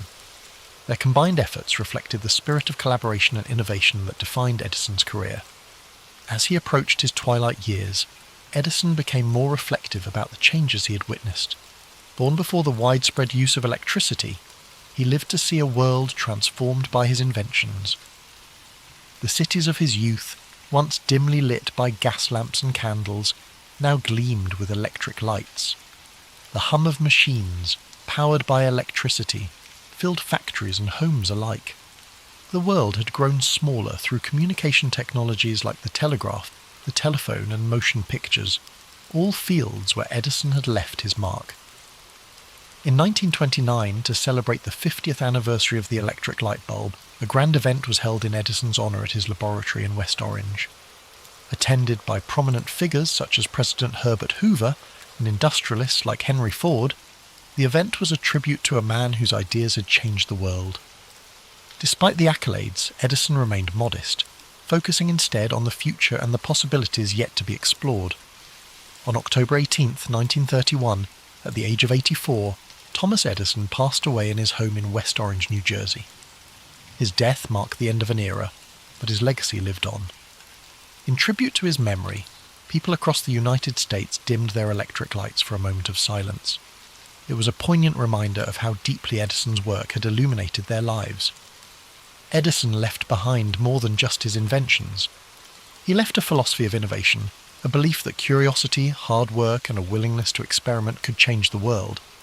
His approach to problem-solving, his relentless pursuit of practical solutions, and his ability to turn ideas into reality inspired generations of inventors, scientists, and entrepreneurs. As you relax and drift into sleep, think of Thomas Edison's unwavering commitment to his dreams. Imagine the quiet hum of his laboratories, the soft glow of an electric bulb, or the scratchy tinny sound of a phonograph playing a long-forgotten tune. Let his story remind you that within each of us lies the potential for creativity and discovery. Even after Thomas Edison's passing, his influence continued to ripple through time, touching countless aspects of modern life. His laboratories, inventions, and philosophy of persistence left an indelible mark on the 20th century and beyond. Edison's legacy was more than a collection of patents or technological breakthroughs. It was a blueprint for how curiosity, determination, and collaboration could change the world. Edison's innovations laid the groundwork for industries that would thrive long after he was gone. The electric power systems he pioneered became the backbone of modern civilization, lighting homes, powering factories, and enabling the technologies we rely on today. The phonograph he created evolved into modern sound recording, giving rise to the music industry as radio broadcasts, and later digital media. His early motion picture work grew into an art form that now entertains, educates, and connects people around the globe. Edison's approach to invention also transformed the way research and development were conducted. Before his time, inventors were often solitary figures working alone in small workshops. Edison's vision of collaborative, team-based innovation in a dedicated laboratory environment paved the way for the research institutions and technology companies we know today. His West Orange laboratory became a model for innovation hubs and inspired future generations of scientists and engineers. The lessons from Edison's life extend beyond his inventions. His resilience in the face of failure is a timeless reminder that setbacks are often stepping stones to success. He once said, "I have not failed. I've just found 10,000 ways that won't work." This perspective encouraged countless others to embrace failure as part of the creative process, to learn from it, and to push forward with renewed determination. His story also reflects the transformative power of curiosity. From the young boy conducting experiments in his basement to the seasoned inventor refining new technologies, Edison never stopped asking questions or seeking answers. He approached the world with wonder and a desire to understand how things worked, a quality that fueled his lifelong quest for innovation. This insatiable curiosity is a gentle reminder that within each of us, the spark of discovery can ignite remarkable possibilities. In the years after his death, Edison's family, friends and colleagues ensured that his memory was preserved. His laboratories in Menlo Park and West Orange were carefully maintained, and today they stand as monuments to his life and work. Visitors can walk through these spaces, see his tools and notebooks, and imagine the energy and creativity that once filled the air. The sounds of clinking glassware, the smell of chemicals, and the quiet hum of machinery still seem to echo in these historic halls. Beyond the physical spaces he left behind, Edison's ideas continue to shape the world. His belief in making technology accessible and practical lives on in every device that simplifies our lives. The light bulb, though improved and modified over time, remains a universal symbol of inspiration, creativity, and the triumph of human ingenuity. Edison's story is also a reminder of the human side of innovation, the patience, the long hours, and the moments of doubt that accompany every breakthrough. He understood that progress often comes slowly, and that true innovation requires both passion and persistence. As you rest tonight, perhaps you can reflect on your own journeys, knowing that even small steps forward are part of a greater path. Imagine a world lit only by flickering candles and dim gas lamps, where nights were cloaked in darkness. Then picture the slow, steady emergence of light, spreading from cities to towns, illuminating homes and streets. This transformation was more than a technological shift. It was a change in how people experienced life. Night no longer brought an end to productivity or recreation. With the glow of electric light, the world stayed awake, and new possibilities emerged. As you sink deeper into relaxation, envision Thomas Edison in his laboratory, the warm glow of a single bulb casting long shadows across the room, shelves lined with tools, wires, and glass beakers surround him. The quiet scribble of notes fills the air as he records his observations. His eyes, filled with focus and curiosity, study each experiment, searching for answers hidden in the details. This was a man who believed that within every problem lay a solution waiting to be uncovered. Edison's belief in progress and innovation reminds us that the world is ever-changing, shaped by those who dare to imagine something better. His life's work was a testament to the idea that with enough patience, creativity, and determination, we can bring light to even the darkest corners of our world. Japan's origins are steeped in myth and legend, woven into the fabric of the country's identity. According to the Kojiki and Nihon Shoki, the oldest chronicles of Japan, the islands were created by the divine couple Izanagi and Izanami, who dipped a jeweled spear into the sea and formed the archipelago. Their descendants, the Kami, shaped the land and its people. Among them, Amaterasu, the sun goddess, was the most revered, and it was her lineage that would give rise to Japan's imperial family, a connection that persists in tradition to this day. While these myths offered a divine origin story, the archaeological record tells another tale, one rooted in migration and survival. The first inhabitants of the Japanese archipelago arrived over 30,000 years ago, likely crossing land bridges from the Asian continent. These early foragers, known as the Yeoman people, developed a distinctive way of life, marked by elaborate pottery, pit dwellings, and a deep relationship with nature. Living in scattered communities, the Jomon thrived for thousands of years, relying on hunting, fishing, and gathering. Over time, a new wave of migrants, the Yayoi, arrived from the Korean peninsula around 1000 BCE, bringing advanced agricultural techniques, metal tools, and a more structured society. The Yayoi introduced rice farming, which transformed the landscape and led to the rise of settled villages, social hierarchies, and territorial disputes. This era laid the foundation for the first centralized political structures in Japan, as powerful clan leaders, known as uji, competed for control. Among them, one lineage, the Yamato, gradually emerged as the most dominant, consolidating power and setting the stage for an imperial dynasty. While the lines between history and myth blur in Japan's earliest narratives, these formative centuries shaped the cultural, spiritual, and political DNA of the nation. The balance between divine legitimacy and earthly rule became a defining feature of Japan's rulers, a theme that would persist through centuries of samurai governance, shogunate control, and imperial restoration. The echoes of these ancient times still resonate in modern Japan, where traditions, shrines, and rituals continue to honour the distant past, maintaining a tangible link to the country's mythological and historical roots. As the Yayoi period gave way to the Kofun era circa 250 to 538 CE, Japan saw the rise of powerful clans that vied for dominance, each commanding vast agricultural territories and fortified settlements. Among these rival factions, the Yamato clan gradually asserted its influence over much of central and western Japan, cementing itself as the dominant force.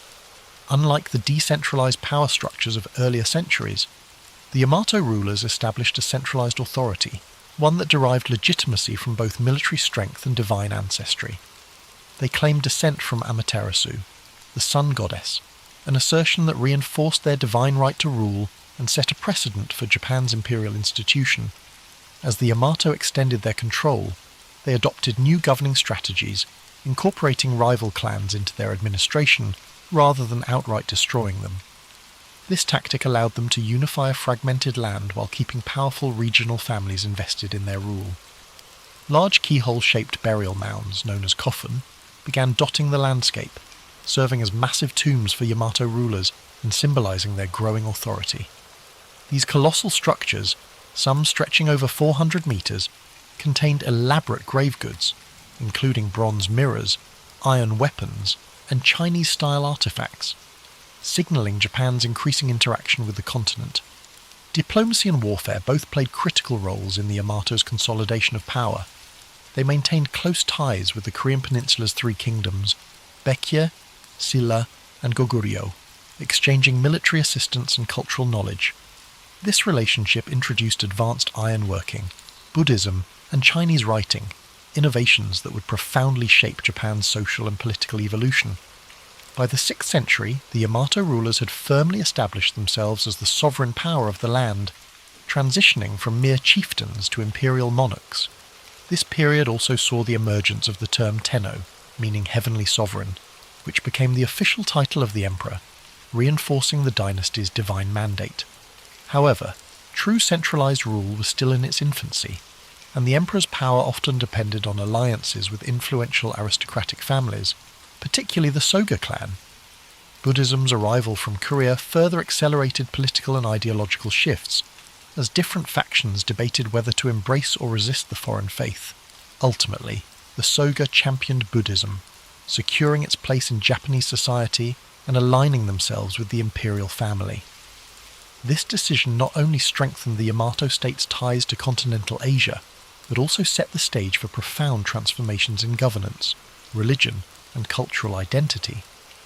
The dawn of imperial rule in Japan was not a sudden event but a gradual process, one shaped by diplomacy, conflict, and strategic alliances. The Yamato legacy endured, providing the framework for what would become the enduring Japanese imperial institution, one that still exists today as the oldest hereditary monarchy in the world. As the Yamato rulers solidified their control, Japan entered a period of profound transformation known as the Asuka period, 538 to 710 CE. a time when foreign influences, particularly from China and Korea, began reshaping nearly every aspect of Japanese society. The most significant change was the introduction and eventual adoption of Buddhism, an event that sparked both political conflict and cultural evolution. Initially met with resistance from conservative Shinto factions, Buddhism found powerful patrons in the Soga clan, a family that wielded immense influence in the imperial court.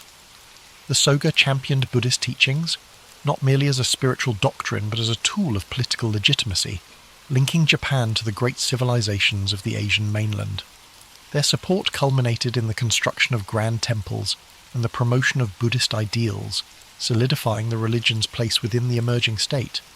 However, their growing power provoked backlash from rival aristocratic factions, leading to a violent coup in 645 CE, where Prince Naka no Oe and his ally Fujiwara no Kamatari orchestrated the fall of the Soga. This event, known as the Taika Reform, marked a turning point in Japanese history.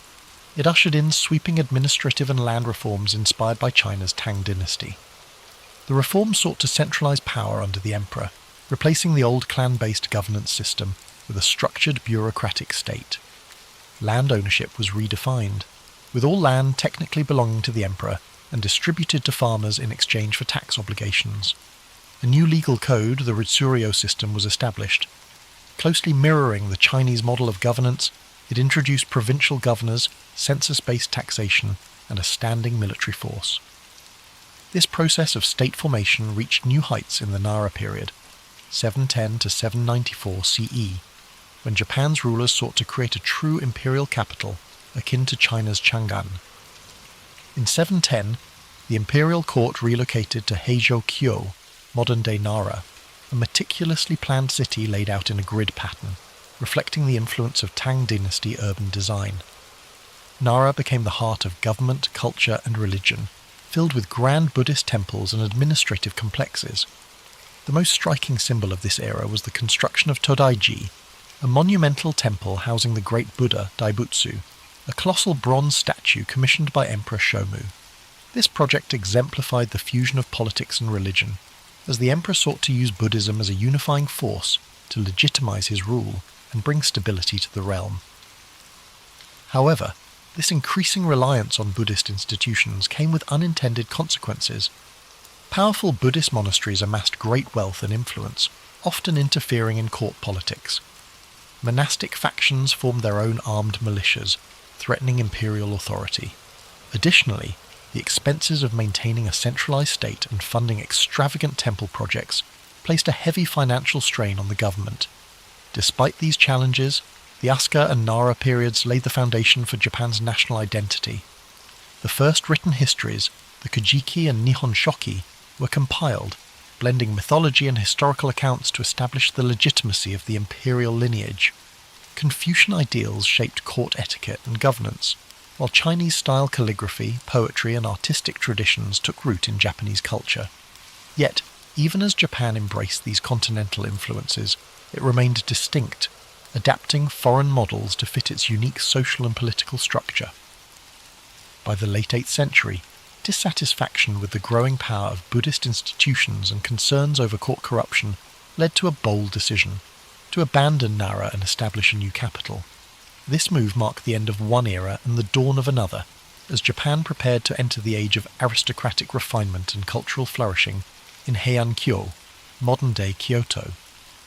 As the imperial court relocated to Heian-kyo in 794 CE, Japan entered the Heian period, 794 to 1185, an age of refinement, courtly elegance, and cultural achievements that would leave an enduring legacy. This era saw the court aristocracy, particularly the powerful Fujiwara clan, dominate political life through strategic marriages and manipulation of the emperor's authority. Rather than ruling directly, emperors often became symbolic figures, while real power rested in the hands of regents and chancellors from the Fujiwara lineage. This aristocratic elite revelled in a life of aesthetic pursuits, developing sophisticated literary traditions, art, and fashion. The world of the Heian court was meticulously detailed in The Tale of Genji, a novel written by the noblewoman Murasaki Shikibu. which provides an intimate glimpse into the court's elaborate rituals, political intrigues, and romantic entanglements. Poetry, calligraphy, and the appreciation of nature became essential aspects of aristocratic life. Individuals were judged not by their battlefield prowess, but by their ability to compose a flawless poem or arrange their robes in harmonious colours. However, this refined world of the Heian elite was largely detached from the realities of the provinces, where power was shifting away from the court and into the hands of regional landowners and warrior clans. As the imperial government struggled with inefficiency and financial mismanagement, large estates known as shun emerged, exempt from taxation and controlled by influential families, religious institutions, and local warlords. These estates operated independently, weakening the emperor's grip on the countryside. The Fujiwara, preoccupied with courtly life, failed to address the growing instability in the provinces, leading to the rise of the Bushi, warrior class, who would soon dominate Japan's political landscape. These warriors, initially employed as estate enforcers and mercenaries, gradually amassed land and influence, forming powerful samurai clans. By the late Heian period, two dominant warrior families, the Taira and the Minamoto, emerged as the key players in Japan's shifting power dynamics. Their rivalry culminated in a series of violent conflicts known as the Genpei War, 1180 to 1185, which would decide the fate of the nation. The aristocratic Heian court, once the pinnacle of cultural sophistication, found itself powerless against the militarized society rising in the provinces.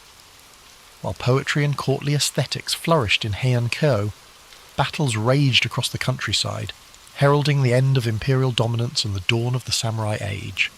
With the final defeat of the Taira at the Battle of Dan-no-ura in 1185, the Minamoto clan emerged victorious, forever altering Japan's political structure.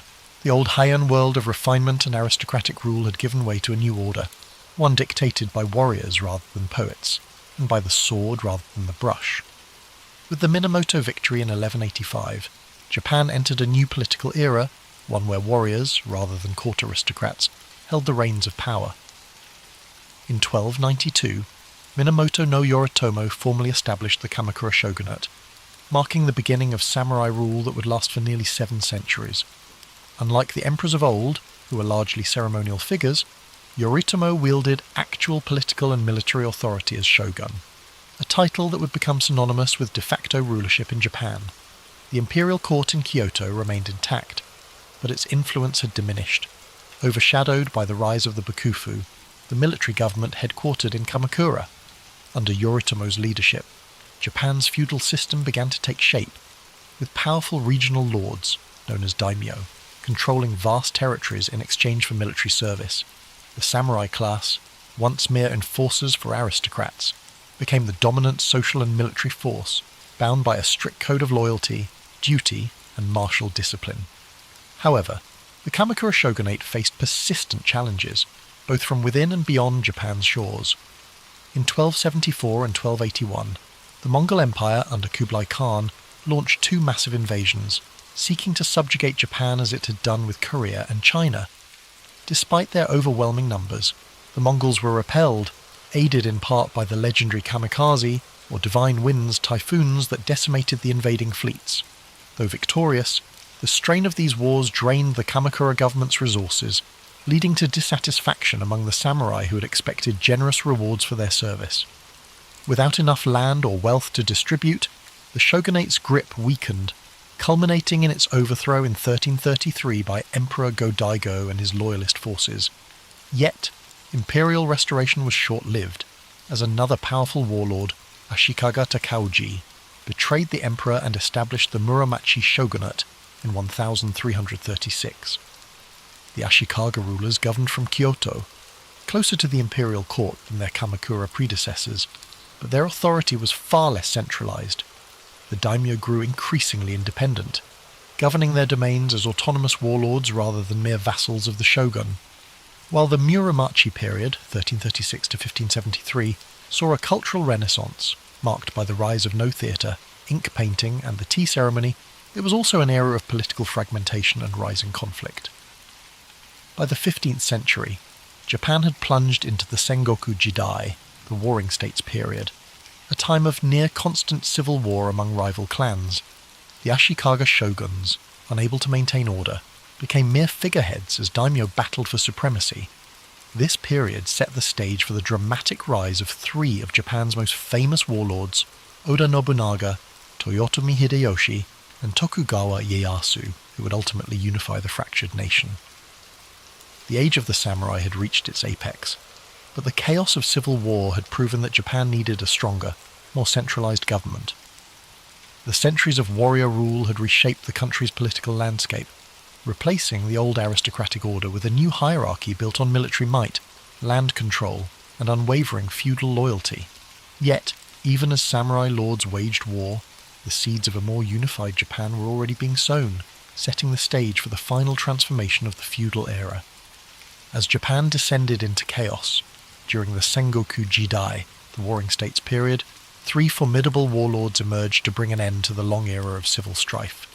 The first was Oda Nobunaga, a brilliant but ruthless strategist who launched a campaign to unify Japan in the late 16th century. He revolutionized warfare by adopting Western firearms, implementing innovative battlefield tactics, and crushing rival daimyo with brutal efficiency. By the 1570s, Nobunaga had seized Kyoto and dismantled the remnants of the Ashikaga shogunate.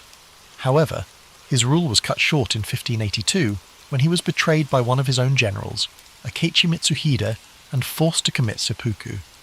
His unfinished mission was taken up by Toyotomi Hideyoshi, a former peasant-turned-general who proved himself as one of history's greatest tacticians. Hideyoshi completed the unification of Japan, eliminating remaining rivals and establishing control over the entire archipelago by 1590.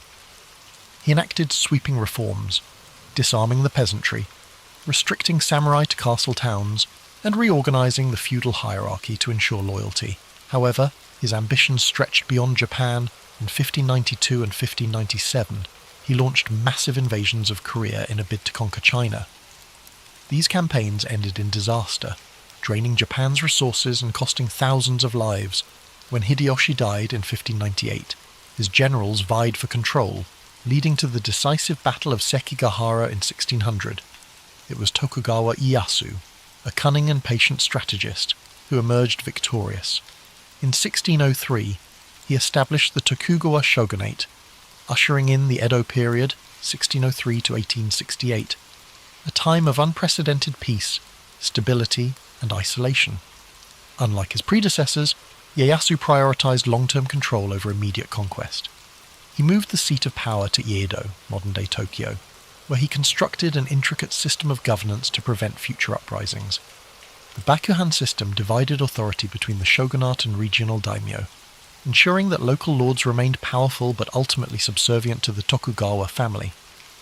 To maintain control, Ieyasu implemented the Sankin-kotai policy, which required daimyo to alternate living in Edo and their home provinces, draining their wealth and keeping them under close watch. Meanwhile, he enacted strict social policies that solidified Japan's rigid class hierarchy: samurai, peasants, artisans, and merchants, ensuring that each class remained in its designated role. One of the most defining features of the Tokugawa era was Japan's policy of isolation, known as sakoku. Fearing foreign influence, particularly the spread of Christianity, the shogunate banned European missionaries, restricted trade to a few controlled ports, and prohibited Japanese citizens from travelling abroad. For over 2 centuries, Japan remained almost entirely closed to the outside world, developing a distinct insular culture. Despite this isolation, the Edo period saw a flourishing of the arts, literature, and urban culture. Cities like Edo, Kyoto, and Osaka became centres of commerce and entertainment, giving rise to kabuki theatre, ukiyo-e woodblock prints, and haiku poetry. Samurai, now mostly bureaucrats rather than warriors, turned to scholarship and administration, while merchants, despite their low social status, grew increasingly wealthy. Yet, beneath the surface of stability, cracks began to form. Economic strain, rigid social policies, and foreign pressure would eventually force Japan to reopen its doors in the 19th century, bringing an end to the Tokugawa era and ushering in the Meiji Restoration. Still, the unification efforts of Nobunaga, Hideyoshi, and Ieyasu had laid the groundwork for modern Japan. Their legacies endured, shaping the country's political structure, cultural identity, and samurai ethos long after the last shogun relinquished power. The centuries of war and bloodshed had finally given way to order, but the cycle of history ensured that change would come again. Long before the samurai became the most revered warriors in Japanese history, they began as mere enforcers for the noble class. In the early centuries of Japan's political development, power rested in the hands of the imperial court and aristocracy, with local disputes often settled by hired fighters rather than structured military forces. However, as the Heian period progressed, land ownership shifted from centralized control to private estates, shun, which gave rise to influential provincial lords who needed warriors to protect their holdings. These warriors, initially called saburao, meaning to serve, evolved into the samurai, a class of fighters who would one day dominate Japan's social and political order. Unlike the court nobles in Kyoto, these provincial warriors lived by the sword, honing their skills in mounted archery, swordsmanship, and disciplined military tactics. They were not just fighters, but strategists, trained in loyalty, duty, and honor, principles that would later be enshrined in Bushido, the code of the samurai. The imperial government's decline in the late Heian period accelerated the rise of the samurai, as noble families began relying more on military clans for protection. Among the most powerful of these emerging warrior families were the Minamoto and the Taira, two clans whose rivalries would shape Japan's history.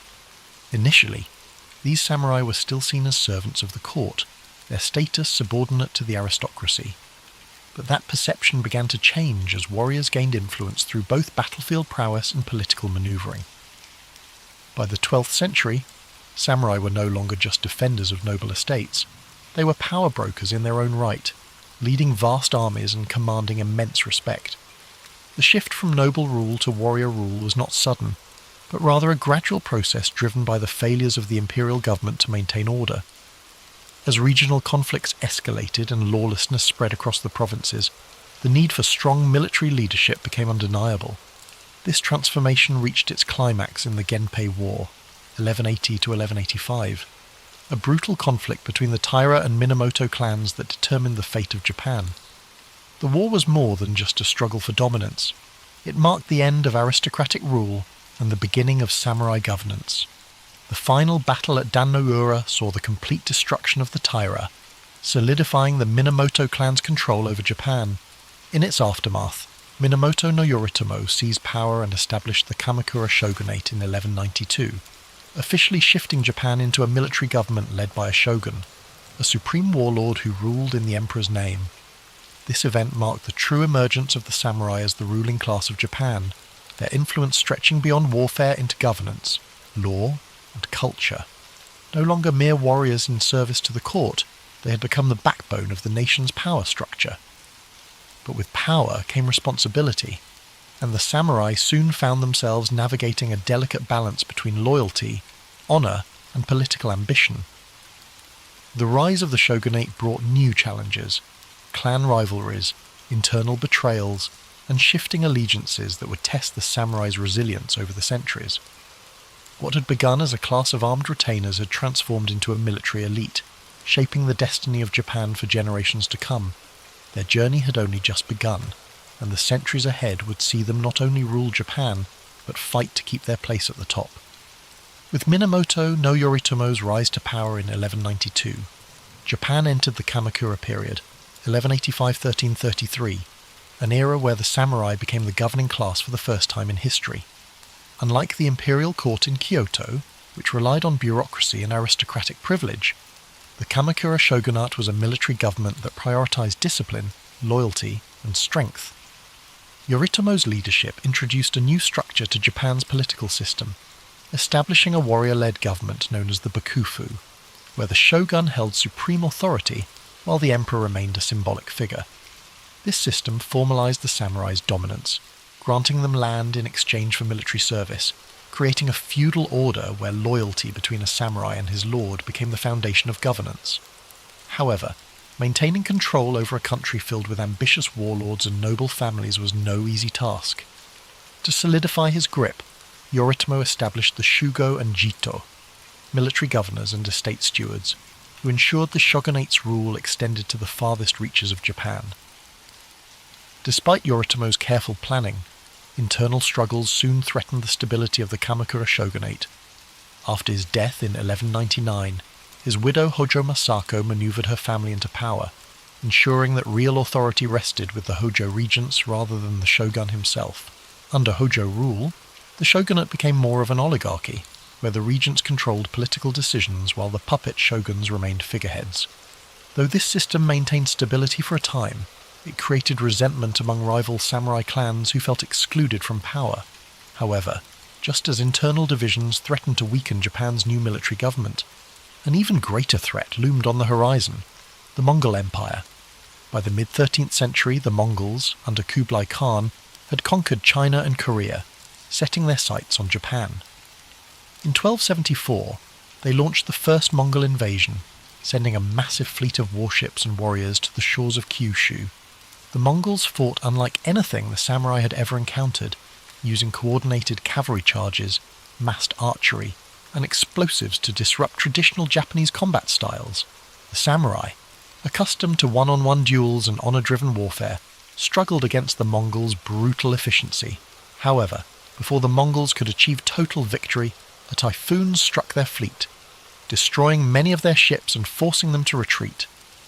This storm, later called kamikaze, or divine wind, was seen as divine intervention, a sign that the gods had protected Japan. Undeterred, Kublai Khan launched a second invasion in 1281, this time with an even larger force of over 140,000 soldiers. For months, the samurai defended Japan with relentless determination, holding back the Mongols in grueling coastal battles. Once again, nature intervened. Another powerful typhoon struck, sinking much of the Mongol fleet and drowning thousands of invaders. The Mongols retreated, never attempting another invasion of Japan. These events solidified Japan's belief in divine protection, reinforcing the idea that the samurai were not only warriors, but guardians of a sacred land. However, the victory came at a cost. Defending against the Mongols had drained the shogunate's resources, and unlike traditional wars between samurai clans, there was no land to reward the warriors who had fought so bravely. Discontent spread among the samurai, many of whom felt their service had gone unrewarded. The financial strain and growing unrest began to unravel the Kamakura shogunate. Samurai clans, once loyal to the Hojo regents, turned against them, culminating in Emperor Go-Daigo's rebellion in 1331. With the help of powerful warriors like Ashikaga Takauji, the imperial forces overthrew the Kamakura government in 1333, bringing an end to the first shogunate.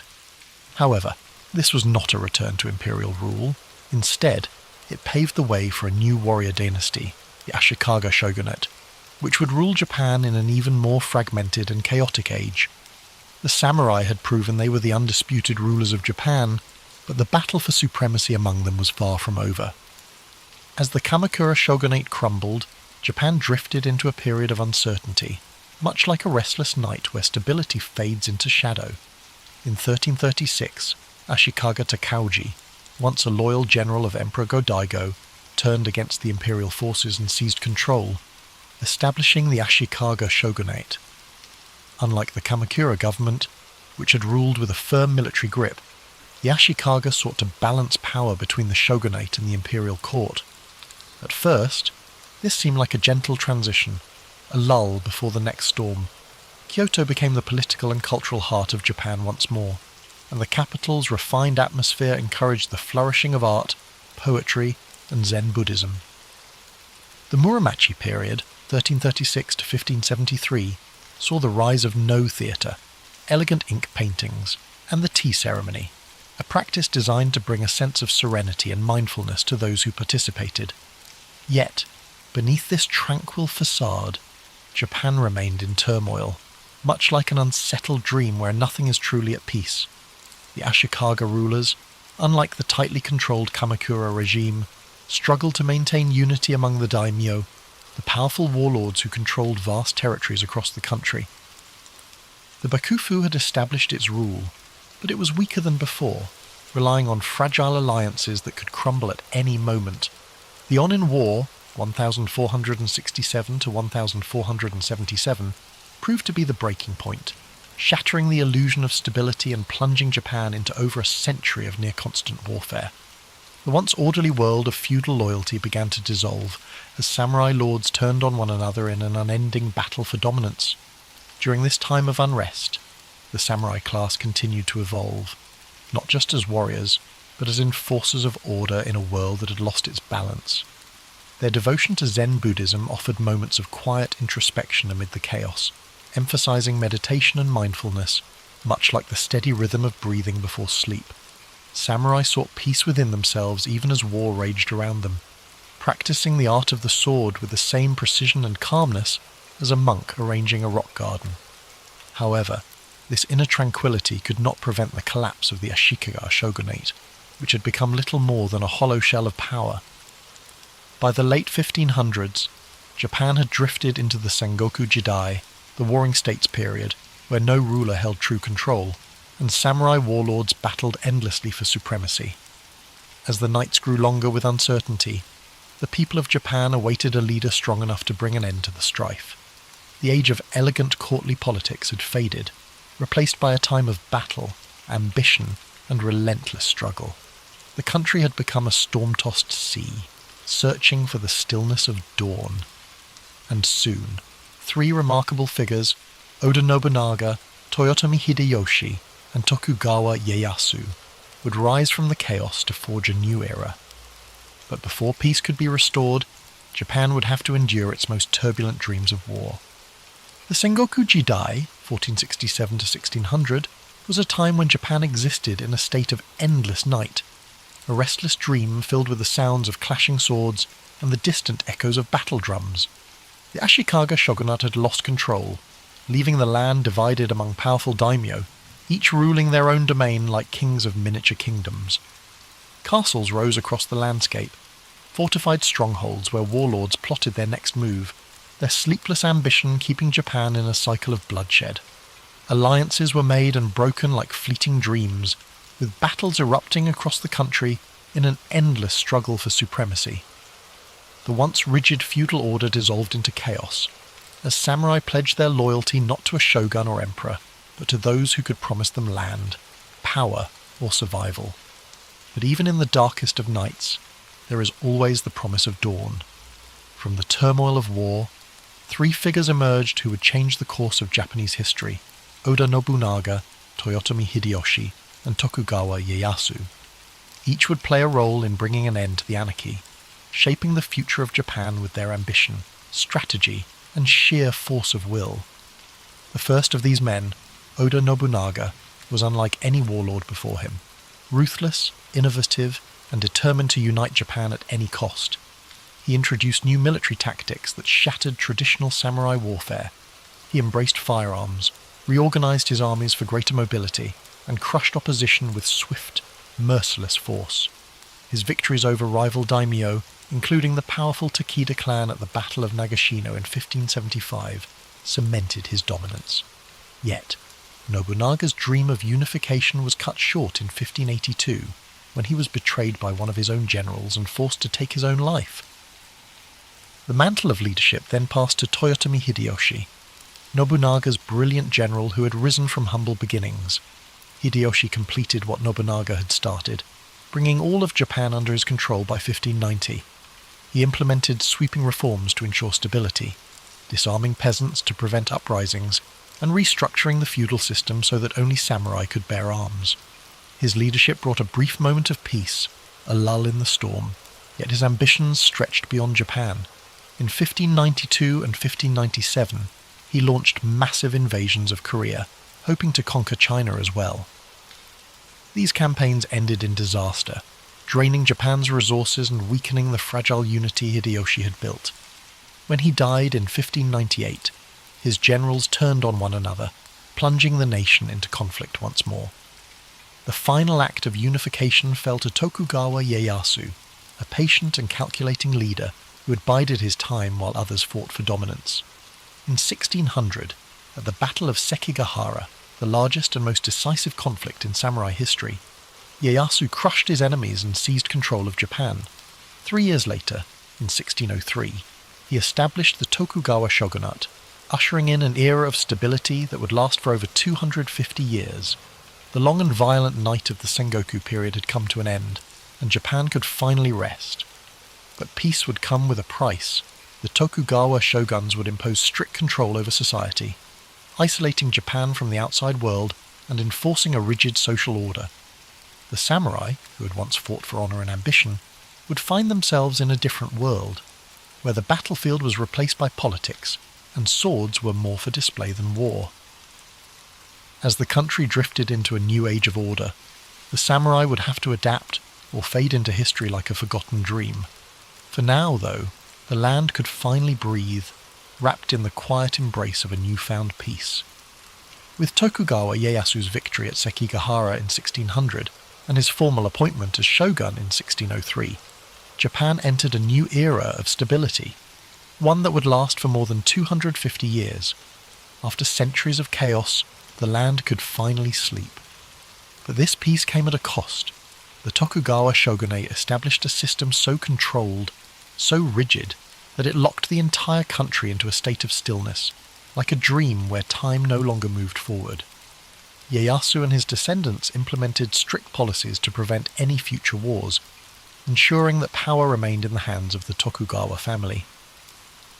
The Bakuhan system divided governance between the central shogunate and the regional daimyo, but all power ultimately rested in Edo, modern-day Tokyo, where the shogunate ruled with an iron grip.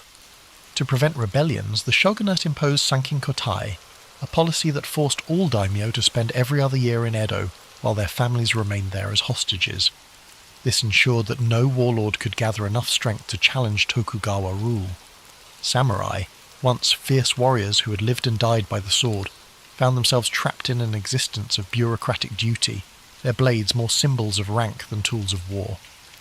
The class system was strictly enforced. At the top were the samurai, followed by peasants, artisans, and merchants at the bottom. No one could change their place in society. The structure was unshakable, like the walls of Edo Castle itself. One of the most defining aspects of the Tokugawa era was Sakoku, Japan's policy of complete isolation. In 1639, the shogunate banned nearly all foreign contact, allowing trade only through the Dutch and Chinese at the artificial island of Dejima in Nagasaki. Christianity was outlawed, Western books were burned, and any Japanese caught trying to leave the country faced execution. This isolation sealed Japan in a world of its own, a self-contained dream where time seemed frozen. Yet, within these constraints, a unique culture flourished. Cities like Edo, Kyoto, and Osaka became centers of art, literature, and entertainment. The rise of kabuki theatre and ukiyo-e woodblock prints captured the spirit of the era, depicting scenes of pleasure districts, bustling markets, and legendary warriors of the past. The tea ceremony, once a samurai ritual, became a refined art form, offering a rare moment of stillness in an increasingly structured world. Despite this cultural blossoming, the cracks in the system slowly began to show. The samurai class, once noble warriors, struggled under economic strain, as their stipends remained fixed while merchant wealth grew. The once lowly merchants, despite their social status, accumulated great fortunes, funding theatres, art, and literature. With no wars to fight, many samurai fell into debt, forced to marry into merchant families or take up menial bureaucratic work to survive. Meanwhile, the peasantry, burdened with heavy taxes, faced famine and unrest. Though the Tokugawa rule was firm, beneath its surface, dissatisfaction simmered, like a restless sleeper waiting to wake. By the mid-19th century, foreign ships began appearing on Japan's shores, their presence an omen of change. The stillness of the Edo period could not last forever. Like the dawn breaking after a long and dream-filled night, a new era was approaching, one that would shake Japan from its slumber and thrust it into the modern world. For more than 250 years, Japan existed in a state of carefully maintained stillness, as if wrapped in an unbroken dream. The Tokugawa shogunate had built a fortress of peace, isolating the country from foreign influence and keeping strict order within its borders. But no dream lasts forever. By the mid-19th century, change loomed on the horizon as black ships appeared in Japanese waters, ominous and foreign, like shadows breaking through the quiet of night. These were the vessels of Commodore Matthew Perry, an American naval officer who arrived in 1853 with demands that Japan open its ports to trade. The shogunate, so accustomed to control, found itself powerless against the superior firepower and technology of the Western world. The illusion of stability began to crack. In 1854, under pressure from Perry's fleet, the shogunate signed the Treaty of Kanagawa, officially ending Japan's policy of sakoku. For the first time in over 2 centuries, foreign influence poured in, bringing modern weapons, new technologies, and unfamiliar ideas. Japan's people, once lulled into the predictability of Tokugawa rule, suddenly found themselves in an unfamiliar landscape. Western-style clothing and steamships appeared in the harbours. Telegraphs and railways disrupted the old rhythms of life. The samurai, once the unquestioned rulers of the land, now found themselves staring into an uncertain future, their way of life becoming obsolete. The cracks turned into fractures as discontent spread across the nation. The shogunate's inability to resist foreign pressure angered many, including powerful daimyo and young samurai who longed for a return to Japan's former strength. 2 factions emerged, those who wished to reform the shogunate and those who sought to restore the emperor as the true ruler. The conflict escalated into the Boshin War, 1868 to 1869, a final struggle between the forces of the Tokugawa and the imperial loyalists. At the Battle of Toba-Fushimi, the modernized imperial army, armed with rifles and Western artillery, overwhelmed the traditional samurai warriors, proving that the age of the sword had come to an end. In 1868, the victorious imperial forces declared the Meiji Restoration, and with it, the fall of the Tokugawa shogunate. The emperor was reinstated as the central figure of government, but this was no return to the past. Japan rapidly modernized, adopting Western-style governance, industry, and military tactics. In 1876, one of the final blows came, a law banning samurai from carrying swords in public, a symbol of their fading status. Many warriors, unable to accept a life without battle, joined uprisings against the government, the most famous being the Satsuma Rebellion of 1877, led by Saigo Takamori, one of the last true samurai. But the rebellion was crushed by the imperial army, armed with Gatling guns and modern rifles, and with it the last flicker of the samurai era was extinguished. Though the samurai as a warrior class had disappeared, their spirit remained woven into Japan's identity. Bushido, the samurai code of honor and discipline, influenced Japan's military and cultural values well into the 20th century. Their legacy lived on in literature, cinema, and philosophy, a reminder of a time when honor was currency and the sword was law. The great warriors who once shaped Japan had become legends, their names whispered in history, much like distant echoes of a dream that fades with the morning light. This concludes tonight's journey through the rise and fall of the samurai, but there are more stories to come. The mythological birth of Japan, from the gods to the first emperors. Before the first samurai drew their blades, and before the great shoguns ruled from their castles, Japan was a land of mystery, its origins veiled in legend. The story of Japan's creation begins not with humans but with gods, the kami, divine spirits who shaped the very essence of the islands. According to the Kojiki and Nihon Shoki, the oldest chronicles of Japan, 2 celestial beings, Izanagi and Izanami, stood upon the floating bridge of heaven, gazing down at a formless world. They dipped a jeweled spear into the sea, and as the droplets fell, they solidified into land. Thus, the Japanese archipelago was born. The gods descended, walking upon their creation, bringing forth mountains, rivers, and forests. Yet their divine union was not without sorrow. In giving birth to the fire god, Izanami perished, descending into the underworld, leaving Izanagi stricken with grief. His journey to reclaim her ended in horror, as he fled from the decayed form of his beloved, purifying himself in a sacred river. From this act of purification emerged 3 powerful deities, Amaterasu, the sun goddess, Tsukuyomi, the moon god, and Susanoo, the storm god, the very forces that would shape Japan's destiny. Amaterasu, radiant and benevolent, was entrusted with the heavens, while her brother Susanoo, wild and uncontrollable, was cast down to earth. In a fateful moment, their rivalry erupted into chaos. Susanoo, in a fit of rage, stormed through the celestial plains, destroying Amaterasu's rice fields, hurling filth into her palace, and causing devastation wherever he walked. Unable to bear the destruction, Amaterasu retreated into a cave, plunging the world into darkness. The other gods, desperate to restore light, devised a clever plan. They placed a mirror outside the cave, and as Amaterasu peeked out, drawn by curiosity, they pulled her into the open, bringing light back to the world. This event would forever symbolize the divine right of the Yamato rulers, who traced their lineage directly to the sun goddess herself. From the union of gods and mortals came Ninigi no Mikoto, Amaterasu's grandson, who was sent to rule the land of Japan. He descended from the heavens, carrying the three sacred treasures, the mirror, the sword, and the jewel, symbols of imperial authority that would be passed down through generations. His lineage led to Emperor Jimmu, the legendary first emperor of Japan, who, guided by divine spirits, waged war against rival tribes and established the imperial throne in 660 BCE. Though historical evidence for Jimmu remains elusive, his legacy endures, his name enshrined in myth, his reign marking the beginning of a dynasty that still exists today. While the myths of Japan's creation provided a divine foundation, the reality was far more complex. The archipelago was home to early human settlers long before the first emperors emerged. The Jomon people, hunter-gatherers who lived in pit dwellings and created intricate pottery, thrived for thousands of years, their way of life shaped by the land's untamed beauty. But as the centuries passed, a new wave of migrants arrived, the Yayoi people, bringing agriculture, metalworking, and social hierarchy. Their arrival marked a turning point, as small tribal groups evolved into structured communities, laying the groundwork for the powerful clans that would one day shape Japan's destiny.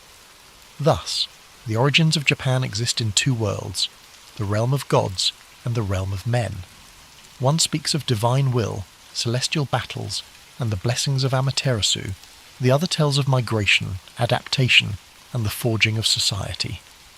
Both intertwine to form the foundation of Japan's history, where mythology and reality stand side by side, their echoes still felt in the rituals, shrines, and traditions of the modern nation. The role of Shinto and the worship of the kami. In the earliest days of Japan's history, long before the samurai and shoguns, the land was shaped not just by rulers, but by the unseen forces of the kami, the spirits and deities that resided in every aspect of nature. Shinto, Japan's indigenous belief system, was not a structured religion with sacred texts and doctrines. Rather, it was an intricate tapestry of myths, rituals, and spiritual connections between the people and the natural world. Unlike the faiths of the West, Shinto had no singular founder or strict commandments.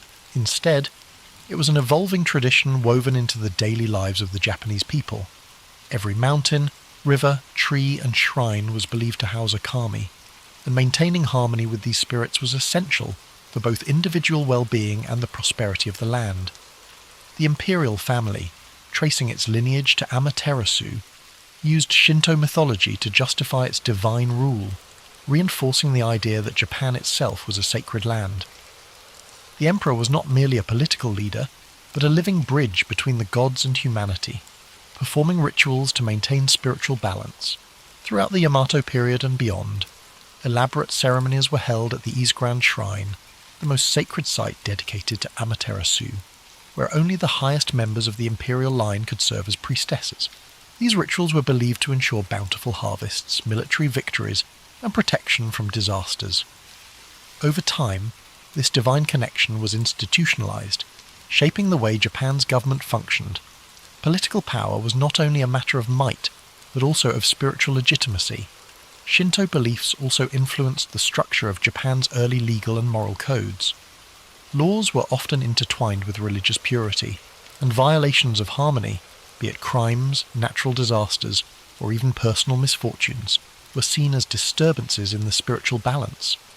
Priests and shrine maidens played an essential role in cleansing individuals of misfortune through purification rites known as misugi, ritual washing in rivers or at sacred waterfalls meant to purify both body and spirit. Festivals called matsuri were held throughout the year to honor the kami, ensuring their continued favor and protection. These festivals, filled with music, dance, and processions, were not just religious gatherings but also central social events that united communities under shared spiritual traditions. Beyond the imperial court, local clans and villages had their own kami, unique to their land and lineage. These local deities were believed to protect the crops, guide warriors into battle, and watch over the homes of their followers.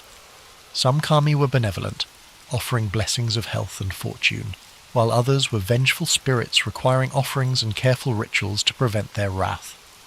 The concept of tsukumogami, objects that, after 100 years, gained spirits of their own, was rooted in the belief that the unseen world was constantly interacting with human life. Farmers prayed to Inari, the kami of rice and fertility, often represented by foxes, while warriors sought favour from Hachiman, the kami of war and divine protector of Japan. As Buddhism arrived from China and Korea in the 6th century, it did not replace Shinto but rather merged with it, forming the unique syncretic religious identity that would define Japan for centuries. Buddhist temples were built next to Shinto shrines, and many kami were identified as manifestations of Buddhist deities, ensuring that the new religion did not erase Japan's indigenous traditions but instead intertwined with them. This seamless blending of spiritual practices reflected the deep-rooted belief that all forces, gods, spirits, ancestors, and natural elements were interconnected in an ever-flowing cycle. Shinto was not merely a religion, it was a way of life, shaping everything from governance to warfare, from agriculture to art.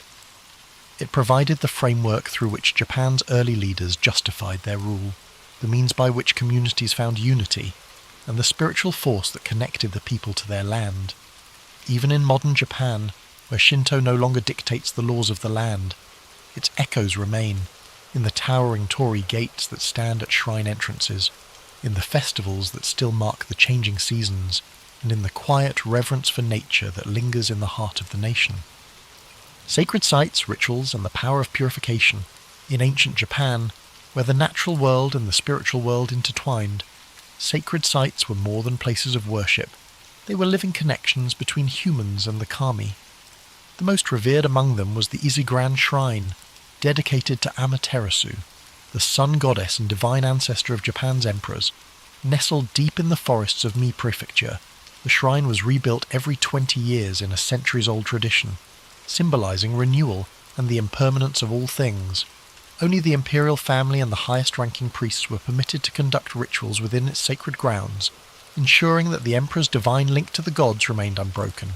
Other major shrines, such as Izumo Taisha, dedicated to the storm god Okuninushi, and Fushimi Inari Taisha, home to the fox spirits of Inari, became centers of devotion, pilgrimage, and seasonal festivals that shaped the rhythm of life across Japan.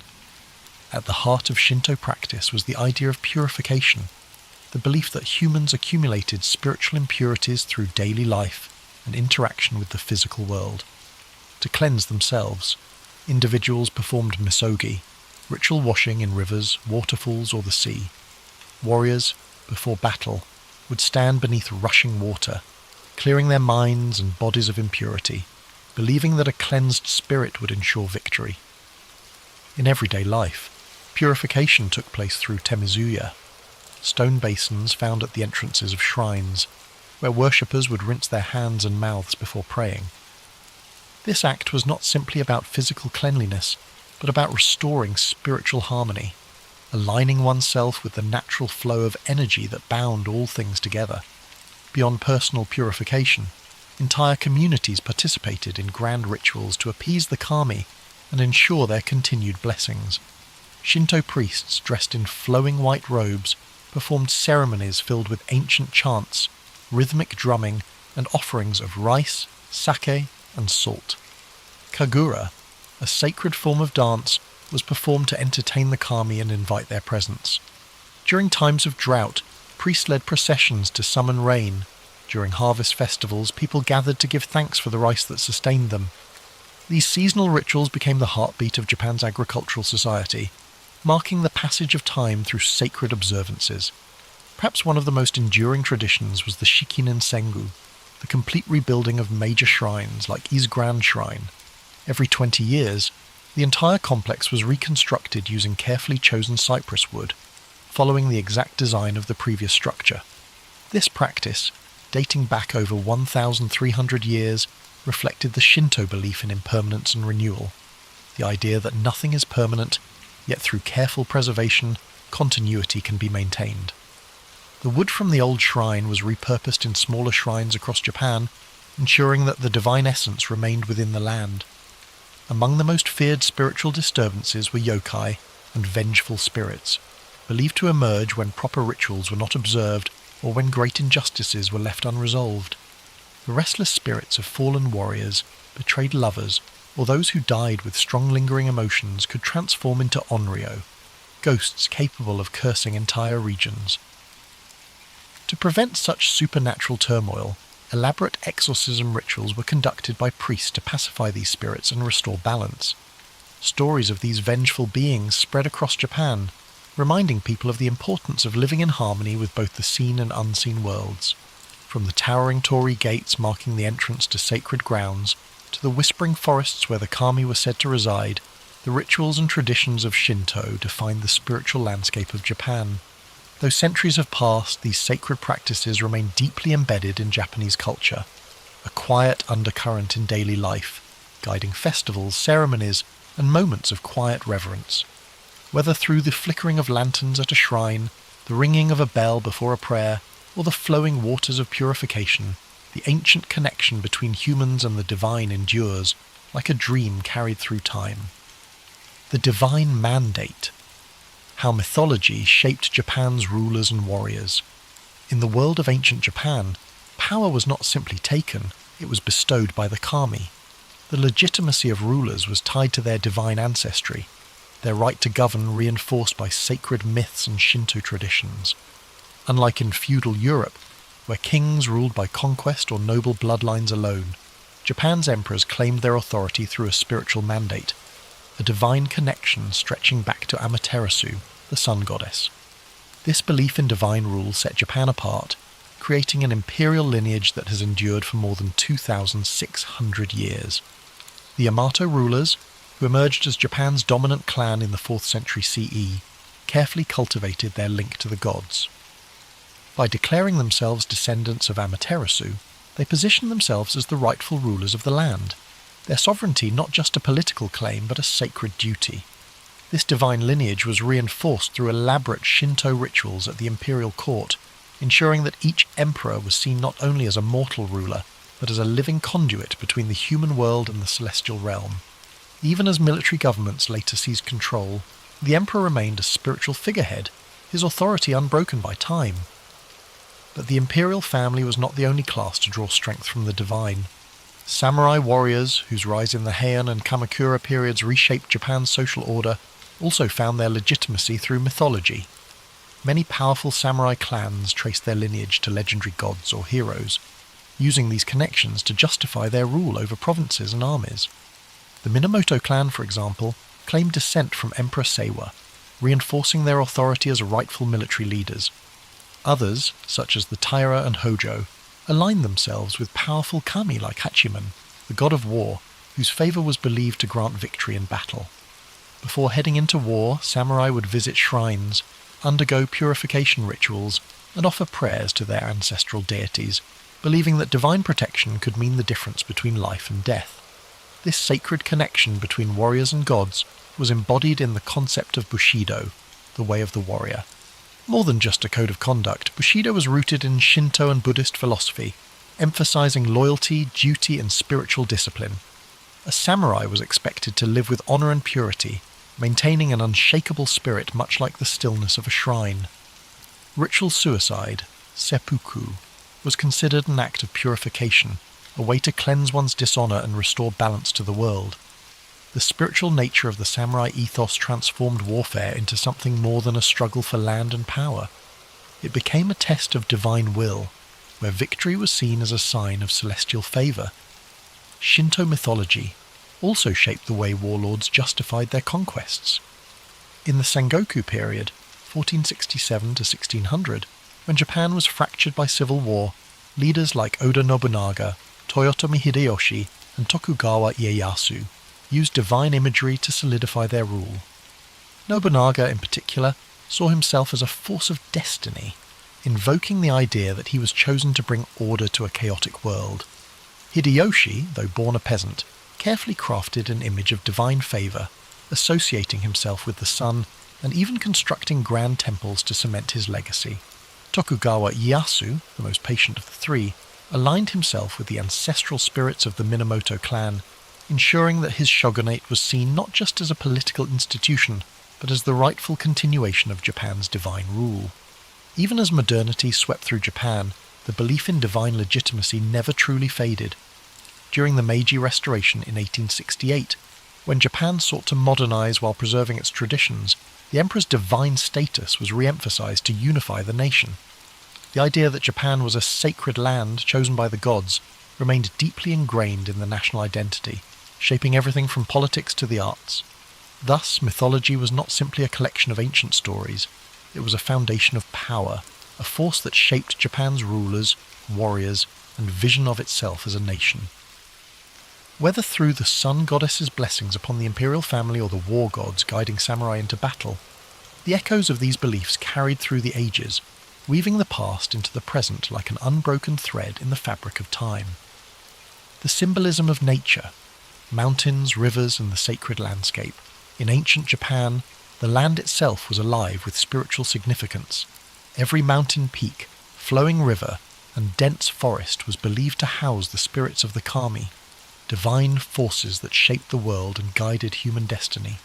Unlike in other civilizations where deities ruled from distant heavens, Japan's gods lived within the earth, woven into the very fabric of the natural landscape. To the people of early Japan, the land was not just a resource, it was sacred, a place where the divine and mortal worlds intertwined. Among the most revered places in Japan were its mountains. Towering above the land, they were seen as bridges between the heavens and the human world, where gods descended and spirits dwelled. None was more sacred than Mount Fuji, the iconic volcano that became a symbol of purity, beauty, and spiritual enlightenment. Legends tell of Fuji as the dwelling place of Konohana Sakuya Hem, the goddess of blossoming trees, whose fleeting beauty mirrored the delicate and transient nature of life. For centuries, monks and pilgrims ascended its slopes in search of divine wisdom, believing that reaching its summit brought them closer to the gods. Other mountains, such as Mount He and Mount Koya, became centers of religious devotion, home to Buddhist temples and Shinto shrines that further deepened their spiritual aura. Rivers and waterfalls also held profound spiritual importance. Flowing water was seen as a force of purification, a means of washing away physical and spiritual impurities. Ancient purification rituals known as misogi were often performed in cold rivers or beneath waterfalls, where monks, warriors, and common people alike cleansed themselves before engaging in religious ceremonies or battle. One of the most famous sacred waterfalls was Nachi Falls, where Shinto priests conducted elaborate rituals to honor the water spirits. The belief in the purifying power of water remains embedded in Japanese culture to this day, reflected in the practice of temazuya at shrine entrances, where visitors rinse their hands and mouths before offering prayers. Forests were considered the hidden sanctuaries of the kami, dense and untouched groves where spirits roamed freely. Certain trees were believed to be yorishiro, objects capable of housing deities, marked with sacred ropes known as shimenawa to signify their divine presence. The ancient cryptomeria trees of Togakushi Shrine in Nagano, some standing for over 1,000 years, were said to be infused with the spirits of the past. These sacred forests were not places to be disturbed, and even today, Japan maintains a deep respect for nature, preserving these ancient woodlands as places of spiritual retreat and meditation. Beyond individual landmarks, the natural cycles of the seasons were deeply tied to religious observances. The blooming of cherry blossoms in spring was celebrated with Hanami, a festival that honoured the fleeting beauty of life, while the arrival of autumn brought solemn reflections on impermanence. Rice, Japan's most sacred crop, was planted and harvested in accordance with seasonal rituals dedicated to Inari, the kami of agriculture. The connection between people and the land was not just practical, but deeply spiritual, as every shift in the natural world was seen as an expression of the god's will. Even the wind was believed to carry divine influence. The legendary kamikaze, or divine wind, that twice repelled Mongol invasions in the 13th century, was seen as a direct intervention from the kami, protecting Japan from foreign conquest. This reinforced the belief that Japan was a chosen land, shielded by the gods themselves. an idea that would persist throughout history. The landscape of Japan was not merely terrain, it was a living, breathing entity infused with the spirit of the divine, whether through the towering presence of sacred mountains, the cleansing waters of flowing rivers, or the whispering groves of ancient forests. The natural world remained an ever-present force in the spiritual lives of the Japanese people. This reverence for nature continues even today.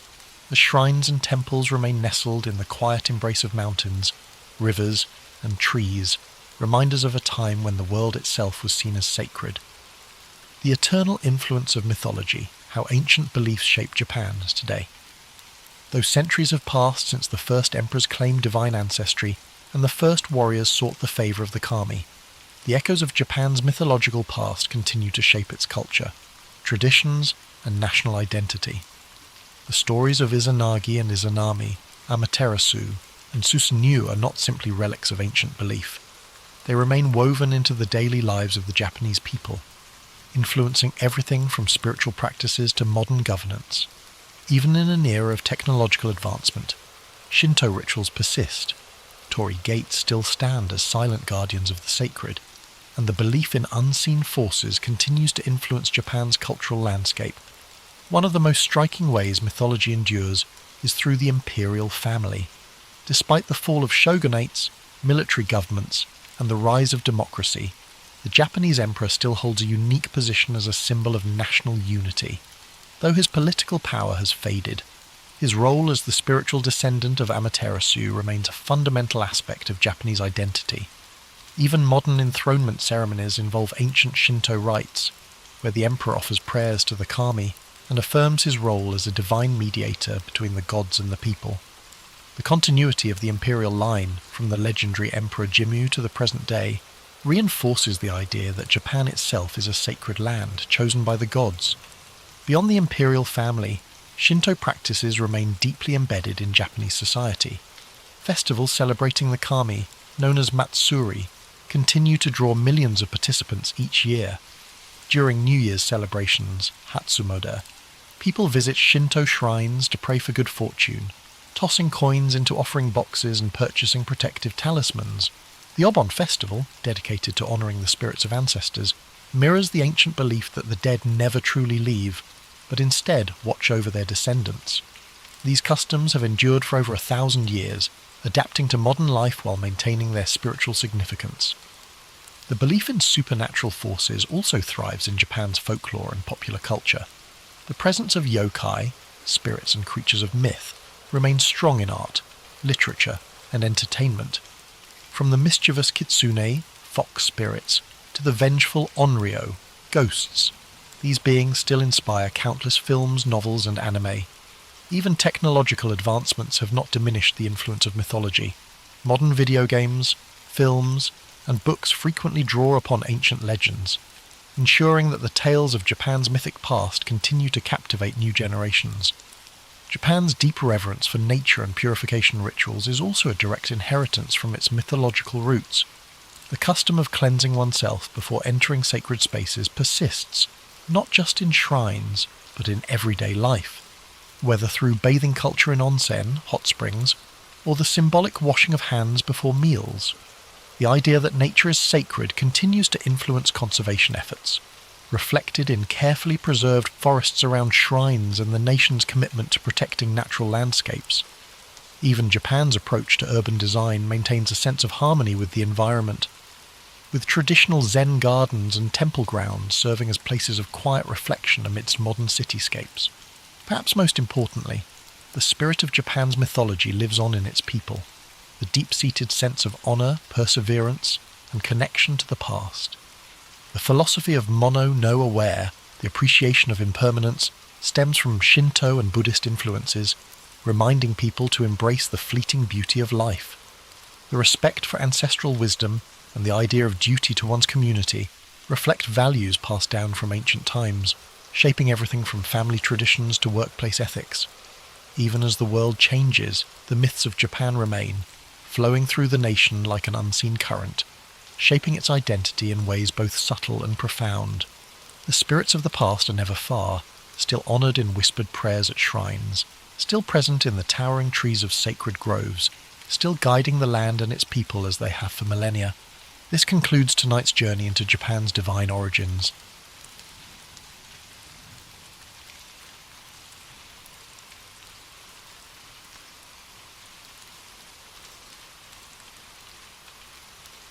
Born on January 4th, 1643, in Woolsthorpe, Lincolnshire, England, Isaac Newton arrived into the world during a time of great upheaval. The English Civil War was in full swing, and the country was caught between monarchies, republics, and revolution. But Newton's arrival wasn't anything extraordinary. He was born prematurely and was so small and fragile that his mother reportedly said he could have fit inside a small mug. In fact, it's said that Newton was not expected to survive his early days, yet he defied those odds, growing up to become one of the most influential figures in science and mathematics. As a child, Newton's family life was complicated. His father, also named Isaac Newton, passed away 3 months before he was born, leaving his mother, Hannah A. Scow, to raise him alone. Hannah remarried when Newton was 3 years old, and he was sent to live with his maternal grandmother, while his mother moved away with her new husband. This early separation from his mother would have a lasting impact on Newton's emotional development, leading to periods of intense loneliness throughout his life. Despite his emotional struggles, Newton's intellectual gifts began to shine early on. As a young boy, he attended the King's School in Grantham, where he was known for being solitary and deeply engrossed in his studies. In fact, he was not much of a socializer, preferring to read and experiment on his own. It was during these early school years that Newton began to show an aptitude for invention. One of his most famous childhood experiments was creating a small water clock using a round-bottomed flask, which was one of the earliest signs of his curiosity about the physical world. At the age of 12, Newton's mother brought him back to live with her and her new husband in Woolsthorpe. It was at this time that he began his education at Cambridge University, enrolling at Trinity College in 1661. Cambridge was a world away from the rural life Newton had known, but it would serve as the place where he began his extraordinary journey in the world of science. In the first few years at Cambridge, Newton was fascinated by the works of the great scholars of the time, particularly René Descartes, Galileo Galilei, and Johannes Kepler. These men had made groundbreaking contributions to mathematics, physics, and astronomy, and Newton was eager to learn from their ideas. He was particularly drawn to the study of mathematics and soon became obsessed with solving problems in geometry, algebra, and calculus.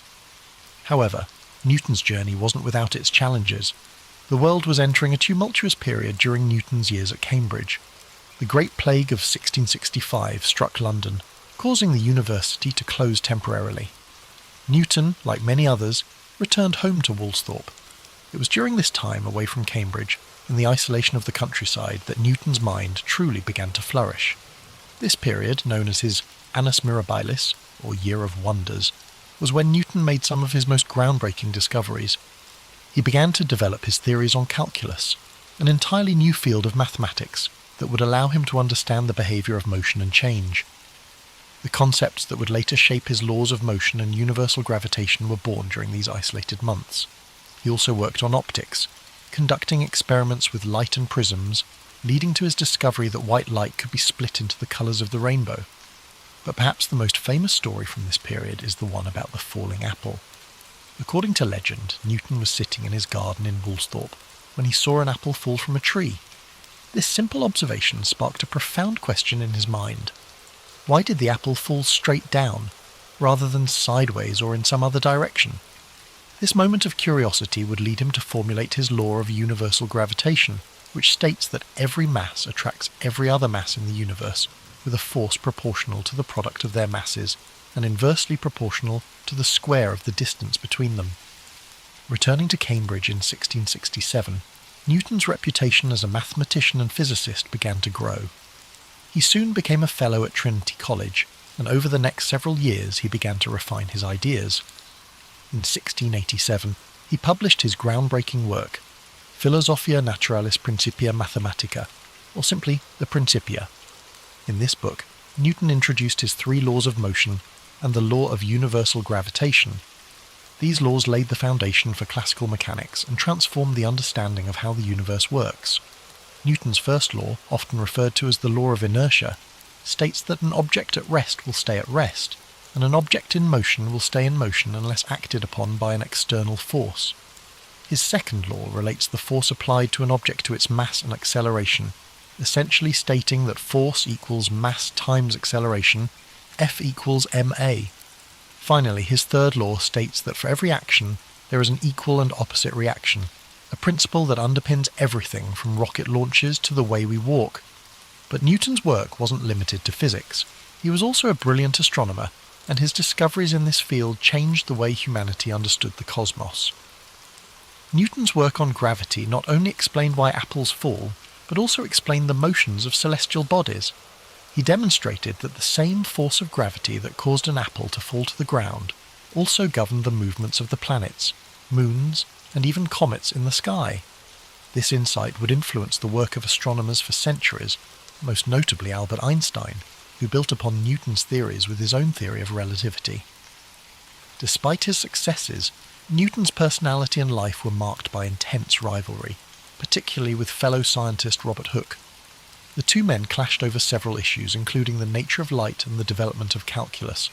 In fact, Newton and Leibniz, a German mathematician, are both credited with independently developing calculus, and the dispute over who invented it first would dominate much of Newton's later life. Newton also faced personal struggles that overshadowed his professional achievements. He was known for his solitary and obsessive nature, often working for days on end without rest, sometimes even forgetting to eat or sleep. He had few close relationships, and his social interactions were limited. He also struggled with periods of paranoia, especially concerning his rivals. Despite all his success, it's said that Newton didn't feel truly content in his later years. As he aged, Newton also grew increasingly involved in the administrative aspects of science. He served as the president of the Royal Society and was a member of Parliament for a time, though he rarely spoke during his time in government. In his final years, Newton turned his attention to alchemy and religious studies, subjects that are less well known but were still important to him. He wrote extensively on biblical chronology and alchemical theories, though these writings were largely unpublished during his lifetime. Isaac Newton died on March 31, 1727, at the age of 84. He was buried in Westminster Abbey, a fitting tribute to a man whose work had fundamentally shaped the world. His tomb, inscribed with a Latin epitaph, honours the incredible mind that unlocked the secrets of the universe. Newton's legacy endures to this day, not only in the fields of mathematics and physics, but also in the very way we understand the natural world. The laws he formulated are still used to this day in everything from engineering to space exploration. His work laid the foundation for much of modern science, and his name has become synonymous with genius. As we reflect on Newton's life, it's clear that his work didn't just influence his own time, but it has rippled through history, shaping the way we understand the universe. But Newton's legacy wasn't built in a vacuum. His ideas were, in part, shaped by the scientific revolution that was unfolding during his lifetime. His works on calculus, light, and gravity weren't just products of his brilliance, but also of a changing world eager for new ways of thinking. In fact, Newton's time at Cambridge was also a time of profound intellectual transformation. The scientific revolution, which had been set in motion by figures like Copernicus, Galileo, and Kepler, was gathering speed. These thinkers had dared to challenge long-held beliefs about the universe, shifting the focus from a geocentric model, where the Earth was the centre of everything, to a heliocentric one, where the Sun was at the centre of the universe. It was within this context that Newton's work on gravity and the laws of motion became revolutionary. He unified the heavens and the Earth under one set of physical laws. Newton's ability to integrate ideas from multiple disciplines, mathematics, physics, and astronomy, was a key element of his genius.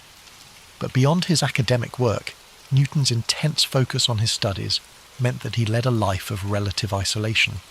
He never married and had very few close personal relationships. Some say he was a man of great emotional depth, but that his intellectual pursuits often overshadowed his ability to connect with others on a more personal level. It's also worth noting that Newton's work wasn't always received with open arms. His ideas, especially his theories about light and colour, were met with scepticism by some of his contemporaries. Notably, Robert Hooke, an English scientist, became one of Newton's fiercest critics.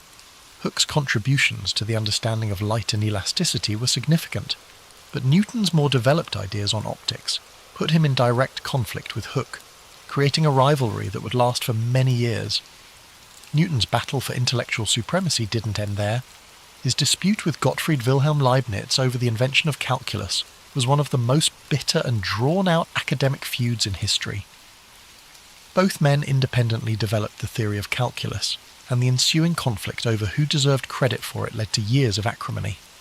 The battle was not just personal, it had a significant impact on the development of mathematics in Europe. Despite these controversies, Newton's work would ultimately be validated by history. By the time of his death in 1727, he had already established himself as one of the foremost intellectual figures of the Western world. His contributions to mathematics, physics, and astronomy became foundational to the development of modern science, and his Principia is still considered one of the greatest works ever published in the history of science.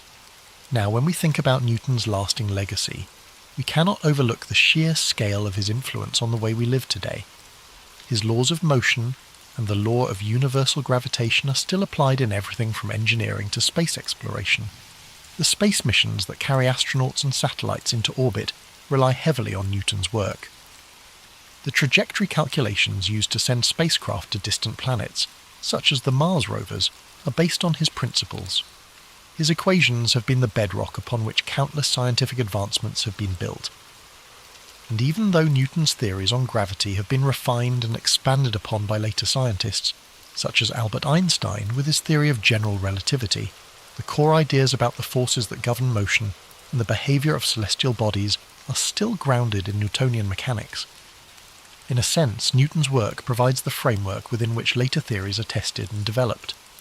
In addition to his scientific contributions, Newton's influence extended into philosophy, religion, and even the political sphere. As president of the Royal Society, he played a significant role in shaping the direction of scientific research in England. Newton's work helped elevate science to a position of great prestige, laying the groundwork for the Enlightenment, a period in history marked by an emphasis on reason, logic, and scientific inquiry. But despite his global fame, Newton remained a man of contradictions. He was intensely private and could be quite bitter towards those who challenged his ideas. He was known to be secretive, often withholding his work until he felt it was perfect, and sometimes even to the point of being paranoid about rivals. There are stories of him working for days on end without sleep, consumed by his theories, losing touch with reality. This obsessive nature also manifested in his work on alchemy and biblical chronology, fields which seem unrelated to his scientific work but were important to him nonetheless. His pursuit of alchemy, for instance, is one of the lesser-known aspects of his life. Alchemy, an ancient practice that combined elements of chemistry, metallurgy, and mystical thought, was a passion of Newton's. He wrote hundreds of thousands of words on the subject, but his alchemical works remained largely unpublished during his lifetime. It's said that he viewed the pursuit of alchemy as a way to unlock deeper truths about the universe, but this side of his personality was overshadowed by his more well-known scientific work. In the realm of religion, Newton spent considerable time studying the Bible, attempting to decode its messages and understand the natural world through a spiritual lens. While many of his contemporaries were devoutly religious, Newton's religious views were a mix of traditional Christianity and personal, unorthodox beliefs. He believed that the natural world was a reflection of God's design, and that studying the laws of nature was a way to understand the divine order of the universe. Newton's later years were marked by a mixture of public service and intense personal reflection. After spending much of his life in academia, Newton was appointed Warden of the Royal Mint in 1696, where he was tasked with reforming England's coinage system. His work in this role was diligent and successful, and he eventually became Master of the Mint, overseeing the minting of all the country's coins. This role added a new layer to Newton's legacy, proving that his skills extended beyond the academic world into the practical affairs of state. When Isaac Newton passed away in 1727, he left behind a legacy that would change the world forever. He had transformed our understanding of the physical universe and set the stage for centuries of scientific progress. His discoveries continue to be celebrated and studied to this day, with his laws of motion and universal gravitation forming the backbone of much of modern physics and engineering. Today, we remember Newton not just as a scientist, but as a symbol of human curiosity and determination. He was a man who sought to understand the fundamental laws of nature, and in doing so, changed the way humanity sees the world. His story is a reminder that one person, no matter how humble their beginnings, can leave an indelible mark on history. As we draw this exploration of Isaac Newton's life to a close, it's important to reflect on the profound impact he has had on the world we live in today. Though centuries have passed since his death, his contributions continue to shape our understanding of the universe. One of the most remarkable aspects of Newton's legacy is how his theories laid the groundwork for much of modern science. His laws of motion, for example, are still foundational to fields like engineering, aerospace, and robotics.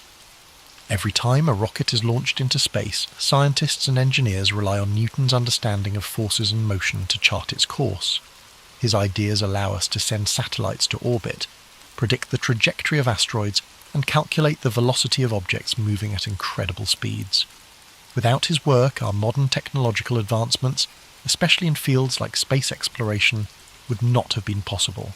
Even beyond physics, Newton's influence extends to a variety of other disciplines.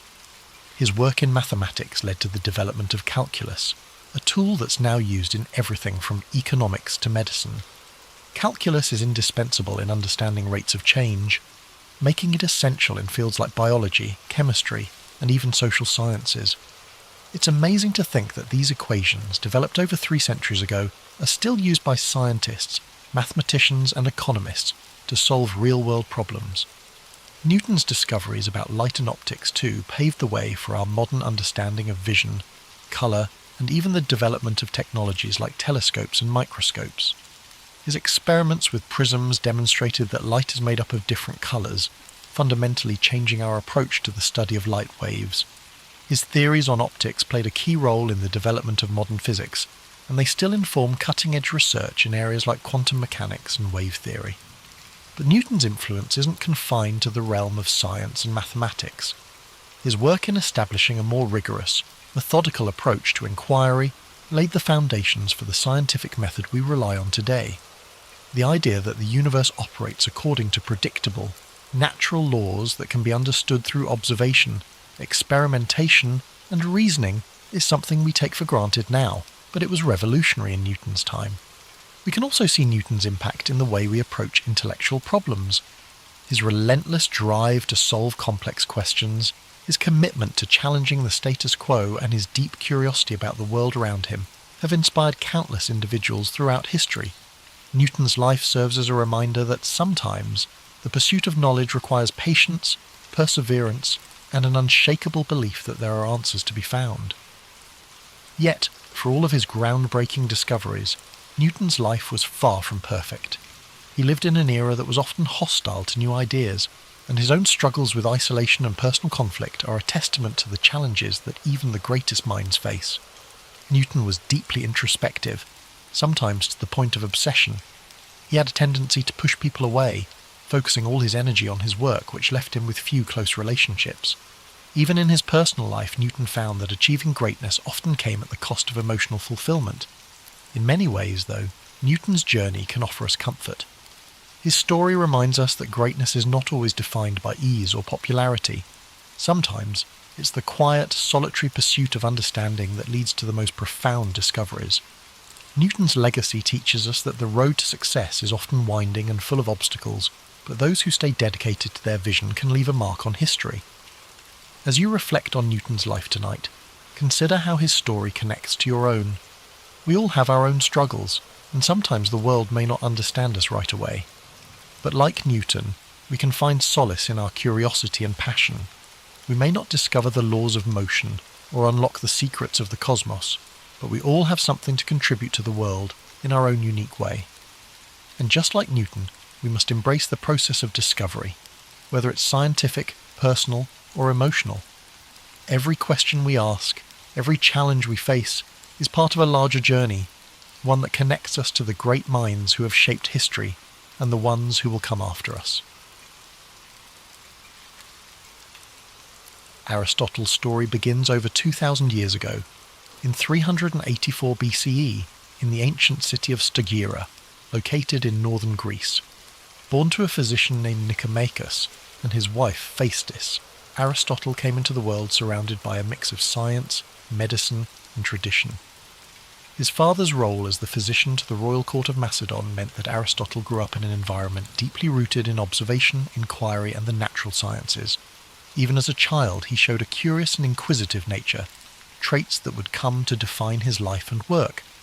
However, Aristotle's early life was not without hardship. His parents passed away when he was still a boy, leaving him orphaned at a young age. Despite this loss, he was taken in by a guardian and received an education that emphasized both discipline and exploration. His early exposure to the workings of the natural world, combined with the structured environment of his upbringing, set the stage for his intellectual journey. At the age of 17, Aristotle travelled to Athens, the intellectual and cultural centre of the ancient world. There, he enrolled in Plato's Academy, a prestigious school founded by the renowned philosopher Plato. Aristotle quickly distinguished himself as a brilliant student, one whose mind seemed boundless in its capacity for inquiry. For 20 years he studied under Plato, immersing himself in philosophy, mathematics, and the natural sciences. Though Aristotle greatly admired Plato, he did not always agree with his teacher's ideas.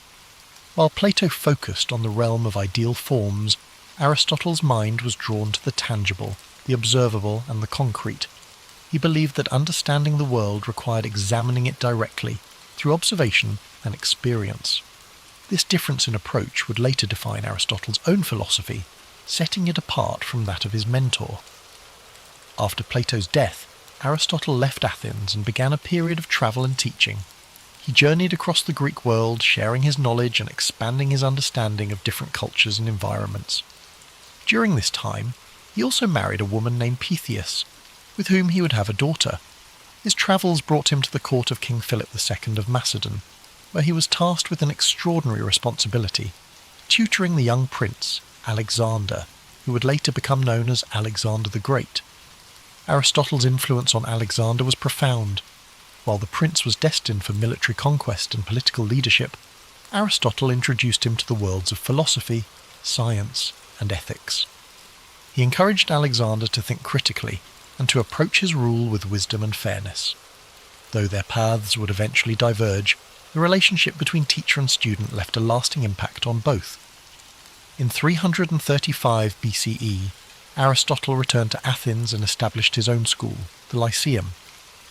The Lyceum was more than just a place of learning. It was a community of thinkers and scholars dedicated to exploring every aspect of the world. Aristotle and his students walked the grounds of the Lyceum, engaging in discussions that range from biology and physics to ethics and politics. These peripatetic discussions, as they were called, became a hallmark of Aristotle's teaching style. Aristotle's curiosity knew no bounds.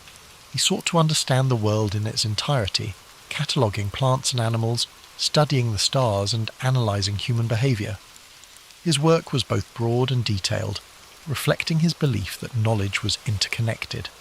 To Aristotle, understanding one aspect of the world helped illuminate the others. His contributions to philosophy were groundbreaking. Aristotle developed a system of logic that laid the foundation for scientific inquiry. He believed that knowledge could be built through observation, reasoning, and experimentation. This approach contrasted with the purely theoretical methods of his predecessors, and it marked the beginning of a more empirical way of thinking that would influence science for centuries to come. Aristotle's writings covered nearly every subject imaginable. He explored metaphysics, examining the nature of existence and reality. He wrote extensively on ethics, proposing that the goal of life was to achieve eudaimonia, or flourishing through the cultivation of virtue. In politics, he analysed the structures of government and society, emphasising the importance of balance and justice. Yet, Aristotle was not infallible. Like all thinkers of his time, his work was shaped by the cultural and historical context in which he lived. Some of his ideas, particularly those on natural hierarchy and gender roles, reflected the limitations of his era. Even so, his methods of inquiry and his commitment to understanding the world continue to resonate. As Aristotle's influence grew, so too did the challenges he faced. In his later years, political tensions in Athens made his position increasingly precarious. Following the death of Alexander the Great, Anti-Macedonian sentiment in the city put Aristotle, with his ties to the Macedonian court, under scrutiny. Accused of impiety, he chose to leave Athens, reportedly saying that he would not allow the city to sin twice against philosophy, a reference to the execution of Socrates decades earlier. Aristotle spent his final years in the city of Chalcis, where he continued to write and reflect. He passed away in 322 BCE at the age of 62, leaving behind a legacy that would endure for millennia. His works, preserved and studied over the centuries, became a cornerstone of Western thought, influencing fields as diverse as science, ethics, politics, and art. As you reflect on Aristotle's life, let the calm rhythm of his story guide you into a peaceful state of relaxation. His journey reminds us of the power of curiosity, the value of inquiry, and the interconnectedness of all knowledge. Aristotle's life was not just about answers, it was about asking the right questions and seeking understanding in all things. Feel the quiet wisdom of his teachings as they settle in your mind, a gentle reminder that the pursuit of knowledge is a journey, not a destination. Let the story of Aristotle inspire you to embrace curiosity and to find wonder in the world around you. Now, as you drift off to sleep, imagine the serene halls of the Lyceum, the soft murmurs of philosophical discussions, and the gentle rustling of leaves as Aristotle and his students walk under the shade of ancient trees. Let these images carry you into restful dreams, where the wisdom of the past illuminates the infinite possibilities of tomorrow. As you continue to relax, let the profound legacy of Aristotle's life unfold in your mind. His dedication to understanding the world wasn't just about acquiring knowledge. It was about seeking harmony, balance, and truth in everything around him. Aristotle believed that knowledge was interconnected, and through his teachings, he encouraged others to see the unity between the natural world, human behaviour, and the cosmos itself. Imagine Aristotle walking through the Lyceum, the warm sun filtering through the trees as he engaged in thoughtful discussions with his students.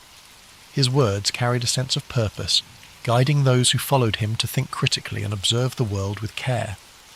These walks, known as peripatetic lectures, were not just a means of sharing knowledge, they were a journey of discovery, where every step brought new insights and understanding. Aristotle's influence reached far beyond his own lifetime. His writings were preserved and studied by scholars throughout history, shaping the foundations of many disciplines. In the Middle Ages, his works became central to both Islamic and European philosophy, earning him the title of the philosopher among medieval scholars. His contributions to logic, ethics, and the natural sciences provided a framework for future thinkers, from Thomas Aquinas to Galileo Galilei. In the realm of ethics, Aristotle's concept of virtue remains timeless. He believed that the key to a fulfilling life was finding the balance between extremes, a concept he called the golden mean. For Aristotle, courage lay between recklessness and cowardice, generosity between stinginess and extravagance. This philosophy of moderation offers a calming and thoughtful perspective, reminding us that harmony often lies in balance. As you reflect on these teachings, let their wisdom bring a sense of calm and clarity. The idea that life's challenges can be approached with balance and thoughtfulness is a comforting reminder that, even in times of uncertainty, there is a path forward that brings peace and understanding. Aristotle's work on the natural sciences was equally revolutionary. He believed that observation and experience were the keys to understanding the world. He meticulously studied plants, animals, and celestial phenomena, striving to uncover the principles that governed their existence. His efforts to categorize and explain the natural world laid the groundwork for modern scientific inquiry, inspiring countless generations of researchers to follow in his footsteps. Picture Aristotle seated in quiet contemplation, surrounded by scrolls and diagrams, his mind alight with questions about the universe. The gentle hum of the world around him, the rustling of leaves and the distant chirping of birds served as the backdrop to his endless curiosity. This serene image reminds us of the beauty of learning and the quiet joy of discovery. In his exploration of politics, Aristotle emphasized the importance of community and the role of government in promoting the common good. He studied different forms of governance, analyzing their strengths and weaknesses. His belief that humans are political animals underscores our innate desire for connection and cooperation. Aristotle's insights into the nature of society encourage us to think deeply about the ways we interact with one another and the systems we create to support our collective well-being. As the rain falls gently outside your window, imagine the ancient world Aristotle inhabited, a world filled with wonder, where the mysteries of existence invited exploration and understanding. Let his story remind you that curiosity is a gift, one that opens the door to endless possibilities. Now, as you drift deeper into relaxation, picture the stars shining above the Lyceum, their light guiding Aristotle and his students as they pondered the mysteries of life. The gentle rhythm of their footsteps, the soft murmur of their voices, and the stillness of the night create a peaceful atmosphere, one that invites you to find rest and serenity in your own journey. Aristotle's life was a testament to the power of inquiry, the joy of discovery, and the interconnectedness of all things. His teachings remind us that knowledge is not just about understanding the world, it's about finding our place within it and striving to live in harmony with ourselves and others. Let the quiet wisdom of Aristotle's journey settle into your thoughts as you rest. His legacy is not just one of intellectual brilliance, but of a life deeply dedicated to understanding the beauty and complexity of existence. Aristotle saw the world not as a collection of separate pieces, but as an intricate tapestry, where each thread is connected to the others in profound and meaningful ways. Imagine the calm serenity of ancient Greece, the golden sunlight cascading over the white stone columns of the Lyceum as Aristotle strolled its pathways, surrounded by students eager to learn. They debated, questioned, and explored every aspect of life, from the nature of the stars above to the behaviour of the animals in the fields nearby. Their conversations were filled with curiosity and wonder, a reflection of Aristotle's belief that every question, no matter how simple or complex, was worth pursuing. Aristotle's ability to bridge different disciplines was one of his greatest strengths. He saw no boundary between science and philosophy, ethics and politics, or art and nature. To him, everything was interconnected, part of a greater whole that deserved to be studied and understood. This holistic view of the world is a reminder of the beauty that lies in seeing the bigger picture, in understanding that each small piece contributes to something far greater than itself. As you drift further into relaxation, let the harmony of Aristotle's teachings bring you peace. His philosophy of balance and moderation encourages us to find calm in the chaos, to seek the middle ground where we can flourish. The idea of the golden mean is not just a guide for making choices, it is an invitation to live with grace and intention, to approach life with a steady and thoughtful heart. Picture Aristotle at his desk, surrounded by scrolls and notes, the flickering light of a lantern illuminating his work. The quiet hum of the night provides the perfect backdrop for his thoughts, as he meticulously records his observations and ideas. Each stroke of his pen represents a step forward in humanity's understanding of the world. This image is a reminder that even the grandest achievements begin with quiet moments of reflection and dedication. Aristotle's life was also a testament to resilience. Despite the challenges he faced, from personal loss to political exile, he never stopped asking questions, never stopped seeking to understand. His commitment to learning and teaching, even in the face of adversity, is a powerful reminder that knowledge and curiosity are forces that can overcome even the greatest obstacles. Now, as you relax and prepare to drift into sleep, imagine the gentle sound of waves lapping against the shores of ancient Greece, the rhythmic flow of the sea echoing the timeless nature of Aristotle's wisdom. His story reminds us that the search for knowledge is an endless journey, one that brings us closer not only to the world around us, but also to ourselves. Let your breathing slow as you picture the peaceful gardens of the Lyceum, where Aristotle's students gathered to learn and grow. The rustling of leaves in the wind and the soft murmur of philosophical discussions create a tranquil atmosphere, one that invites you to rest and reflect. As the calm of the night surrounds you, let the echoes of Aristotle's wisdom carry you further into a restful state. His life's journey reminds us of the power of patience and persistence, the idea that true understanding unfolds slowly, like the petals of a flower opening to the morning sun. Each step he took, each question he asked, was a step toward unraveling the mysteries of life.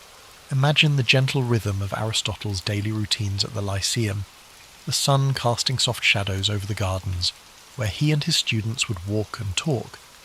The air would have been filled with the scent of blooming flowers, and the distant sound of birds singing, creating a serene environment for thought and reflection. It was in these simple, unhurried moments that some of the most profound ideas in human history were born. Aristotle's approach to life and learning reminds us that it's okay to take our time, to explore the world with curiosity and wonder. He understood that knowledge is not something to be rushed. It is a lifelong journey, one that unfolds gradually and beautifully. This philosophy of patience and exploration is one we can carry with us, a gentle reminder to approach our own lives with care and intention. Aristotle often turned his gaze upward, marvelling at the vastness of the universe and pondering the mysteries it held. To him, the stars were not just distant points of light. They were part of a grand, interconnected cosmos, a reminder of our place within something far greater than ourselves. Let this thought bring you a sense of peace and wonder as you rest. Aristotle's teachings also emphasized the importance of community and connection. He believed that humans are social beings, meant to live and work together in harmony. His ideas about politics and ethics were grounded in this belief, highlighting the value of cooperation, fairness, and mutual respect. These principles continue to resonate, reminding us of the importance of building strong, supportive relationships with those around us. As you relax further, imagine the soft murmurs of conversation in the Lyceum, the voices of students and scholars blending together in a gentle symphony of learning. The warmth of their shared curiosity and the strength of their connections created an environment where ideas could flourish. Let this image remind you of the power of community, the way it supports and uplifts us, even in our quietest moments. Aristotle's dedication to understanding the natural world was unparalleled. He believed that by observing and studying the world around us, we could uncover the principles that govern life itself. From the smallest insect to the vast expanse of the heavens, Aristotle approached every subject with the same level of curiosity and care. His work laid the foundation for countless discoveries, inspiring generations of thinkers to explore and question. Now, as you drift closer to sleep, picture Aristotle walking along a quiet beach at sunrise, the waves gently lapping at the shore. The golden light of dawn illuminates his path, a symbol of the new ideas and possibilities that each day brings. This peaceful scene reflects the quiet strength of his mind and the endless potential for discovery that lies within us all. Let your breathing slow as you embrace the calm and tranquility of this moment. The story of Aristotle's life is one of resilience, curiosity, and an unyielding desire to understand. His teachings remind us that no matter how complex the world may seem, there is always beauty to be found in the search for knowledge. As you fall into a deep, restful sleep, let the timeless wisdom of Aristotle's journey inspire your dreams. Imagine the serenity of the Lyceum, the warmth of shared ideas, and the quiet joy of exploring the mysteries of life. Thank you for spending this time with us at History and Sleep. May your dreams be peaceful and filled with wonder. Sweet dreams, and we look forward to seeing you again soon. The early 17th century, a time when Europe was a patchwork of kingdoms, principalities, and religious divides. At the heart of this patchwork lay the Holy Roman Empire, a vast and fragmented realm that stretched across much of Central Europe. For centuries, tensions simmered beneath the surface, as Catholic and Protestant states vied for power, influence, and the right to practice their faith freely. The spark that ignited this long and devastating conflict came in the form of a defiant act in the city of Prague. In 1618, Protestant nobles in Bohemia, angered by perceived restrictions on their religious freedoms under Emperor Ferdinand II, staged a dramatic rebellion. They stormed Prague Castle, seized 2 imperial officials, and hurled them out of a window in an event known as the Defenestration of Prague. Miraculously, the officials survived the fall, but the act was a clear declaration of defiance. This single moment set off a chain reaction, like ripples spreading across a still pond. Ferdinand II, a staunch Catholic, saw the rebellion as a direct challenge to his authority in the Catholic Church. Determined to restore order and Catholic dominance, he mobilized his forces, while Protestant leaders across the empire began rallying their allies in preparation for a larger struggle. What began as a localized conflict in Bohemia quickly escalated into a broader war, drawing in neighbouring regions and foreign powers. Protestant princes sought support from allies in Denmark, Sweden and beyond, while Catholic states turned to Spain and the powerful Habsburg dynasty for aid. The war was no longer just about Bohemia. It had become a contest of religion, politics and territorial ambition. As the conflict unfolded, it became clear that this was not a war of quick resolutions. The early battles were fierce yet inconclusive, leaving both sides entrenched in their positions and more determined than ever to secure victory. The countryside began to bear the scars of the war. Villages burned, crops were destroyed, and innocent lives were caught in the crossfire. The 30 Years' War was born out of these divisions, and its origins reveal much about the fragile balance of power and belief in Europe at the time.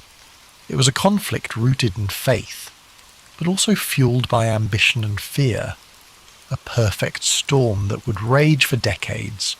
Take a moment to absorb this beginning, the first ripples of what would become a vast and relentless storm. As we move forward, the intricate web of alliances, battles and betrayals will unfold. But for now, let the gravity of this moment settle, a reminder of how one act of defiance can echo across history. As the conflict in Bohemia ignited, the deeper fault lines of Europe's religious divide began to widen, casting a shadow over the entire continent. At its core, the 30 Years' War was fueled by the tensions between Catholics and Protestants, a struggle that had simmered since the Reformation in the 16th century. The Peace of Augsburg in 1555 had attempted to create harmony by allowing rulers within the Holy Roman Empire to determine their state's religion, whether Catholic or Lutheran. Yet this fragile peace left many unresolved issues, particularly with the rise of Calvinism, a branch of Protestantism that had not been recognised in the agreement. As Calvinist states gained influence, the Catholic Habsburg rulers viewed them as a threat. Their growing presence felt like a challenge to the established order. When Ferdinand II ascended to the throne of the Holy Roman Empire, he was determined to restore Catholic dominance. His unwavering faith and aggressive policies further inflamed tensions, especially among Protestant states that viewed him as a tyrant bent on crushing their freedoms. Ferdinand's allies in Spain and the papacy provided him with support, reinforcing the Catholic position with resources and manpower. On the other side, the Protestant Union, a coalition of Protestant princes, mobilized to resist Ferdinand's ambitions. They sought aid from Protestant powers beyond the empire, including Denmark, Sweden and England. These nations saw the conflict not only as a religious struggle, but also as an opportunity to weaken the Habsburgs and expand their own influence. The war spread beyond Bohemia, spilling into regions such as the Palatinate, Saxony and Bavaria. Each new front brought devastation to towns and villages, as armies marched across the countryside, leaving destruction in their wake. The brutality of the conflict became evident in battles such as the Battle of White Mountain in 1620, a crushing defeat for the Protestants that marked the beginning of Ferdinand's efforts to reassert Catholic control. But despite Catholic victories in the early years, the war refused to subside. Protestant leaders rallied, drawing on the resources and military expertise of their allies. Sweden, under King Gustavus Adolphus, emerged as a formidable force.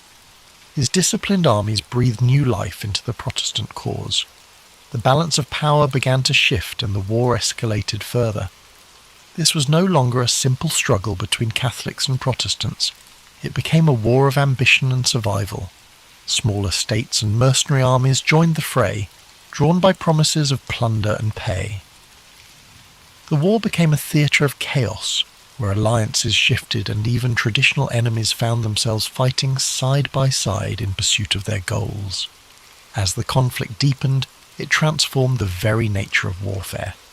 The 30 Years' War was one of the first conflicts where civilian populations suffered as much as, if not more than, the soldiers. Famine, disease, and displacement became common, as entire communities were uprooted or destroyed. The war's religious roots became intertwined with the politics of power. and its escalation revealed the fragility of peace in a divided world.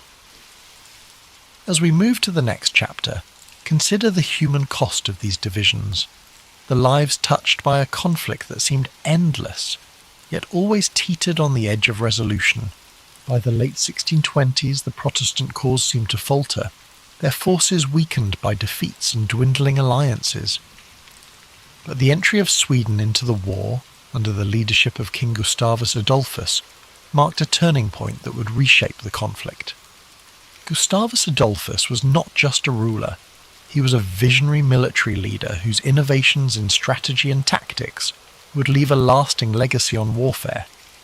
Gustavus Adolphus believed deeply in the Protestant cause, but his intervention was also driven by Sweden's strategic interests. The Habsburgs' growing influence threatened Swedish dominance in the Baltic region, making the 30 Years' War a matter of survival and sovereignty for his nation. With the backing of France, which sought to undermine Habsburg power despite being Catholic, Sweden entered the fray in 1630, bringing with it a disciplined and modernized army. The Swedish forces brought a new energy to the Protestant struggle. Gustavus Adolphus introduced revolutionary military tactics, emphasizing mobility, coordination, and the use of combined arms, integrating infantry, cavalry, and artillery into a cohesive fighting force. These methods gave his troops a significant edge over the larger but less organized armies of the Catholic League. The Battle of Breitenfeld in 1631 was a defining moment, a stunning victory for the Swedes and their Protestant allies. Gustavus Adolphus's army decimated the Catholic forces, demonstrating the effectiveness of his strategies. This victory not only bolstered Protestant morale, but also drew new allies to their cause, shifting the balance of power in the war. Under Gustavus Adolphus's leadership, the Protestant forces began to reclaim territory lost in earlier phases of the war.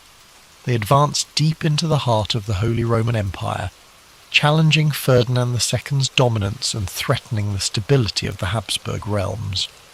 Gustavus Adolphus's charisma and tactical brilliance earned him the loyalty of his troops and the respect of his enemies. But his triumphs were not without cost. In 1632, at the Battle of Lutzen, Gustavus Adolphus achieved another critical victory, but lost his life in the process. His death was a severe blow to the Protestant cause, yet his legacy endured. The momentum he had generated allowed Sweden to remain a dominant force in the war, and his military innovations continued to influence the strategies of both sides. As Sweden's intervention reshaped the war, the conflict grew even more complex. Religious divides began to blur as political ambitions took centre stage, with Catholic France supporting Protestant Sweden to counterbalance Habsburg power. This shifting landscape of alliances revealed the deeper currents driving the war, a struggle not just of faith, but of power and control over Europe's future. Gustavus Adolphus's role in the 30 Years' War is a testament to the transformative power of leadership and innovation. His contributions brought hope to a fractured alliance and altered the course of a seemingly endless conflict. Yet, his death also reminded the world of the fleeting nature of triumph in the face of war's relentless toll. As we prepare to move to the next chapter, take a moment to reflect on the determination and vision it takes to bring change amid chaos. In the darkest times, even a single leader can leave an indelible mark, and yet the storm of history moves forward, carrying all in its wake. As the 30 Years' War stretched into its second decade, the conflict expanded beyond its original boundaries, engulfing nearly all of Europe in its relentless grasp.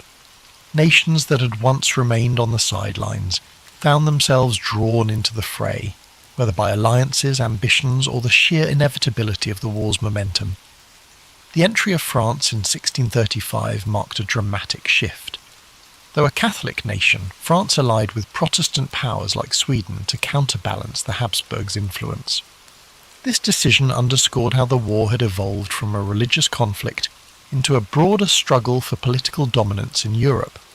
The stage was set for what would become one of the most destructive periods of the war. as alliances grew ever more complex and battles became increasingly brutal. Across the continent, the toll of the war was staggering. Cities were besieged and burned. Fields were left barren and lifeless, and villages were emptied as civilians fled the advancing armies.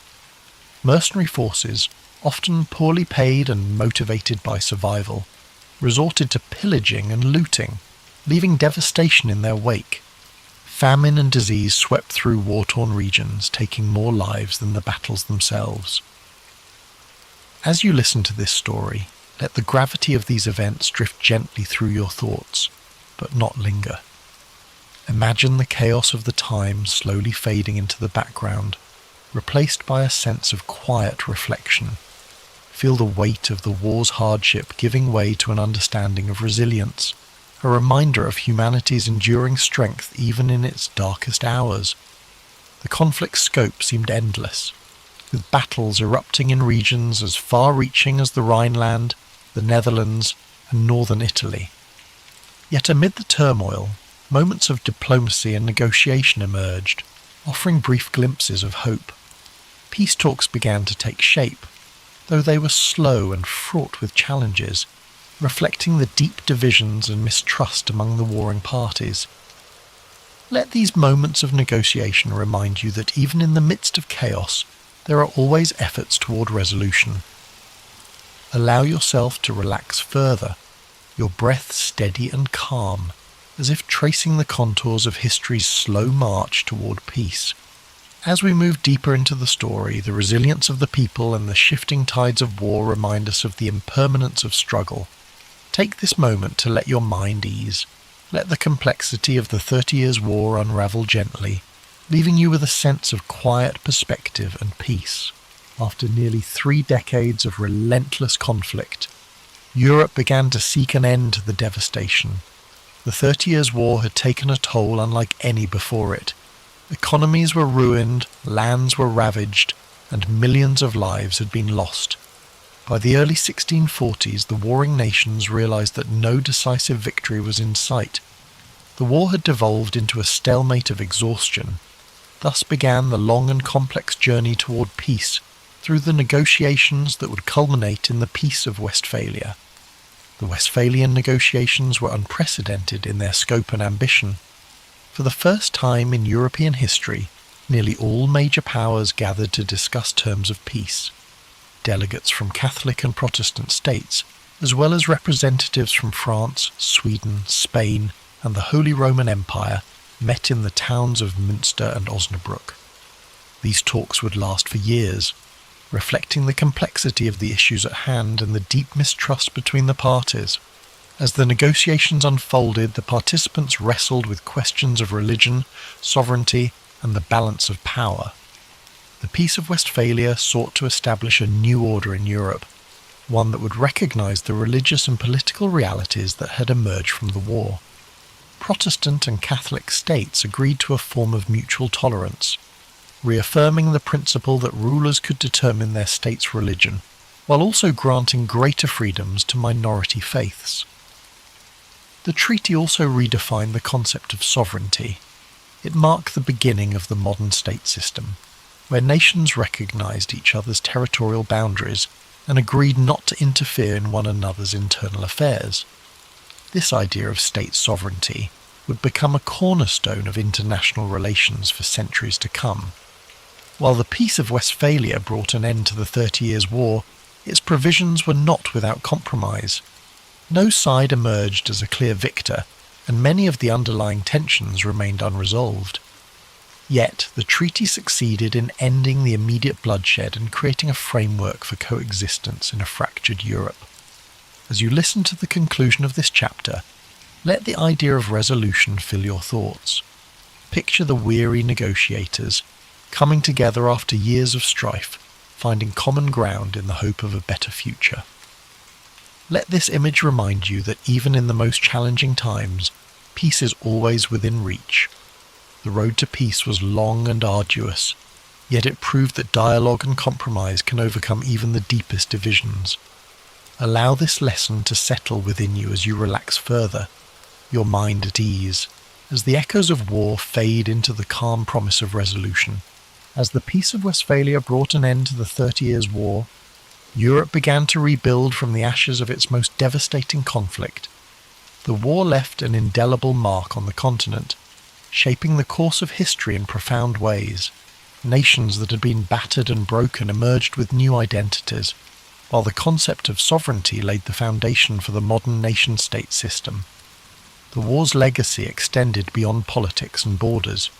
It changed the way conflicts were waged, highlighting the immense cost of prolonged war and the devastating impact on civilian populations.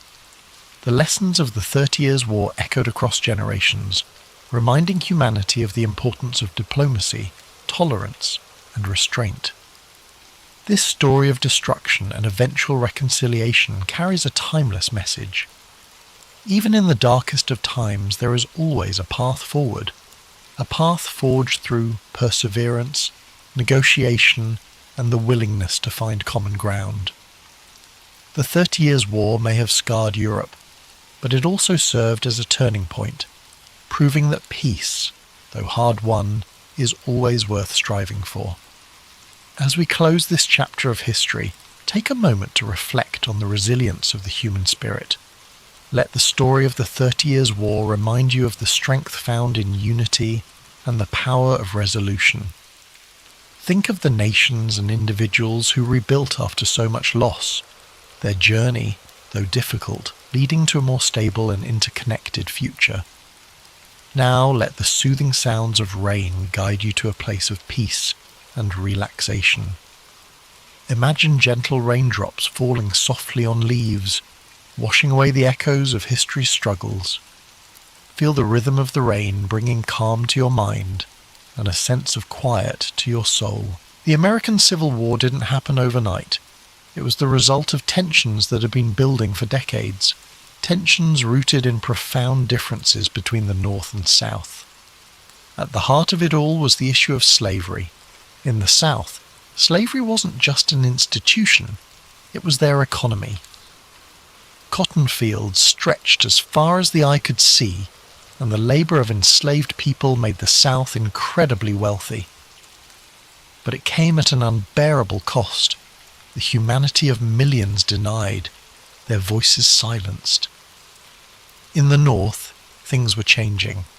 The Industrial Revolution was taking hold, and with it came growing calls to abolish slavery. People were starting to speak out more, questioning how a nation built on the idea of liberty could allow such a system to exist. This wasn't just a difference of opinion, it was a clash of values, one that only grew louder as time went on. Then there was the question of states' rights. Southern leaders believed they had the right to govern themselves without interference, especially when it came to slavery. They feared that the federal government, growing stronger by the year, would strip them of their autonomy. On the other side, many in the North believed that a united country required a strong central government, one that could uphold the principles of freedom and equality. The country tried to hold itself together through compromise. The Missouri Compromise, the Compromise of 1850, these were like bandages on a wound that just wouldn't heal. Each new agreement seemed to deepen the mistrust between the North and South. By the 1850s, things were nearing a breaking point. Laws like the Fugitive Slave Act demanded that even people in free states help capture runaway slaves, and that outraged abolitionists. Books like Harriet Beecher Stowe's Uncle Tom's Cabin brought the horrors of slavery to light, stirring emotions on both sides. Then came politics. The Republican Party was formed, with a platform that directly opposed the expansion of slavery. When Abraham Lincoln was elected president in 1860, it was the final straw for the South. His victory wasn't just a political loss, it felt like a direct threat to their way of life. Southern states began to secede from the Union, forming the Confederate States of America, and just like that, the country reached its breaking point. The differences that had been simmering for so long finally boiled over, leading to a conflict that would redefine what it meant to be an American. As you think about these divisions, take a deep breath. Picture the people living through this time, the fear, the hope, the uncertainty. Let the weight of their struggles soften as you relax, knowing that history is full of lessons about resilience, progress, and the power of moving forward. By the spring of 1861, the tensions that had been tearing the nation apart finally reached a boiling point. In Charleston, South Carolina, a small Union garrison stationed at Fort Sumter found itself surrounded by Confederate forces. The fort had become a symbol of defiance for the Union and a test of legitimacy for the Confederacy. Both sides knew that what happened there could set the tone for what was to come. After weeks of tense standoff, Confederate forces under the command of General P.G.T. Beauregard demanded that the Union troops surrender the fort. When Major Robert Anderson, the Union commander, refused, the Confederate forces opened fire on April 12, 1861. For 34 hours the cannons roared, lighting up the harbour with fiery streaks and deafening booms. The soldiers inside Fort Sumter endured the bombardment as best they could, but with no reinforcements and supplies dwindling, Major Anderson had no choice but to surrender. The fall of Fort Sumter was more than just the opening act of the Civil War. It was a spark that ignited the passions of both the North and South. News of the attack spread like wildfire, stirring anger and determination on both sides. In the North, President Abraham Lincoln issued a call for 75,000 volunteers to suppress the rebellion. The response was overwhelming, with men from towns and cities across the Union stepping forward, ready to fight for the preservation of the nation. In the South, the bombardment of Fort Sumter was seen as a declaration of independence. More states, including Virginia, North Carolina, Tennessee, and Arkansas, joined the Confederacy. The divide was now complete, the lines drawn between two very different visions of America. The early days of the war were marked by a sense of optimism on both sides. Many believed the conflict would be brief, with one decisive battle bringing it to an end. Young men marched off to war with confidence, their families cheering them on with flags and songs. But beneath the surface, the reality of what was to come was far graver than anyone could imagine. As you think about the beginnings of this war, allow your mind to soften its grip on the tension. Picture the soldiers standing on the shores of Charleston Harbour, their breaths visible in the cool dawn air, their thoughts uncertain but resolute. Imagine the cannon fire fading into silence, replaced by the gentle rhythm of waves lapping against the shore. Let this moment remind you that even in the face of division, hope and resolve can endure. As the war moved from the hopeful marches of its early days to the grim reality of prolonged conflict, the battles became larger, bloodier, and more devastating than anyone could have imagined. Names like Antietam, Gettysburg, and Vicksburg became etched into the collective memory of a nation forever changed by the horrors of war. In September 1862, the Battle of Antietam unfolded in Maryland. It was a single day of unimaginable carnage. Soldiers clashed in cornfields and along winding roads, with cannon fire and musket shots tearing through the air. By the end of the day, more than 22,000 men were dead, wounded, or missing. The ground was soaked with blood, and the scale of the losses left an indelible mark on those who survived. But out of this tragedy came a turning point.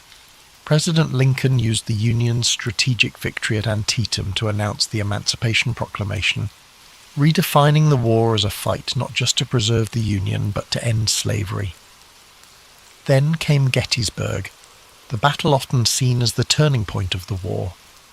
For 3 days in July 1863, Union and Confederate forces clashed in the rolling hills and fields of Pennsylvania. The stakes were enormous and the fighting relentless. On the third day, Confederate General Robert E. Lee ordered a bold assault known as Pickett's Charge. Thousands of Confederate soldiers marched across an open field under withering Union fire.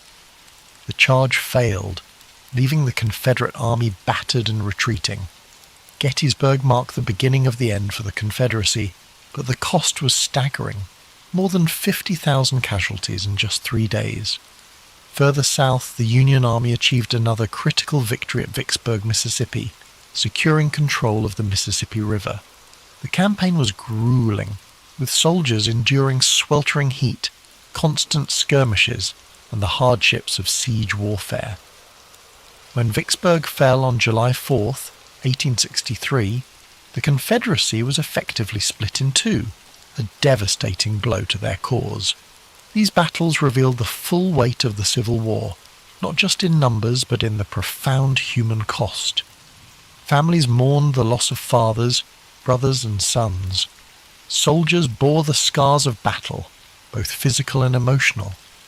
The countryside was littered with the remnants of war, broken cannons, torn flags, and fields that once grew crops now filled with unmarked graves.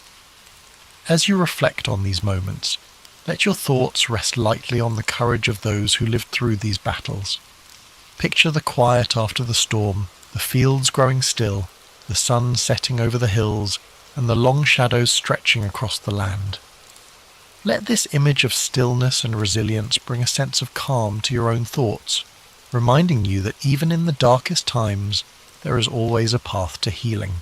While the Civil War raged on the battlefields, the lives of those who remained at home were transformed in ways that were just as profound. Families were torn apart, communities reshaped, and everyday life became a constant balancing act between hope and hardship.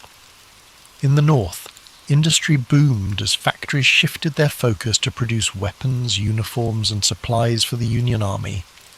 Women took on roles they had never imagined, working in factories, managing farms, and volunteering as nurses.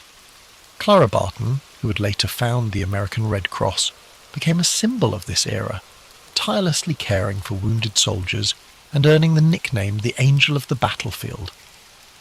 But even as the war effort created new opportunities, it brought heartache, with families anxiously awaiting news from the front lines. In the South, the war brought devastation.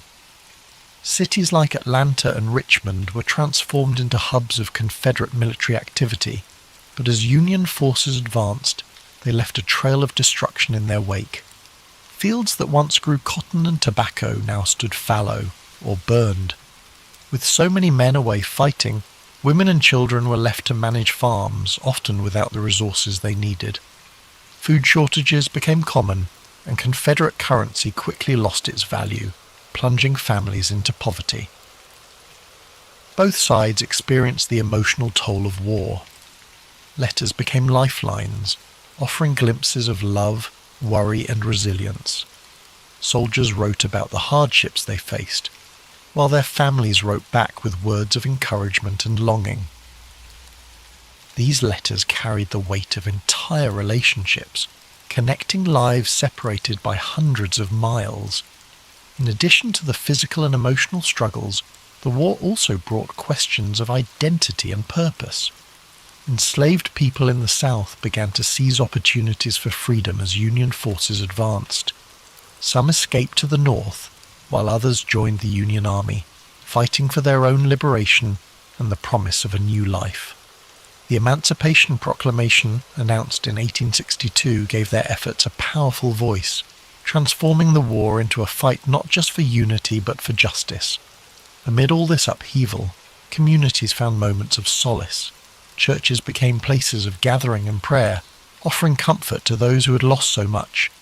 Music, too, became a source of strength. Patriotic anthems, sorrowful ballads, and spirituals filled the air, reflecting the hopes and fears of a nation at war. As you reflect on the home front, allow yourself to feel the weight of these quiet acts of resilience. Picture a mother sewing by candlelight, her stitches steady even as her heart aches with worry, or a soldier reading a letter from home, finding strength in the words of love and hope. Let these moments of humanity remind you of the enduring power of connection, even in the face of immense challenge. By 1864, the Civil War had entered its fourth year.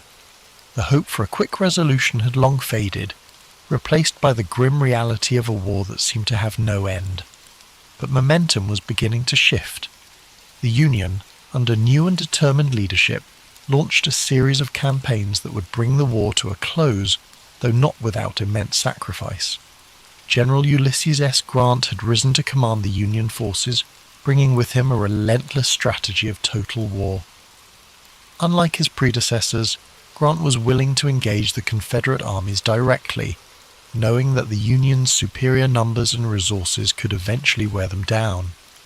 His overland campaign in Virginia was brutal, with battles like the Wilderness and Cold Harbor leaving tens of thousands dead.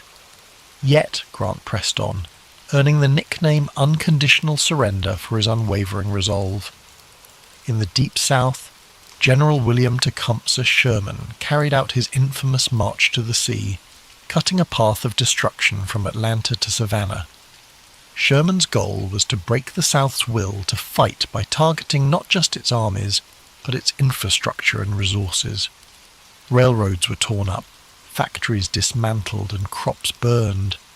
The devastation was immense, but it succeeded in crippling the Confederacy's ability to sustain the war. As Union forces closed in, Confederate morale began to crumble. Desertions increased, supplies dwindled, and the reality of defeat loomed. In April 1865, General Robert E. Lee's Army of Northern Virginia, the backbone of the Confederate forces, found itself surrounded near the village of Appomattox Courthouse. With no hope of escape, Lee met with Grant to negotiate surrender. Their meeting on April 9, 1865, marked the end of the war's major fighting. The terms Grant offered were generous, allowing Confederate soldiers to return home with their horses and personal belongings. His intention was to heal the nation rather than humiliate its defeated half. It was a moment of quiet dignity, the beginning of a long and difficult process of reconciliation. Yet, even as the war ended, its cost was staggering. More than 600,000 lives had been lost, and much of the South lay in ruins. President Abraham Lincoln, who had guided the Union through its darkest hours, would not live to see the fruits of his efforts. Just days after Lee's surrender, Lincoln was assassinated by John Wilkes Booth, a Confederate sympathizer, plunging the nation into mourning. The war had answered two critical questions.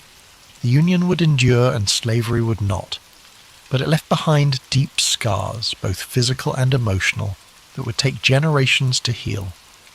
The Reconstruction era that followed was fraught with challenges, as the nation struggled to rebuild and redefine itself. As you reflect on the end of this monumental conflict, let the weight of its lessons rest gently in your thoughts.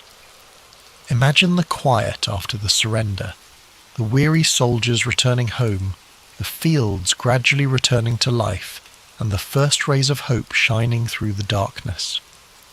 Let these images remind you of the strength it takes to rebuild and the enduring resilience of the human spirit. When the guns fell silent and the soldiers returned home, the United States was a changed nation.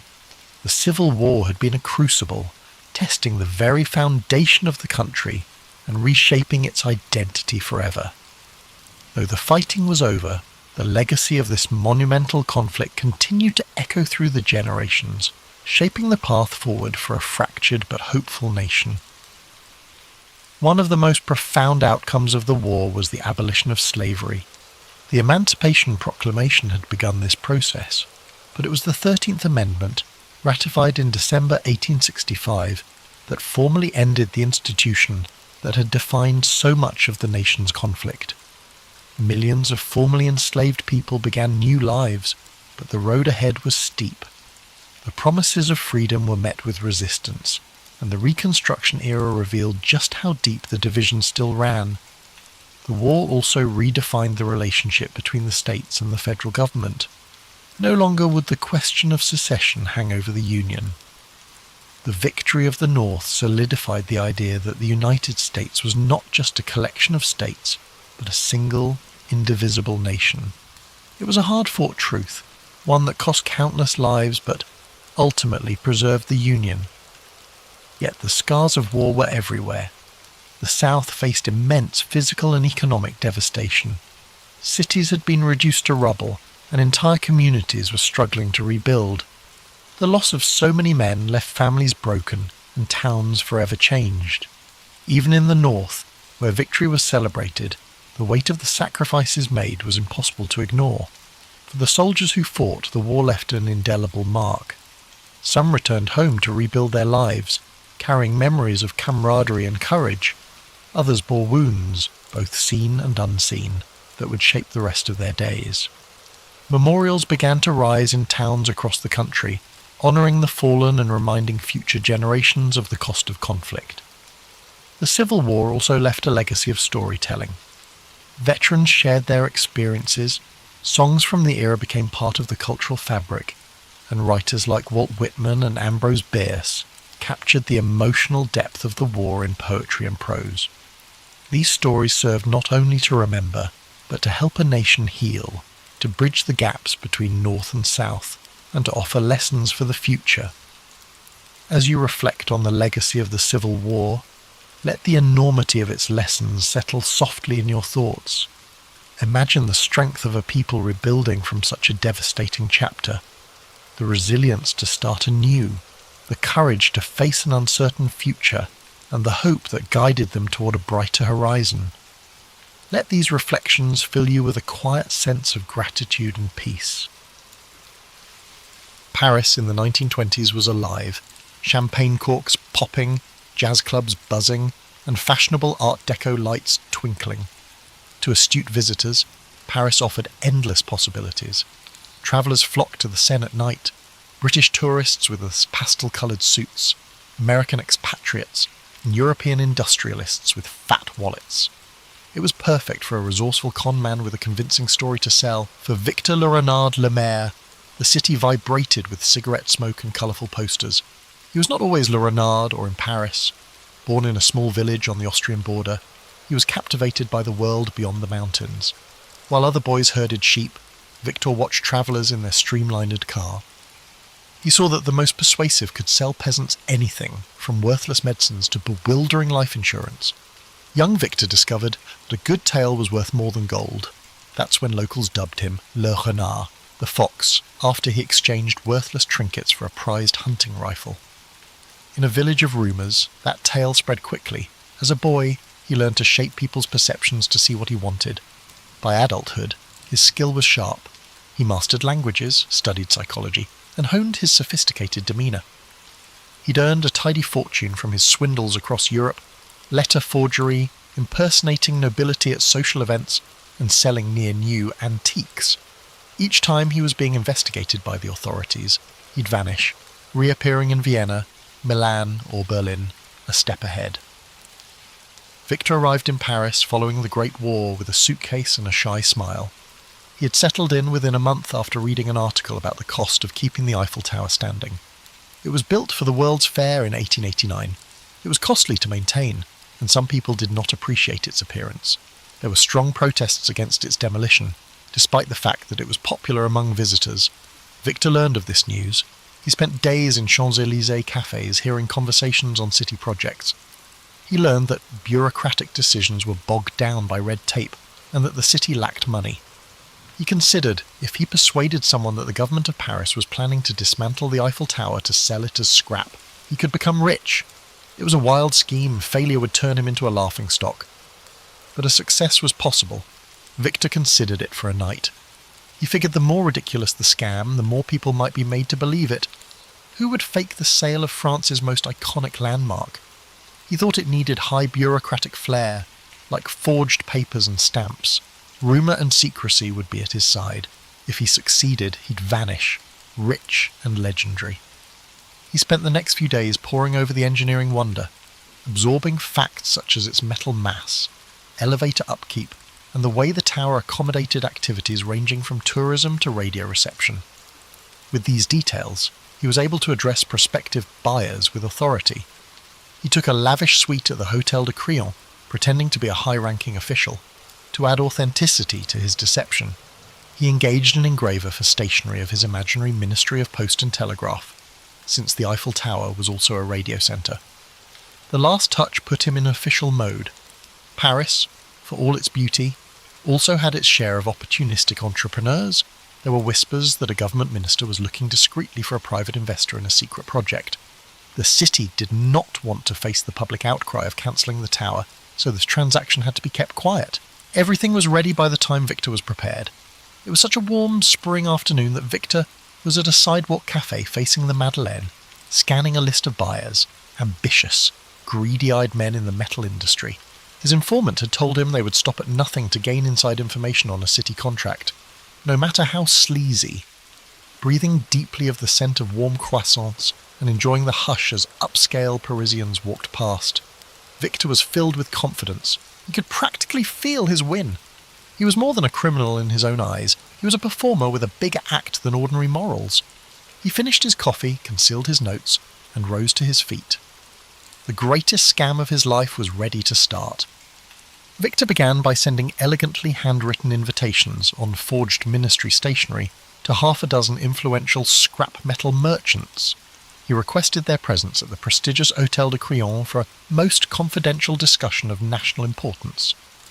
The letter was a masterpiece of official-sounding rhetoric, sprinkled with phrases such as "in strictest confidence" and "under direct ministerial oversight." Anyone who read it would have believed it came straight from the desk of a high-ranking bureaucrat. He scheduled a single day of interviews, meeting each merchant individually. He wanted them to feel hand-picked and privileged, reinforcing the notion that the city wanted to keep this matter tightly under wraps. From the start, curiosity and greed twinkled in their eyes. When at last the conversation steered to the possibility of dismantling the Eiffel Tower, he watched their expressions dance between disbelief, astonishment, and excitement.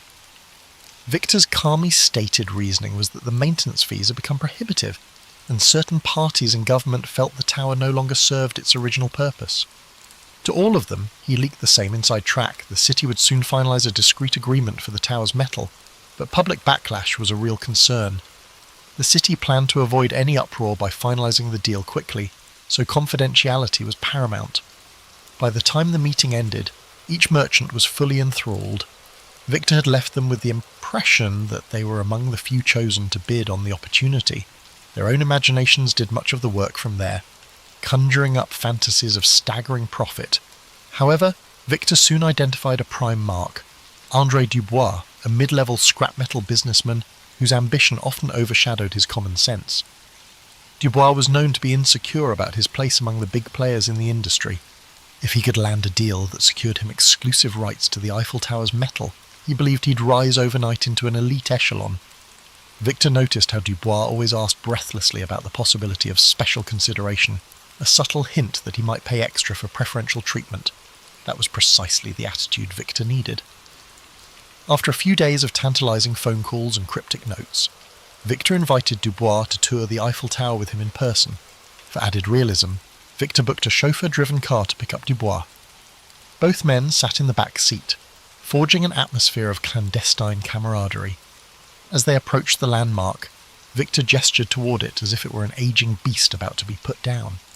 "It's quite costly to keep it painted and structurally sound," he remarked, with a faint sadness in his voice, as though he truly lamented the tower's impending fate. Dubois nodded solemnly, but his eyes gleamed with hunger. Ascending the tower's first deck, they observed the city sprawling in every direction, evidence, as Victor noted, that progress required sacrifice. He recited maintenance figures he'd gleaned from newspaper archives and from subtle bribes given to minor city clerks. This data-laden performance impressed Dubois. Victor then produced a sheaf of official-looking papers, a forged contract awarding the successful bidder exclusive salvage rights. Dubois skimmed them, mouth agape, as if he held a golden ticket to instant wealth. Finally, on the cusp of sealing the deal, Victor paused dramatically, then leaned closer. "I must admit," he said quietly, "we're under tremendous pressure to finalise this swiftly, but some officials are, shall we say, open to persuasion." With one eyebrow raised in subtle suggestion, Victor let that phrase linger in the air. Dubois took the bait. He understood that a bribe would secure him the contract, an illegal but... Weeks later, Victor found himself in Vienna, living luxuriously at a grand hotel. He enjoyed idle afternoons at the imperial cafes, reading about the flurry of rumours swirling in Paris. A few tabloids speculated that a conman had fleeced a businessman out of a fortune. Official statements from City Hall denied any plans to dismantle the Eiffel Tower. Yet the press never got hold of Dubois's name, and no one had identified Victor. The story, swirling with half-truths, soon faded from public discourse. For Victor, that was a green light. His scheme had left no significant ripples, no public scandal, no humiliating trial. It was as though the entire episode had slipped into an urban legend. While sipping a particularly fine espresso one morning, he found himself flipping through a Parisian newspaper. In the business section, there was a fresh wave of articles on the tower's upkeep expenses. Costs were climbing yet again. The debates that raged a few years prior were resurfacing, with critics continuing to ask if the monument had outlived its usefulness. Reading that, Victor felt a surge of déjà vu, accompanied by a mischievous grin. If the city itself remained unconvinced of the tower's permanent place in its skyline, then the seed of plausibility was still there. The more he mulled it over, the more irresistible the idea became. Selling the Eiffel Tower once was bold. Selling it twice, that would be legendary. Of course, every repeat performance carries an elevated risk. Con artistry thrives on the unexpected.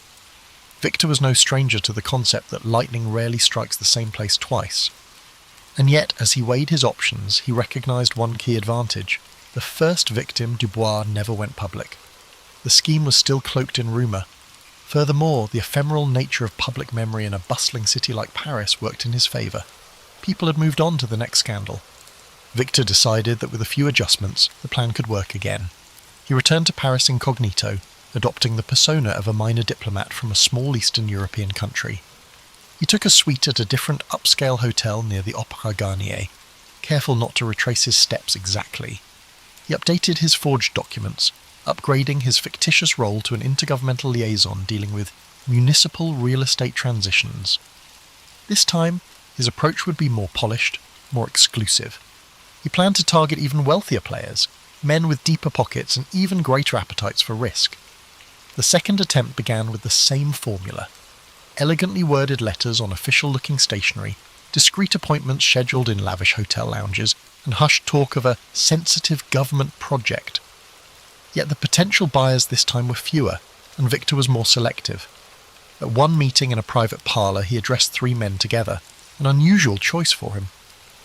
The trio included a well-known industrialist rumoured to have close ties to the city's political figures, a second man who managed a large shipping enterprise, and a third, a foreign investor looking to break into European markets.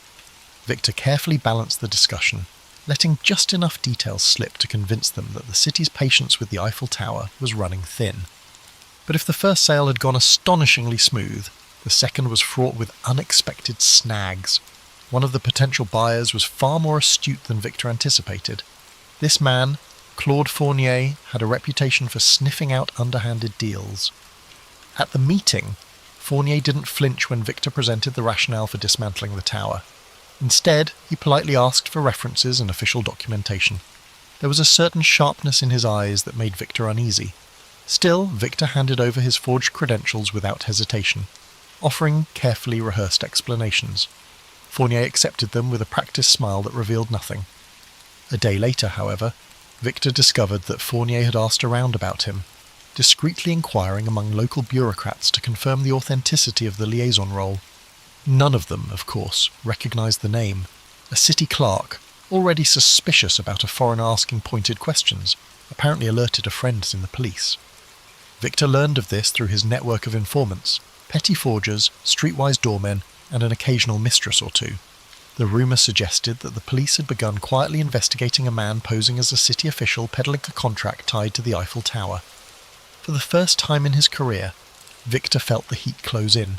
The con was in motion, but the authorities were no longer ignorant. With a mixture of dread and exhilaration, he realised he had no choice but to accelerate the plan. He zeroed in on the second potential mark, an overly ambitious shipping magnate named Marcus Weissman, who had a penchant for shady dealings. Over dinner at a private club, Victor dangled the tower's contract before him as if it were a rare gem. Weissman, too enticed by the prospect of beating out his competitors, took the bait. Still, the tension was palpable. Even as Weissman scribbled out a cheque big enough to make Victor's heart flutter, there was a persistent, nagging awareness that time was short. He needed to vanish before Fournier's inquiries led the police to his door. So he chose to skip the bribe angle that had worked so well with Dubois. Instead, he accepted a lump sum payment that covered everything. the purchase of the tower's scrap plus a discreet administrative fee.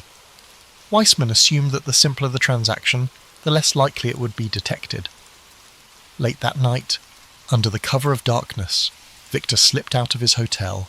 He carried a small valise stuffed with his ill-gotten gains, heading straight to the Gare de Lyon. By dawn, Victor fled to Monte Carlo, a glittering haven of high rollers and exile aristocrats. Initially, he relished the sweet satisfaction of having bested not just one, but two gullible buyers. He told himself he had achieved what no other conman in history had dared. Alone in a lavish suite overlooking the Mediterranean, he replayed the final moments in Paris, the anxious hurry to collect Weissman's cheque, the furtive glances at the station, and the first sunrise that found him safely out of reach. Now, with the sea breeze caressing his face, he figured it was only a matter of time before rumours of the second sale caught up to him. For a few months, he maintained a low profile. He frequented the Monte Carlo casino under a false identity, staying clear of any large wagers that might draw attention. He used coded telegrams to stay in touch with his forgers and informants back in Paris. From them, he learned that Fournier had indeed pressed the police for an investigation. Weissman, facing public humiliation and potential legal woes, tried to keep the matter as quiet as possible, hoping to recover his money through any means short of a public scandal. Still, the police smelled something big. They had never heard of such an audacious swindle, and that alone piqued their interest enough to keep them digging. Eventually, investigators uncovered the faint tracks Victor left behind, receipts at the hotel, witnesses who recalled a confident, well-dressed man with a foreign accent. They pieced together the timeline of his meetings, even found traces of his forged stationery. Before long, they had a name, though it remained unclear if Victor Lemaire was real or an alias. With pressure mounting, the authorities circulated descriptions to major European cities, urging border agents and local police to keep an eye out. One photograph, taken secretly by a curious bystander at the Eiffel Tower, showed a side profile that might have been him. Rumours spread that a flamboyant con artist, rumoured to have sold the Eiffel Tower not once but twice, was at large. Despite the noose tightening, Victor couldn't resist the lure of one last escapade. He reasoned that living on the run forever would be unbearable. Why not gamble big while he still had some measure of control, so...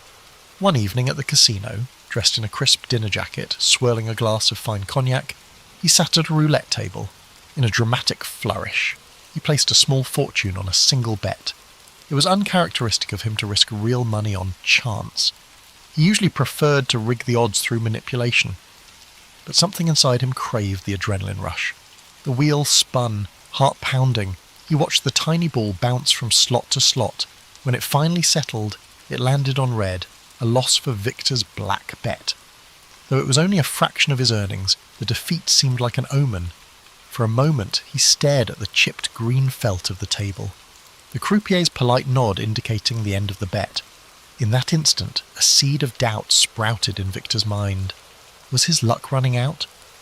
He excused himself, stepping away from the table, ignoring the curious glances of other patrons who recognised him, by one of his many aliases, presumably. That night, as he strolled the moonlit promenade along the coast, he tried to shake off the feeling that everything was about to catch up with him. He told himself he was a master of illusions. He could reinvent himself anywhere, America, South America, or a quiet corner of Asia. Yet the persistent thought nagged at him. How long can any fox outrun the hounds? He had always believed in the artistry of his craft, but sooner or later, every performance comes to a close. Sure enough, his downfall arrived abruptly. While stepping out of a Monte Carlo cafe one morning, he was discreetly approached by a man who introduced himself as a private detective from Paris, hired by none other than Claude Fournier. The detective's tone was polite, but his eyes brimmed with that unwavering sense of purpose. He claimed to have evidence linking Victor to the Tower Con, along with sworn statements from hotel staff. The detective offered Victor a choice: return to Paris, meet with Fournier's lawyers, and negotiate a quiet settlement, or face arrest and extradition. Outwardly, Victor kept his composure. He flashed a wry smile, feigning indifference. But his heart pounded. Even if he eluded this detective, he sensed the net was cast too wide for him to remain free for much longer. Sometimes, surrendering on your own terms was the last con you could pull. In a move that stunned the detective, Victor proposed his own arrangement. He would meet Fournier in neutral territory, in Switzerland, to hash out a deal. The detective, intrigued and possibly influenced by some under-the-table persuasion, agreed to broker the meeting. Victor reasoned that by controlling the location, he might still orchestrate an escape. But as fate would have it, the Swiss authorities were also alerted.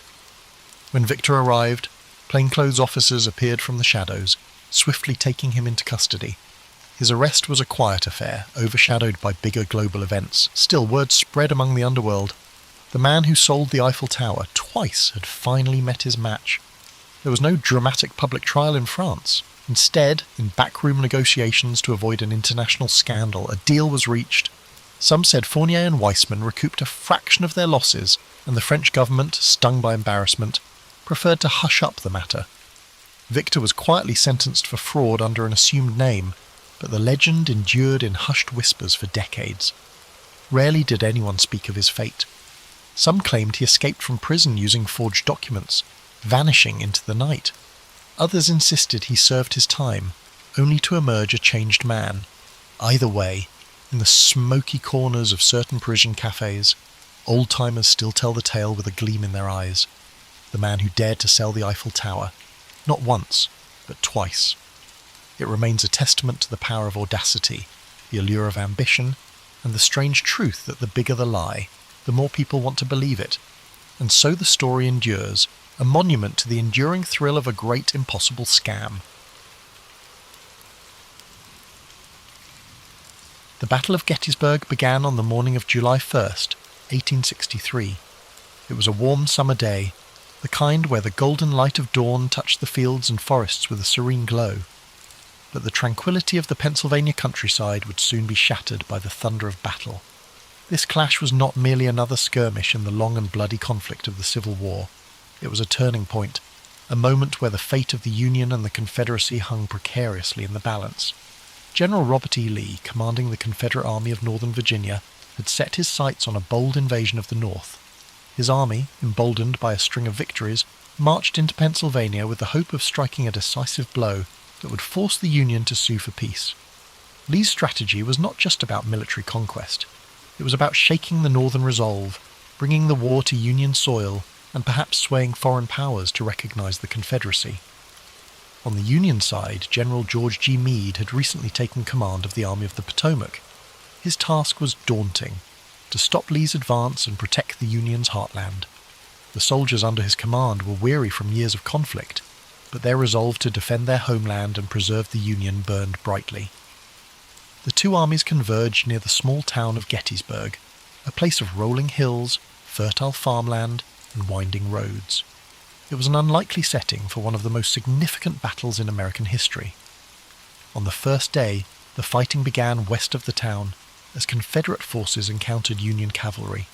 The clash was fierce and chaotic, with both sides scrambling to gain the upper hand. By day's end, the Confederates had pushed Union forces back through the town and onto the high ground to the south, securing an early advantage. The second day of the battle dawned with tension thick in the air. The Union Army had established a strong defensive position along a series of hills and ridges known as Cemetery Hill, Culp's Hill, and Little Round Top. Lee, confident in his army's strength, launched a series of attacks to break the Union lines. The fighting on July 2nd was intense and bloody. At Little Round Top, Union Colonel Joshua Lawrence Chamberlain and the 20th Maine Regiment made a heroic stand to defend the hill's southern flank. Outnumbered and nearly out of ammunition, Chamberlain ordered a desperate bayonet charge that drove the Confederates back and secured the Union's position. It was a moment of extraordinary courage, one that would later be remembered as a turning point in the battle. Elsewhere, the fields of wheat and peach orchards became killing grounds, their beauty scarred by the carnage of war. The air was thick with smoke and the cries of the wounded. Soldiers on both sides fought with ferocious determination, knowing that the stakes were higher than ever. By the end of the day, the Union lines had held, but at a terrible cost. The third and final day of the battle, July 3rd, brought the infamous assault known as Pickett's Charge. Lee, believing that a concentrated attack on the Union center could break their lines, ordered 12,500 Confederate soldiers to march across open fields under heavy Union artillery fire. The sight of that charge was both awe-inspiring and harrowing. The Confederate soldiers advanced in tight ranks, their banners waving, their determination unyielding. but the Union defenders, entrenched on Cemetery Ridge, unleashed a devastating barrage of cannon and musket fire. The fields became a scene of chaos as men fell by the hundreds. Despite their bravery, the Confederate soldiers could not overcome the Union's defences. The charge was repelled, and the fields were littered with the fallen. As the sun set on July 3rd, the Battle of Gettysburg came to an end. Lee, realizing that his army could not sustain another assault, began the long retreat back to Virginia. The Union army, though battered and exhausted, had won a decisive victory. It was a moment of relief and triumph for the North, a turning point that shifted the momentum of the war. The cost of the battle was staggering. Over 50,000 soldiers were killed, wounded, or missing. The fields of Gettysburg, once peaceful and lush, were now marked by the scars of war. Families in both the North and the South mourned the loss of loved ones, their lives forever changed by the conflict. In the months that followed, Gettysburg became a symbol of sacrifice and resilience. On November 19, 1863, President Abraham Lincoln delivered the Gettysburg Address at the dedication of the Soldiers' National Cemetery. His words, though brief, captured the essence of what the battle had come to represent. He spoke of a nation conceived in liberty and dedicated to the proposition that all men are created equal.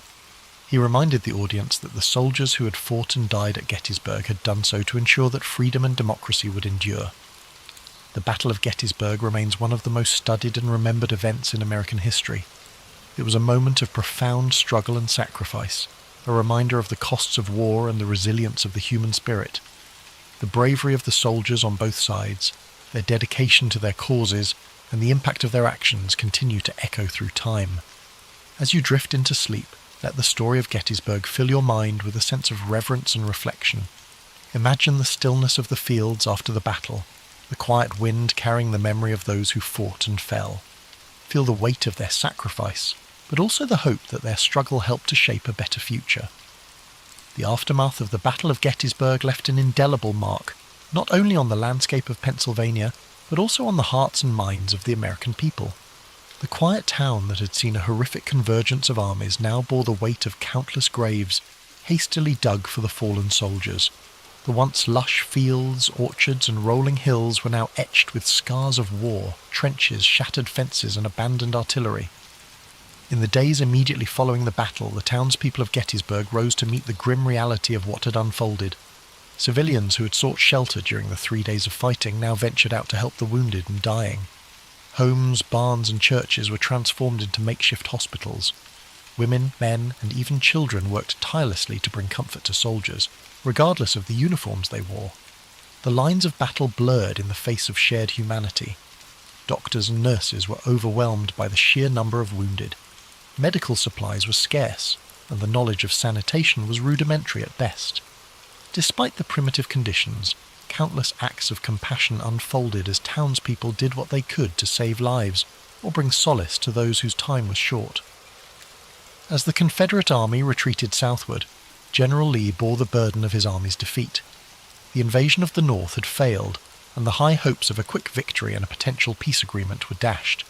For Lee, Gettysburg marked a turning point, a moment when the tide of the war began to turn decisively against the Confederacy. The loss of so many men and the inability to break Union resolve were blows from which his forces would never fully recover. For the Union, the victory at Gettysburg was a critical morale boost. General Meade, despite some criticism for not pursuing Lee's retreating army more aggressively, had achieved what many thought impossible. The Army of the Potomac had stood firm against Lee's forces, proving that the Union could hold its ground and turn the tide of the war. The significance of Gettysburg reached far beyond the battlefield. It became a symbol of the broader struggle, the fight to preserve the Union and the principles upon which it was founded. In the months following the battle, efforts began to ensure that the sacrifices made there would not be forgotten. One of the most poignant moments came on November 19, 1863, with the dedication of the Soldiers' National Cemetery at Gettysburg. President Abraham Lincoln was invited to deliver a few remarks, following a lengthy oration by Edward Everett, a renowned speaker of the time. Lincoln's address, though brief, would become one of the most enduring speeches in American history. Standing on the blood-soaked fields of Gettysburg, Lincoln spoke not only to honor the dead, but to remind the living of the greater cause for which they had fought. His words, beginning with the now iconic phrase, 407 years ago, framed the battle within the context of the nation's founding ideals. He reminded the audience that the soldiers had given their lives so that government of the people, by the people, for the people, shall not perish from the earth. Lincoln's Gettysburg Address was met with a mixed reception at the time, with some viewing it as too brief and simplistic. However, history would elevate his words to the status of a national treasure. The address encapsulated the purpose of the war and the vision of a nation united not by force, but by shared values and ideals. The legacy of the Battle of Gettysburg continued to shape the course of the Civil War. While the conflict raged on for nearly 2 more years, Gettysburg marked a critical turning point. It showed that the Union could resist the might of the Confederacy, and that the resolve of its people would not be broken. The war's conclusion in 1865 brought an end to the fighting, but left the nation grappling with the wounds it had inflicted upon itself. The fields of Gettysburg became a place of reflection and remembrance, a site where the cost of division was laid bare. Over the years, Gettysburg transformed from a battlefield to a place of education and pilgrimage. Monuments and markers were erected to honour the soldiers who had fought and died there, preserving their memory for future generations. Visitors from across the country and around the world came to walk the hallowed ground, to reflect on the sacrifices made, and to ponder the lessons of history. Today, Gettysburg stands as a testament to the resilience of the human spirit and the enduring struggle for freedom and equality. It reminds us of the fragility of unity and the strength required to preserve it. The lessons of Gettysburg echo through time, challenging us to remember that the cost of division is far greater than the effort required to come together. As you rest tonight, let the story of Gettysburg remind you of the courage and sacrifice of those who came before us. Imagine the quiet fields at dawn, the soft rustle of the wind, and the stillness that now blankets a place once filled with chaos. Let the strength of their resolve bring you a sense of peace, and may their legacy inspire hope and understanding in your heart. The legacy of Gettysburg extends far beyond the battlefield itself. It remains a cornerstone of American history, not only as the site of a pivotal clash during the Civil War, but also as a symbol of the nation's enduring struggle to reconcile its ideals with its realities. The battlefields and memorials at Gettysburg now stand as a reminder of the courage, sacrifice, and humanity displayed by those who fought there, as well as the immense costs of division and conflict. In the years following the Civil War, Gettysburg became a focus for national healing. Veterans from both the Union and the Confederacy returned to the site to honour their comrades and reflect on the events that had shaped their lives. These reunions, particularly those held on significant anniversaries of the battle, fostered a sense of reconciliation and shared purpose. Despite the lingering wounds of war, these gatherings underscored a shared humanity that transcended the divisions of the past. One of the most moving examples of this came during the 50th anniversary of the battle in 1913. Veterans from both sides, now old men, came together to remember their shared history. The event culminated in a symbolic handshake across the stone wall at the site of Pickett's charge, a powerful gesture that reflected the desire for unity and peace. These reunions were not without their complexities, but they marked an important step in the nation's journey toward healing and understanding. Over time, Gettysburg evolved into a place of education and reflection. The Gettysburg National Military Park, established in the late 19th century and further developed in the 20th, preserves the battlefield and its many monuments, ensuring that future generations can walk the same paths and learn the same lessons. The park's museum and visitor centre provide context and insight into the events of the battle, offering a deeper understanding of its significance and the people who shaped it. The Gettysburg Address, too, continues to resonate as a defining moment in American history. Lincoln's words, spoken with such clarity and purpose, serve as a reminder of the ideals upon which the United States was founded. They challenge us to honour the sacrifices of those who fought by striving to create a more just and equitable society. Today, Gettysburg stands as a living testament to the enduring importance of history.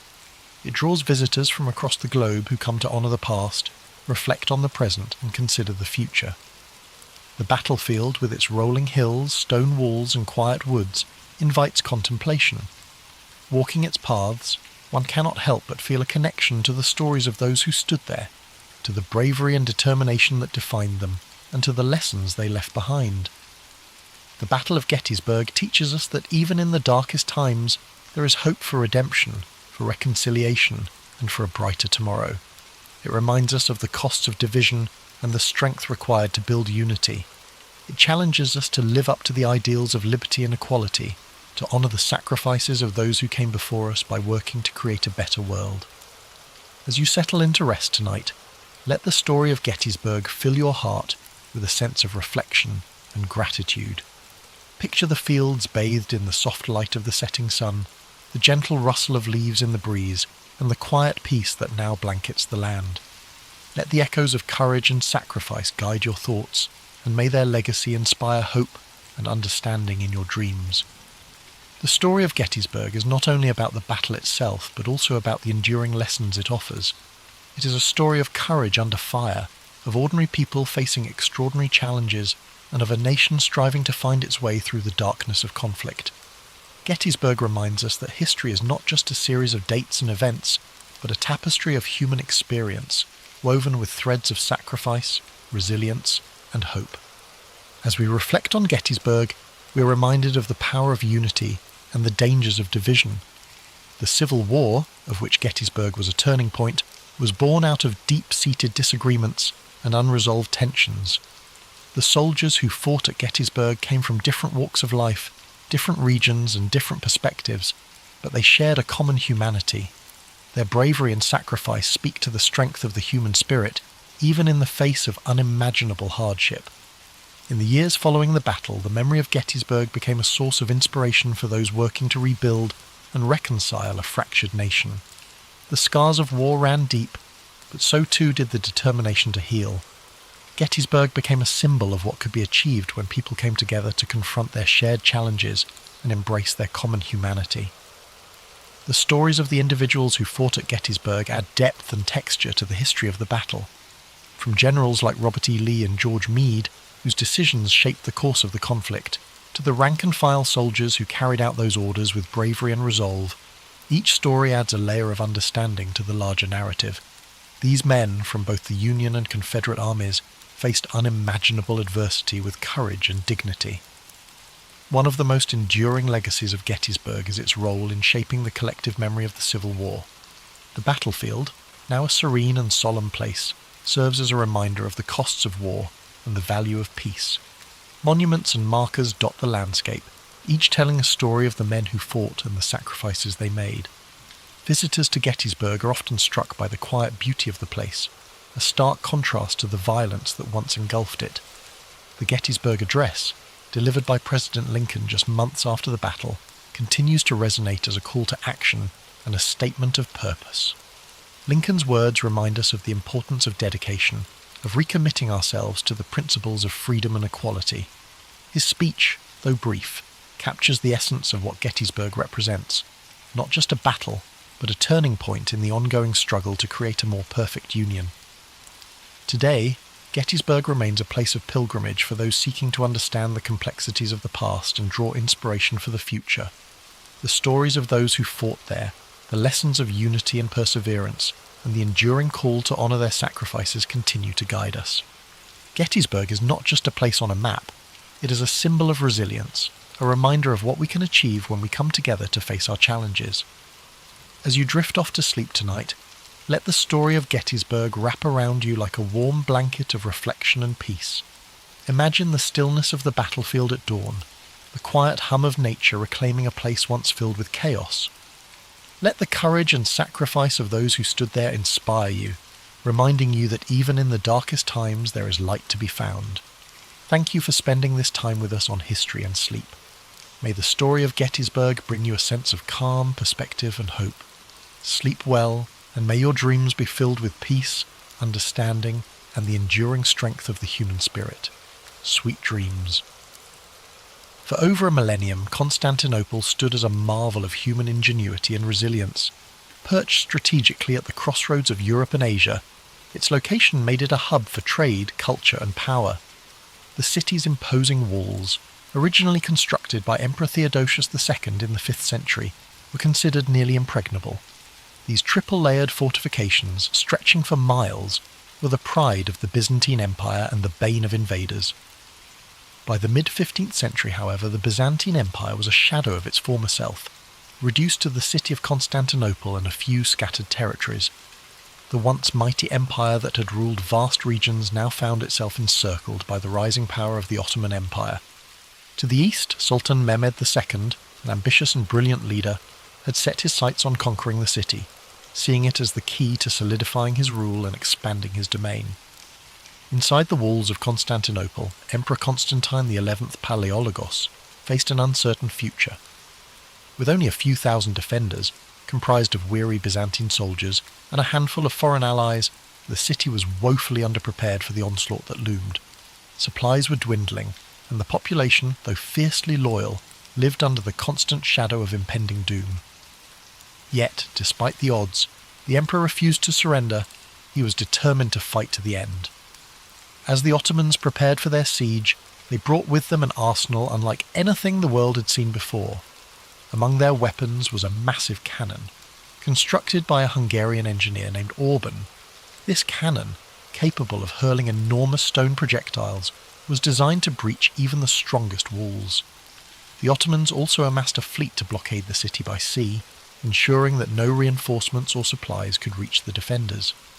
This stage was set for an epic confrontation that would decide the fate of Constantinople and, with it, the Byzantine Empire. Imagine the tension that gripped the city as its inhabitants prepared for the siege. Picture the anxious faces of soldiers standing watch on the walls, the whispered prayers in the Hagia Sophia, and the determination etched on the emperor's face as he rallied his people. As you visualize the city on the brink of one of history's most defining moments, let its story remind you of the face of overwhelming odds. The tale of Constantinople begins not with surrender, but with hope, a flickering light against the encroaching darkness. On April 6, 1453, the Ottoman forces began their assault on Constantinople. Sultan Mehmed II, commanding an army of nearly 80,000 soldiers, surrounded the city by land and sea. His troops included elite janissaries, heavy artillery units, and cavalry, all meticulously prepared for the battle. In stark contrast, the defenders of Constantinople, numbering only about 7,000, relied on the strength of their walls, their limited resources, and their unwavering determination to hold off the invaders. As the siege commenced, the Ottoman cannon began its relentless bombardment. Each thunderous shot shook the ground, sending massive stones crashing into the city's formidable walls. The defenders scrambled to repair the damage as quickly as possible, working day and night to reinforce the crumbling sections.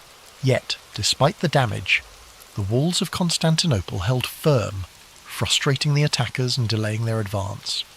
By sea, Mehmed's fleet blockaded the Golden Horn, the narrow inlet that provided access to the city's harbour. In a bold and desperate move, the Byzantines constructed a massive chain boom across the entrance to the harbour, preventing Ottoman ships from breaching this vital area.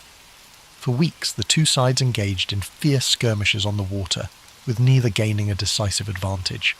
Within the city, life became a mix of hope and despair. Citizens prayed fervently in the grand Hagia Sophia, seeking solace and strength. Meanwhile, Emperor Constantine XI worked tirelessly to inspire his people, walking among the defenders on the walls, offering words of encouragement and sharing in their hardships. His presence was a source of unity in a city under siege. Sultan Mehmed II, determined to break the stalemate, devised a bold plan to outflank the city's defences. Using an extraordinary feat of engineering, he ordered his troops to transport ships overland on greased logs, bypassing the chain boom and launching them into the waters of the Golden Horn. This manoeuvre shocked the defenders and marked a turning point in the siege. As the weeks wore on, the defenders of Constantinople grew more exhausted. Supplies dwindled, and morale wavered as the walls suffered greater damage, yet they continued to resist, determined to protect their home against all odds. Imagine the long nights spent on the battlements, the glow of torches illuminating weary faces, and the echoes of cannon fire reverberating through the air. The siege was becoming a battle of attrition, with both sides pushing their limits. The city remained a symbol of defiance, even as the odds seemed increasingly insurmountable. The question lingered: how much longer could Constantinople hold out? As April turned to May, the siege of Constantinople escalated into a relentless struggle. The Ottoman bombardment grew fiercer. Cannons fired day and night, chipping away at the once mighty Theodosian walls. Dust and debris filled the air, coating the streets and homes of the city. Despite the constant destruction, the defenders worked tirelessly to repair breaches, often under the cover of darkness. Every stone they placed was an act of defiance against the overwhelming forces pressing in around them. Inside the city, the mood shifted between grim determination and quiet fear. Emperor Constantine XI continued to rally his people, addressing soldiers, citizens and priests alike. His words were simple but powerful, reminding them that they were fighting not just for their lives but for their culture, faith and history. Families huddled together in their homes, offering whispered prayers for protection. In the Hagia Sophia, the city's spiritual heart, the clergy led solemn services, their chants echoing in the grand dome chamber. Outside the walls, Sultan Mehmed II adjusted his strategy. Recognizing the defenders' stubborn resistance, he ordered his engineers to dig tunnels beneath the city's walls in an effort to weaken their foundation. Byzantine forces countered this threat by sending teams of sappers to intercept the tunnels, leading to deadly confrontations beneath the ground. These underground battles, fought in narrow, dimly lit passageways, added another layer of desperation to an already harrowing siege. The Ottomans also intensified their efforts on the Golden Horn. The fleet, now partially inside the harbour thanks to Mehmed's audacious manoeuvre, launched a series of attacks on the Byzantine navy. The defenders fought valiantly, using fire ships and skilled tactics to hold off the superior Ottoman fleet. But their resources were stretched thin, and each victory came at a high cost. The city's residents faced growing hardships. Food supplies dwindled, forcing strict rationing and leading to widespread hunger. The constant noise of the siege, cannon blasts, the clash of swords, and the cries of battle made restful sleep nearly impossible. And yet, the people endured, drawing strength from their shared purpose and their leaders' unyielding resolve. As May progressed, the city's defenders began to realize that relief from the outside was unlikely. The Venetian and Genoese fleets, though sympathetic to the Byzantine cause, were entangled in their own conflicts and slow to act. Constantinople stood alone against the might of the Ottoman Empire. The stage was set for a climactic confrontation. The city was battered but unbroken, its defenders refusing to yield despite the impossible odds. The Ottomans, frustrated by the slow progress of the siege, prepared for an all-out assault to breach the walls and claim their prize. The air was heavy with tension, every moment pregnant with the possibility of triumph or tragedy. As the final days of the siege approached, one could feel the weight of history bearing down on Constantinople. The city's fate hung in the balance, and the world watched, waiting to see how this epic struggle would end. Yet as the cannon blasts faded into the distance and the days turned into long, quiet nights, imagine the peaceful stillness settling over the defenders of the city. The weight of the struggle seemed to lift, replaced by a soft calm that allowed weary eyes to rest, even amidst the constant pressure of the siege. Slowly, the heartbeat of the city began to quiet, like a soft lullaby in the air, gently easing the soul into a place of quiet surrender. As you picture these final moments, let the rhythm of the battle fade into the background, replaced by the peaceful embrace of rest. Feel your breath deepen, your body relax, and your thoughts drift like the gentle breeze over the sea. Sleep now as the city too prepares for the quiet of its inevitable change. On May 29th, 1453, after nearly 2 months of relentless bombardment and siege, Sultan Mehmed II ordered his forces to make their final push. The battered walls of Constantinople, once thought impenetrable, could no longer hold against the might of the Ottoman army. As the sun rose on that fateful morning, the air was thick with tension, and the distant rumble of approaching soldiers could be heard over the stillness of the city. The defenders, though exhausted and outnumbered, had one final opportunity to hold the line. Emperor Constantine XI, fully aware of the gravity of the moment, donned his armour and walked once more among his soldiers. His face, normally calm and composed, now carried the weight of his kingdom's fate. The emperor's rallying cry was simple: freedom or death, and he urged his soldiers to fight for their city and for their lives. Meanwhile, on the Ottoman side, Sultan Mehmed II had prepared for this day with meticulous care.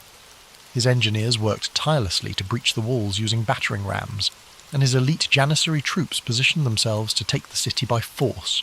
A final, massive cannon barrage rang out across the city as the Ottomans made their move. With each blast, the walls of Constantinople groaned, and the defenders scrambled to repair what they could, but the damage had taken its toll. At the same time, the Ottoman fleet, now fully in position within the Golden Horn, moved to blockade the last remaining escape routes by sea.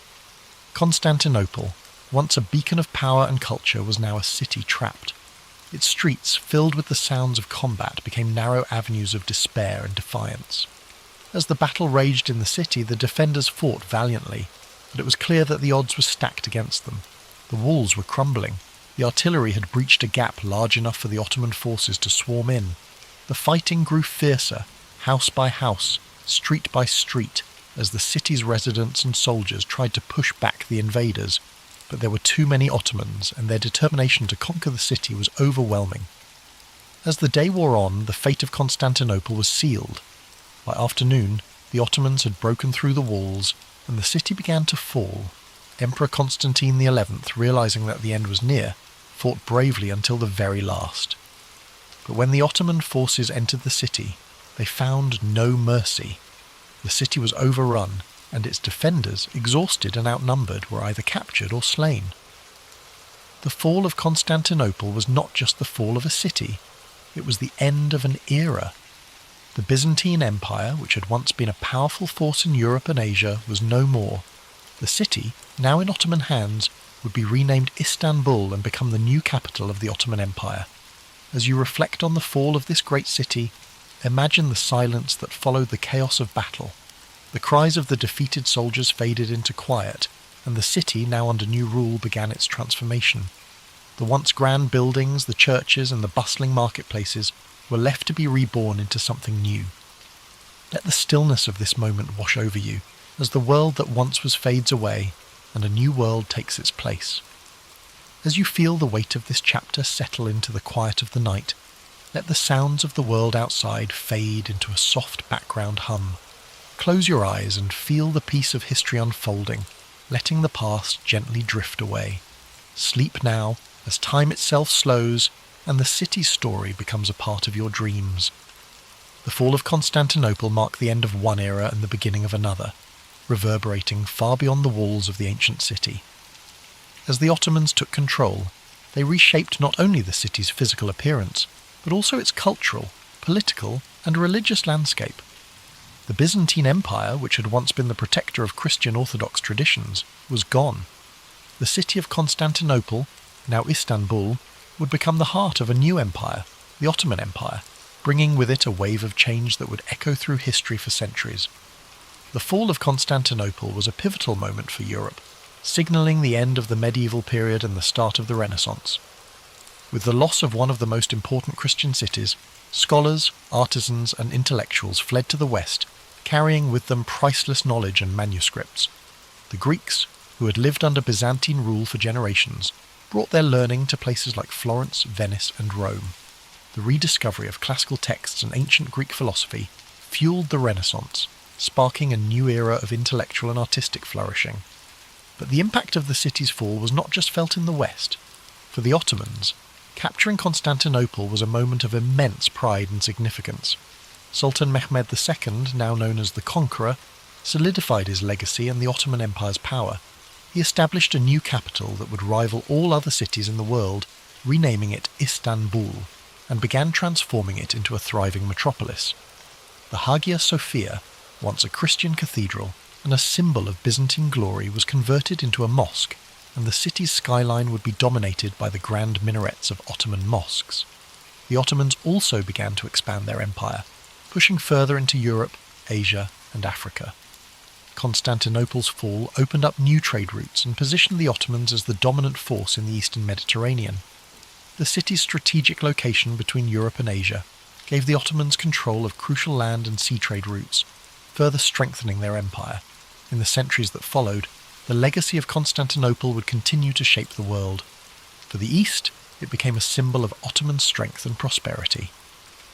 For the West, it served as a reminder of the fragility of empires and the shifting tides of history. The fall of Constantinople was more than just a military victory. It was a symbolic event that signalled the changing balance of power in the world.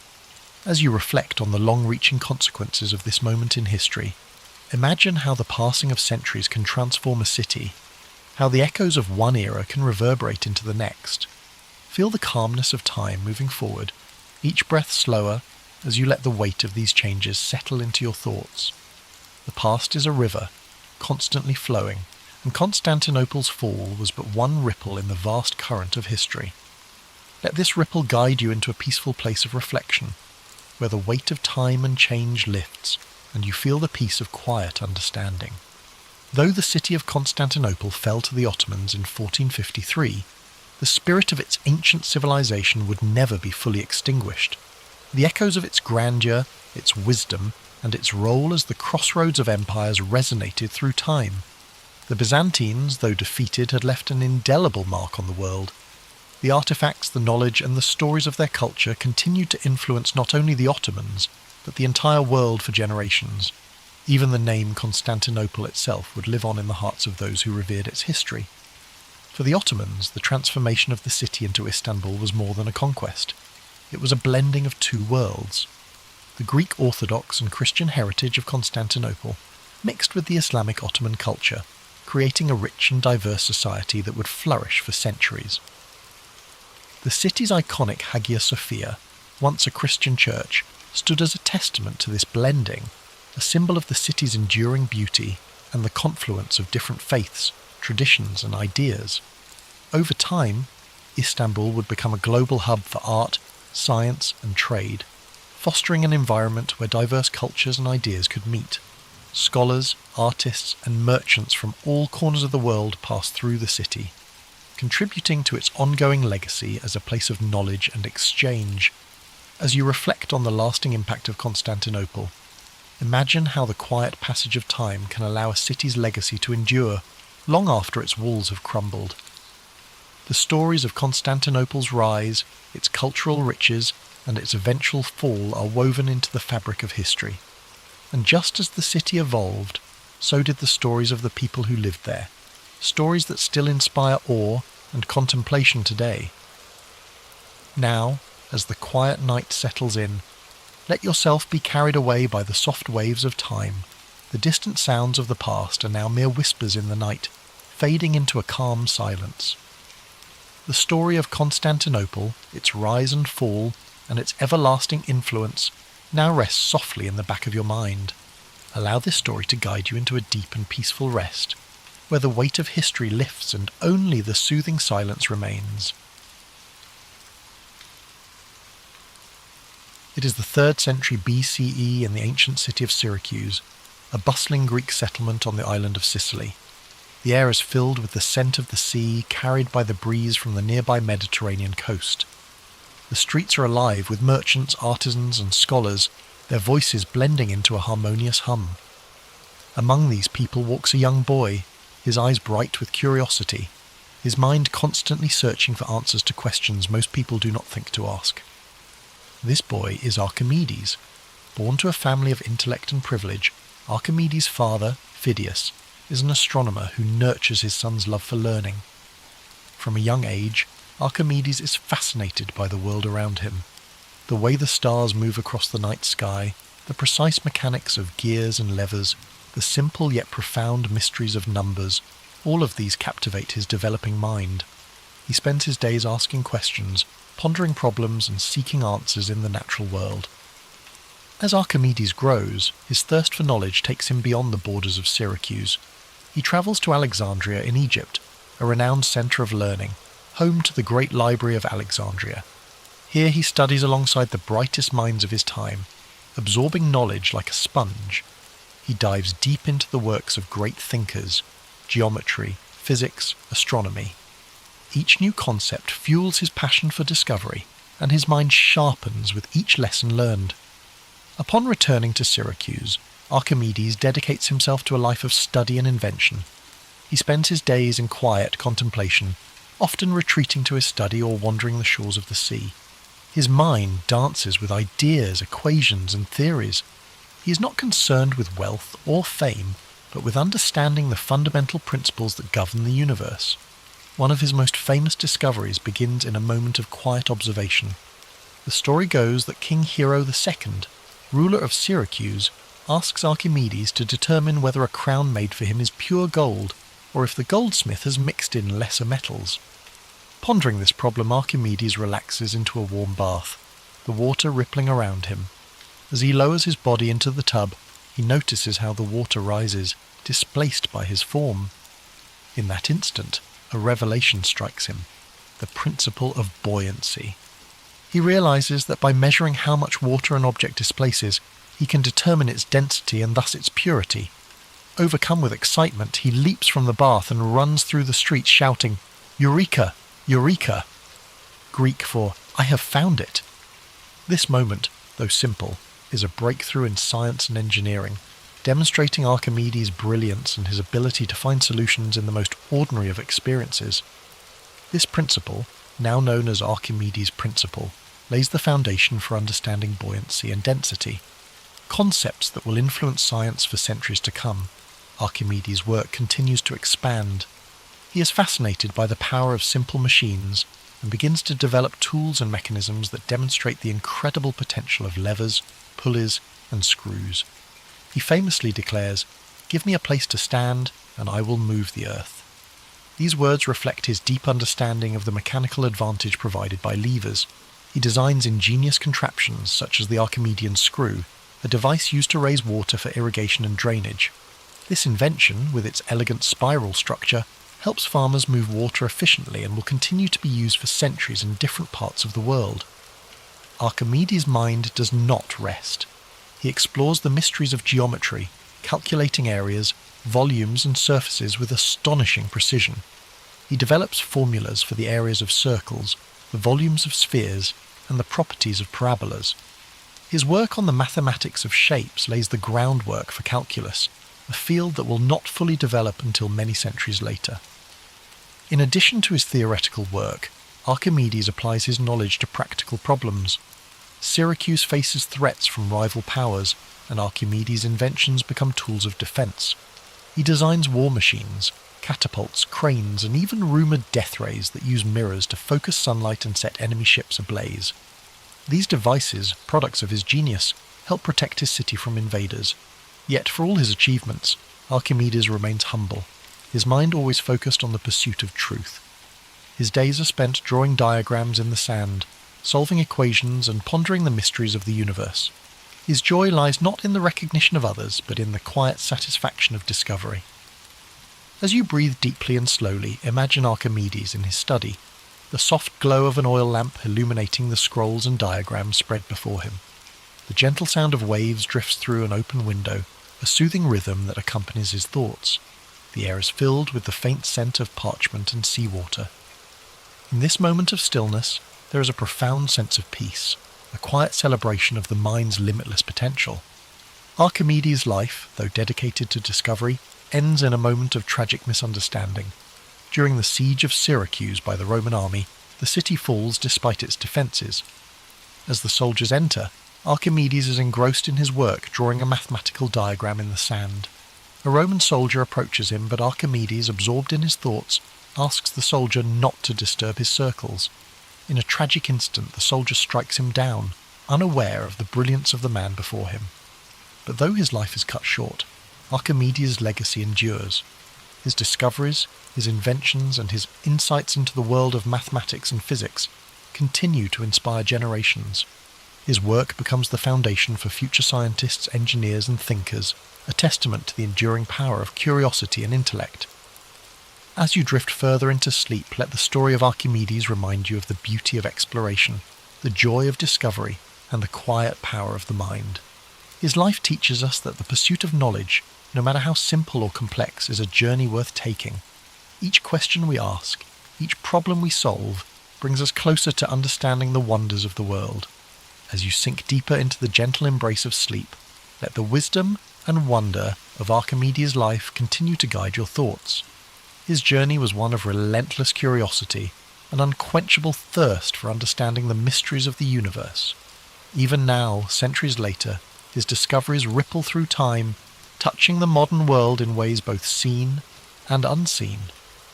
Picture the quiet streets of ancient Syracuse once more. The sun has set and the city is cloaked in twilight. The gentle sound of the sea rolls in the distance, its waves washing softly against the stone walls of the harbour. Lanterns flicker along the narrow alleyways, casting warm pools of light onto the cobbled streets. Somewhere in this peaceful setting, Archimedes walks slowly, his mind alive with thoughts and ideas. He's at ease, his steps unhurried, the weight of his questions a welcome companion rather than a burden. This tranquility reflects a life devoted to understanding, to peeling back the layers of the world to reveal the beauty beneath. Archimedes saw the universe as a grand puzzle, one that could be unravelled with patience, logic, and observation. He understood that the smallest discoveries could lead to the grandest truths, that even the most complex problems could be solved by breaking them down into their simplest forms. Imagine him standing by the shoreline, the breeze rustling his robes, the salty air filling his lungs. He gazes out at the expanse of the sea, the horizon a seamless blend of water and sky. In his mind, the sea is not just a vast body of water, but a dynamic system governed by principles he can explore and understand. To Archimedes, every wave, every ripple tells a story of motion, force, and balance. His world is alive with meaning, a canvas on which the laws of nature are painted with exquisite detail. He returns to his workshop, a quiet space filled with scrolls, diagrams, and tools of his trade. The air carries the scent of ink, parchment, and aged wood. The room is dimly lit by the soft glow of an oil lamp, its flame dancing gently. Archimedes leans over a table strewn with geometric figures and mechanical designs. His fingers trace the lines of a new invention, his mind focused yet serene. Each stroke of his quill, each measurement, is a step in his never-ending quest to understand the world more deeply. His life reminds us that knowledge is not just power, it is also peace. The act of learning, of discovering, brings with it a calm certainty, a quiet joy. Archimedes found solace in his work, in the simple yet profound pleasure of solving a problem, of uncovering a truth that lay hidden just beneath the surface. His discoveries were not just for his time, but for all time, a gift to future generations who would build upon his legacy. Allow your mind to rest in this world of gentle discovery, where questions are welcomed and answers are earned through patience and insight. Let the image of Archimedes' quiet contemplation bring you comfort. His life shows us that there is beauty in thought, in exploration, in the pursuit of knowledge. No problem is too large, no challenge too daunting when faced with a calm and determined mind. As you breathe slowly and deeply, feel a sense of calm curiosity settle over you. The worries of the day drift away, replaced by the stillness of this moment. The gentle rhythm of your breath becomes the heartbeat of your own quiet discoveries. Like Archimedes, you're free to explore the depths of your thoughts, to wonder, to question, and to dream. The soft lapping of waves on the shore echoes in the distance, a soothing sound that anchors you to a place of peace. The stars twinkle faintly above, each one a reminder of the infinite possibilities that lie before you. Archimedes understood that the universe, vast and mysterious, is a place of endless wonder. And as you drift further into sleep, you too are part of that wonder, a being of thought, curiosity, and potential. Imagine the warmth of a gentle sun rising over the horizon, casting its golden light across the quiet city of Syracuse. The world awakens slowly, the streets coming to life with the soft sounds of morning. Archimedes' study is filled with the gentle glow of dawn, his scrolls illuminated by the first rays of light. The work continues, the questions remain, and the journey of discovery goes on. In this moment, you're wrapped in a blanket of peace and possibility. The story of Archimedes whispers to you that the pursuit of knowledge is a path without end, a journey that brings fulfillment and joy. His life is a reminder that even the smallest insights can lead to the greatest understandings, that patience and curiosity are the keys to unlocking the universe's secrets. As you drift deeper into the serene embrace of sleep, let the story of Archimedes continue to weave through your thoughts like a gentle current. His life reminds us that the universe is filled with puzzles waiting to be solved, and each quiet moment of reflection brings us closer to understanding its secrets. The night is calm now, and the echoes of his discoveries linger softly in your mind. Imagine the gentle rhythm of the sea, the waves rising and falling in a soothing eternal dance. The moon casts a silvery light upon the water, its reflection shimmering and rippling with each movement. This same sea, with its endless motion, once inspired Archimedes to develop theories of fluid mechanics, his brilliant mind observing patterns and laws hidden in the simplest of things. To him, the sea was more than just water. It was a universe of knowledge, a place where physics, geometry and nature met in perfect harmony. Allow yourself to float upon this tranquil sea, the waves cradling you with their soft, steady motion. The worries of the day dissolve, carried away by the tides. Each breath you take is like the rise and fall of the waves, a rhythm of life, of peace, of calm. You're held safely in this space of quiet discovery, where the world's complexities fade into simplicity, and every thought leads you closer to rest. Picture Archimedes seated on a sun-warmed rock by the shoreline, a piece of parchment resting on his knee. The wind tousles his hair as he sketches shapes and equations with a steady hand. His eyes are focused, yet there is a deep peace in his expression. The world is his canvas, and with every observation, every calculation, he adds a stroke to the masterpiece of human knowledge. His mind is a sanctuary, a place where curiosity flows freely, unencumbered by doubt or fear. In your own mind, you too have this sanctuary, a place where thoughts drift like clouds, where questions are welcomed, and where answers are like stars twinkling softly in the night sky. There is no need to rush, no pressure to understand everything at once. The act of wondering, of exploring, is enough.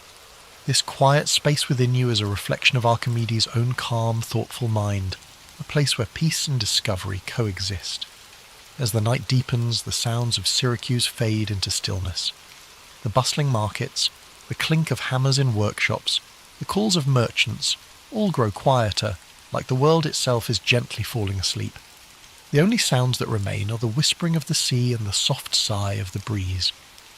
Archimedes continues his work, his mind at ease, immersed in the beauty of the world's mysteries. In his final moments, Archimedes was said to have been absorbed in thought, drawing figures in the sand.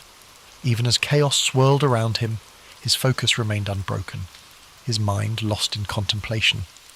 This dedication, this unwavering love of knowledge, is a gentle reminder that we, too, can find peace in the simple act of thinking, of observing, of being present with our thoughts. As you breathe in deeply, imagine the sand beneath your feet, warm and soft. The gentle waves wash over your toes, each ripple a soft caress that soothes and relaxes you. The horizon stretches endlessly before you, the boundary between sea and sky blurred by a golden haze.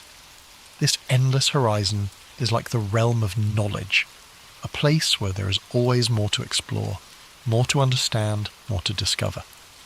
Feel the weight of your body sinking into comfort, your muscles relaxing, your mind unwinding. The story of Archimedes lingers like a comforting presence, a reminder that within you is the potential for great insight, for curiosity, for peace. You are part of the same universe that Archimedes sought to understand, a universe filled with beauty, logic, and wonder. Now let go completely, surrendering to the calm embrace of sleep. The sea of your thoughts grows still, the waves gentle and soothing. The stars above shine with a quiet brilliance, each one a beacon of endless possibility. You're safe here, wrapped in the warmth of the night, guided by the gentle wisdom of Archimedes' journey. Thank you for joining us tonight on History and Sleep. May this story of discovery, resilience, and curiosity guide you into a deep, restful slumber. Let Archimedes' legacy remind you that every question, every thought, every moment of wonder is a step toward understanding the world around you. Sleep deeply, knowing that you are part of a grand, beautiful universe, and that peace and curiosity are always within your reach.